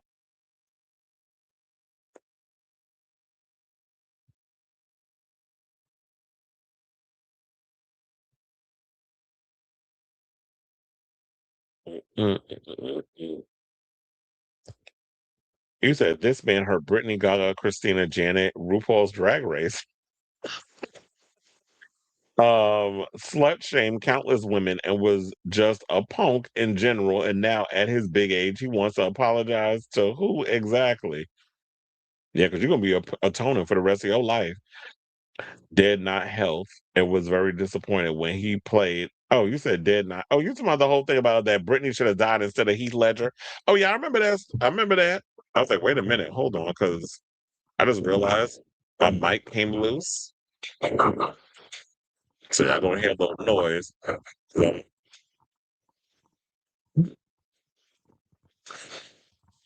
Yeah, the damn thing unscrewed. I was like, my mic better not be coming loose. Let loose, I said, let it loose. And he said, yeah, that was when he said that Britney should have died instead of Heath Ledger. Journalism doesn't include spreading misinformation for the sake of clicks. At least educational journalism isn't. We've all said and done things over the years. Absolutely.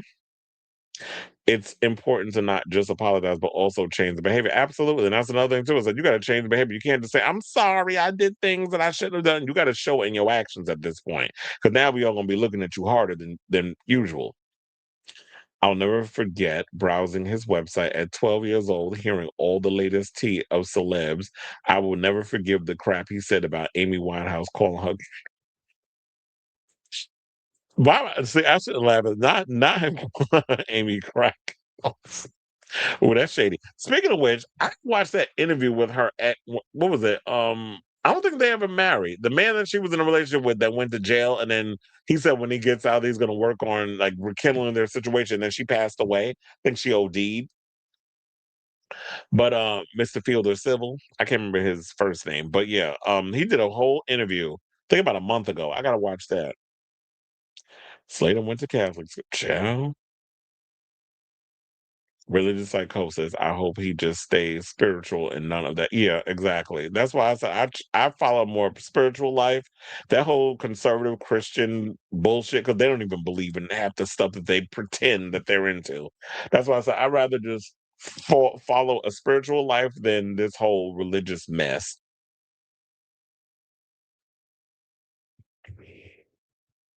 All right, y'all. So now let's move on to our second to the last topic. This one is actually.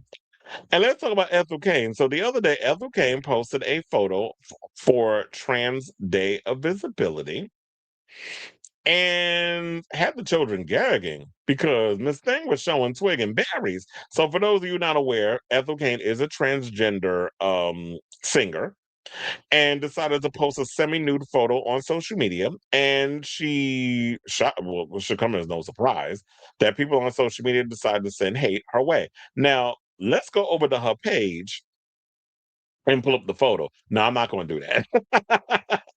We're not going to get banned over here. But this is the cleanest picture that I can post. It's a carousel, but this is the cleanest photo that I can post. But if you scroll on across, you do see her in a corset, and the bottom half ain't no drawers on.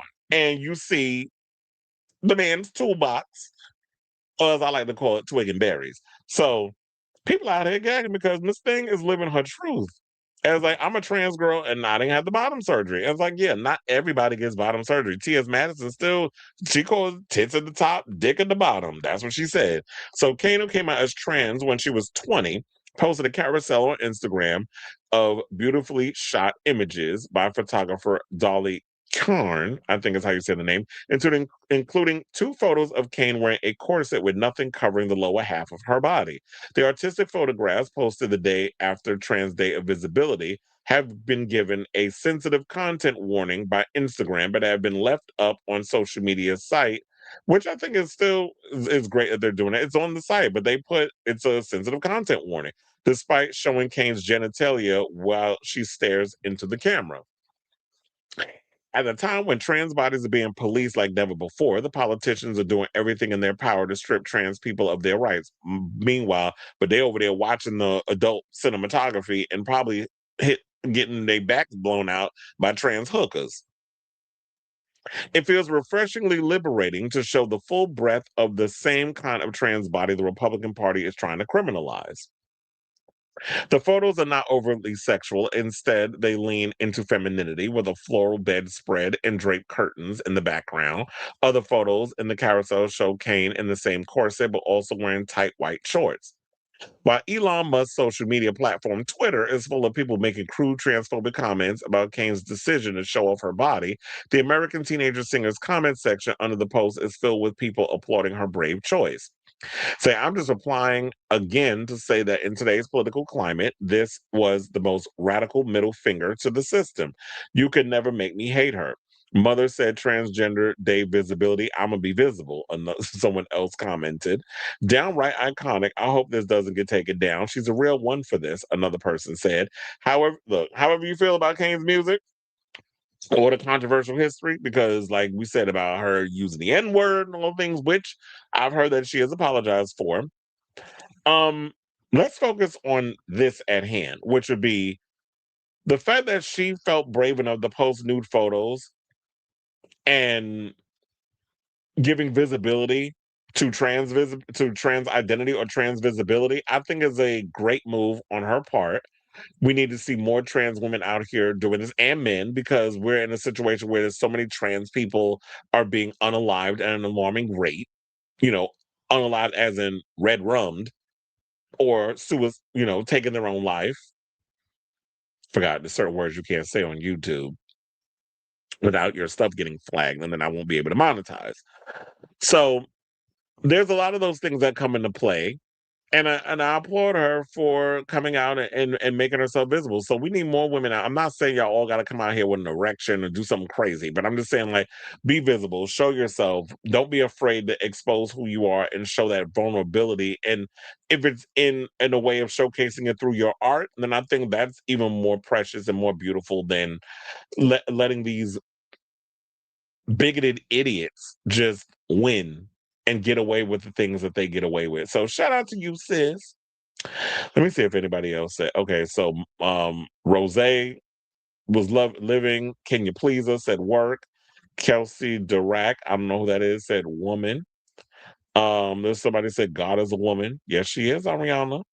Gonna get her IG taken down. Well, it didn't. That's what Bo Butler said, but it didn't get her IG taken down because they put a sensitive thing on her. And I would rather them do that than take it down. Another person, oh yeah, that was the one I read earlier. The I'm just replying again situation. The I'm gonna be visible thing. I said that. Grimes said this seems futuristic. I guess that's from well, that's Elon Musk baby mama. So anyway, so I want to hear from y'all. What do you guys think of this story in regards to what Ethel Cain did? This is around the time of what they said it was the day after Trans Day of Visibility. So it'd have been cool if she would have actually posted it that day. I feel like it would have made much more of an impact. But it doesn't matter. Regardless of when you post the pictures, it still was impactful to someone out there. So let me know what you guys think of this story in the comments down below.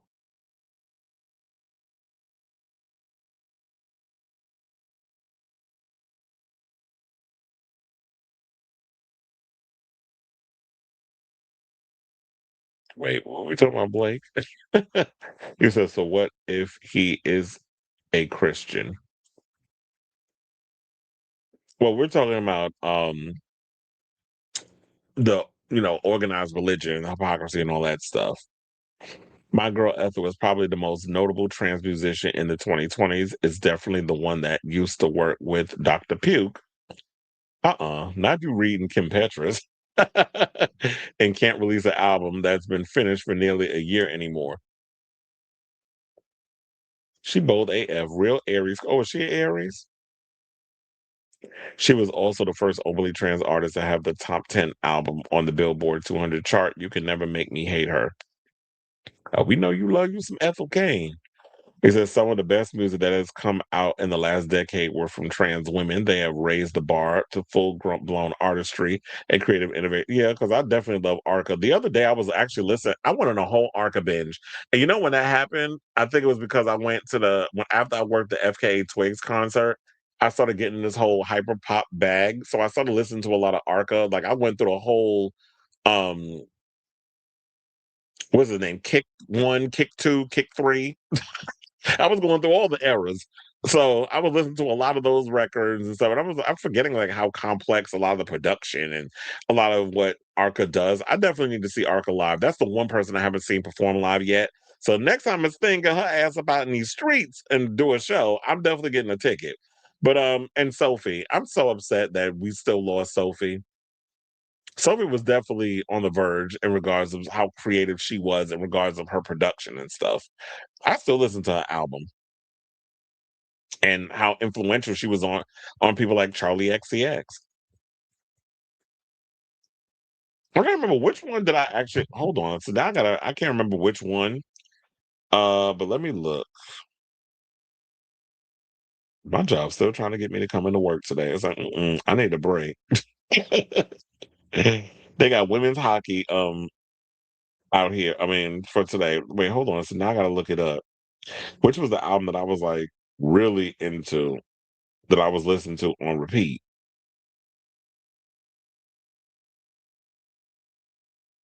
Yeah, it was Kick 3. First of all, the production on that album was crazy. I feel like it was more progressive in regards to the reggaeton and all the other stuff that was going up in there. So when you had Bruja, um, Incendio, Fiera, Skull Queen is my favorite, and Rubberneck and Senorita, like I had those two. I was running those into the ground. So I was looking for that. Yeah, Mutant's actually a good one too. That's like what she looked like Tim Curry in Legend. Like the look with the red and the demon horns. I love the album cover. But yeah, Mutant that was a good record too. That's what I was like. And then you realize like, okay, so Arca's trans, and it's like, well, it makes sense. Like this whole gender thing and how your mind works, and it comes up with these creative visuals and colors and sounds, and just like just the genius behind them coming up with all of that. That just the music and all this stuff. I told her I'm more like I'm production first, lyrics second. So it always is about someone who grew up playing music. It's always about like the sounds and the production, the music and everything for me before everything else. Anyway, let's get to our final topic. And unfortunately, I have some bad news. So, Drag Race Philippines apparently was currently filming, and there is a queen by the name of Misua. I think that's how you say her name, who they said passed away during production. Now, I was confused because I felt like it was conflicting reports. There was some people saying that it was during production, and then there were some people saying that production had not started yet. So, World of Wonder has confirmed the passing of Drag Race Philippines contestant Misua. She was only 27 years old. The beloved queen was set to compete for season 4 of the hit show, but production has halted due to the sudden loss. Now, Jason Elvitai, widely known by their stage name as Misua, passed away in her sleep the morning of April 2nd, as according to the statement on Instagram. Now, season 4 just started filming and the entire cast had not been announced, but tributes to the talented queen have already started flooding social media. So, Drag Fans Philippines posted something said, today we have lost a very talented angel, a drag queen from Cagayan de Oro, Jason Elvey, aka Misua, sadly passed on April 2nd. Our deepest condolences that we had Drag Scene PH, that'd be Philippines, said Misua passed away at 27 through a Facebook post of the family. They announced the passing of the CDO drag queen. Our heartfelt condolences to the bereaved friends and family. So, and then it was Drag Race Philippines on Twitter said the same thing. But let's go over to her Instagram, which we could do. Hold on. Wait, that wasn't what I wanted to do. Fabulous picture though. I'm living for the look. But let's go over to the IG and let's see what some of the people said over in her comments. So, and this is World of Wonders page. So, Kenya Pleaser said prayers to her family. Michelle Basage said sending so much love. Kennedy Davenport said, my condolences. Pangina Hills, who I live for, said, my condolences. Cynthia Lee Fontaine, my deepest condolences, sending prayers and love to her family and close ones. Safira Cristal says, sending so much, she said sending twice, but sending so much love and light to Misua and her family. XOXOXOX. Jules Sparkle sent broken heart emojis. Lexi Love sent some love as well. Hey Rose sent blue heart emojis. Dahlia Sin is in the comments. A friend of mine, David Laugh, we all know, I've mentioned many times on this show, and who works with a lot of the Drag Race queens, said this is very sad. Sending my prayers to everyone. Kev Don't Like You said, please don't edit her out of the episodes. This is her dream, and we need to honor her artistry and love for drag. Kerry Colby sent some love and all that other stuff. But here's my thing, because my thing is this. I'm confused. I don't know. They said they just started filming. So I don't know how far along they are. And if they are, I feel like they need to work this into the show. I know it might be a little sad to kind of be like, okay, y'all doing the most. Like, but I think we need that genuine reaction of production alerting the queens and letting them know that one of the contestants won't be here because they passed away. They said she died in her sleep. So hopefully we'll find out more information as it develops. I don't even know if they've started filming or if they just did maybe 2 or 3 episodes, or maybe they just filmed the first episode. But I do hope that they don't edit her out and they'll keep her in. And I do wonder what they'll do going forward. Does that mean that they're just gonna there's nothing you could do about her whether or not she's going to be a part of the show because she's not alive. But it does make me wonder, are you going to bring in a new queen or do you just leave it as is and be like, okay, we're just down one girl. We want to celebrate, take a moment to celebrate and mourn her for not being here because she passed. But let's move on with the girls we got. Because I do think it might be a little disrespectful to bring in a new queen. That's like if you do if somebody was eliminated or something. Oh, we're going to bring in, or disqualified. Oh, we're going to bring in a new girl. Don't do that. It's just, let's just move on with the show.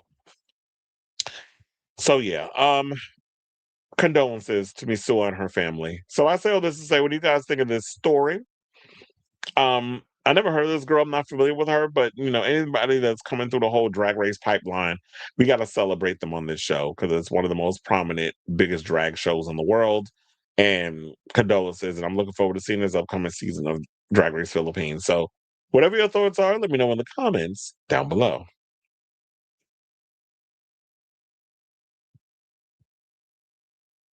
May she rest in perfection. Absolutely. I'm so over season 18 of Drag Race. I watched last night's episode with no emotion and wanting to turn it off. I knew Juicy wasn't going to win, but seeing her get eliminated, I no shame, but I felt it. I knew she was going to be eliminated. Funny enough, a friend of mine was at Piranha nightclub last night. Shout out to Christopher, another person with my name, um, Richardson, who's coming here every now and again in the comments. And he took video. Miss Royale Gaga was there. I was waiting for the big reveal because I want to see them titties, but he didn't show that part. I think she was performing Ariana Grande, but Juicy reenacted the same performance she did. I think it was totally close. I remember when she had like the thing blown in the background. Yeah, she recreated that performance. I said you did that on the show, but I know that's going to be an iconic moment. That and her performance, super stupid. What is this? Super ugly with Mia Starr. They could definitely take that on the road and make that a thing. Her and Mia just performing around the world in the U.S. And doing that performance, that's just going to be iconic because that was an iconic moment, and that was one of the best lip syncs they did on the show since the one last week between Nene Coco and Jane Doan. But yeah, because of what happened with Good Morning Bitches, I already said that Darlene and Mikey were going to be it. I feel like Mikey's going to win the show. And at first I was thinking Nene Coco, but she's lost too many times. I was like, Mike, it's definitely Mikey. She's going to win. Darlene Mitchell has definitely evolved the most, but I know a lot of people looking like, why is she still there? Because she's a comedy relief. She's funny, she's silly, and people are living. But I had a feeling they were going to eliminate Juicy in last night's episode. And I don't know, I just felt it. I thought maybe that, funny enough, I thought, are they going to actually do a top 3? I was actually shocked they went with that. That I thought y'all would have kept it like a top 4, but I do think it should be a top 3, meaning like you have your third place, the runner up, and then you have you know your regular girl. So it'll be interesting to see what they do in the finale. But I am looking forward to the Lollapalooza next week. But I do agree that this shit is gonna be a mess. That yeah, I basically just that's how I was screw faced and everything, looking at the last night's episode. I did like the Good Morning Bitches, like I said, with Mikey and Darlene. They were funny. They had me literally laughing out loud at some of the scenes they were doing. That's why I said I would love to see a actual daytime talk show with drag queens. I don't know if it'd be on regular television, do it on YouTube, because that would be cute. If they actually had like a View type of show with drag queens. We talk about pop culture, we talk about all the things that's going on in the world. So that would be a good idea. I wish World of Wonder would get on that and actually put up the money and have a bunch of queens come in and do like a show and people could watch it that way. So but yeah, her and but Juicy and Nene, the chemistry between them was just not it. Not as badly as when my heart broke when Georges lost. I'm still not over that chop queen. We're all upset, including Georges. I remember when I talked about this on TikTok. Sometimes I miss TikTok because I was like, when I would get all the other girls you wouldn't expect to jump in the comments. Vanjie would jump in the comments. Georges would jump in the comments because she was living for the fact that I went in on Ginger Minge.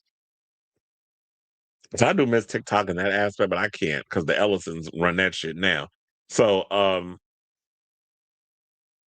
who do you think is gonna? Well, I already answered that. So, and that's before I read your comment.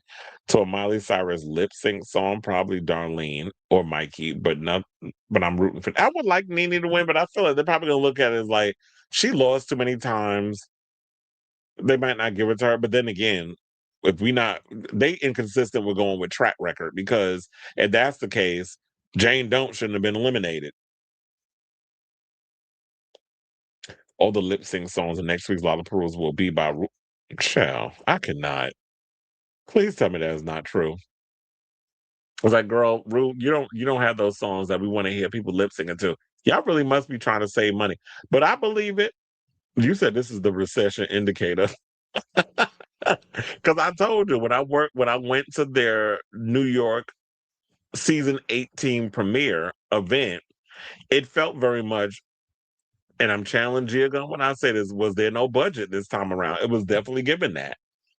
In the place we went to compared to the season before, where I told you it was like the whole Christmas setup and they had all the queens in their own little sections where some of the fans could come in after we did all the media press stuff, where they can come in, take pictures with some of the queens and go through all the different rooms and stuff. And it was on one floor, and then we went upstairs where not Juicy Love Dion. It was not Athena. What's the other one? The one that got the BBL. She was there. A bunch of the queens was there. Simone hosted.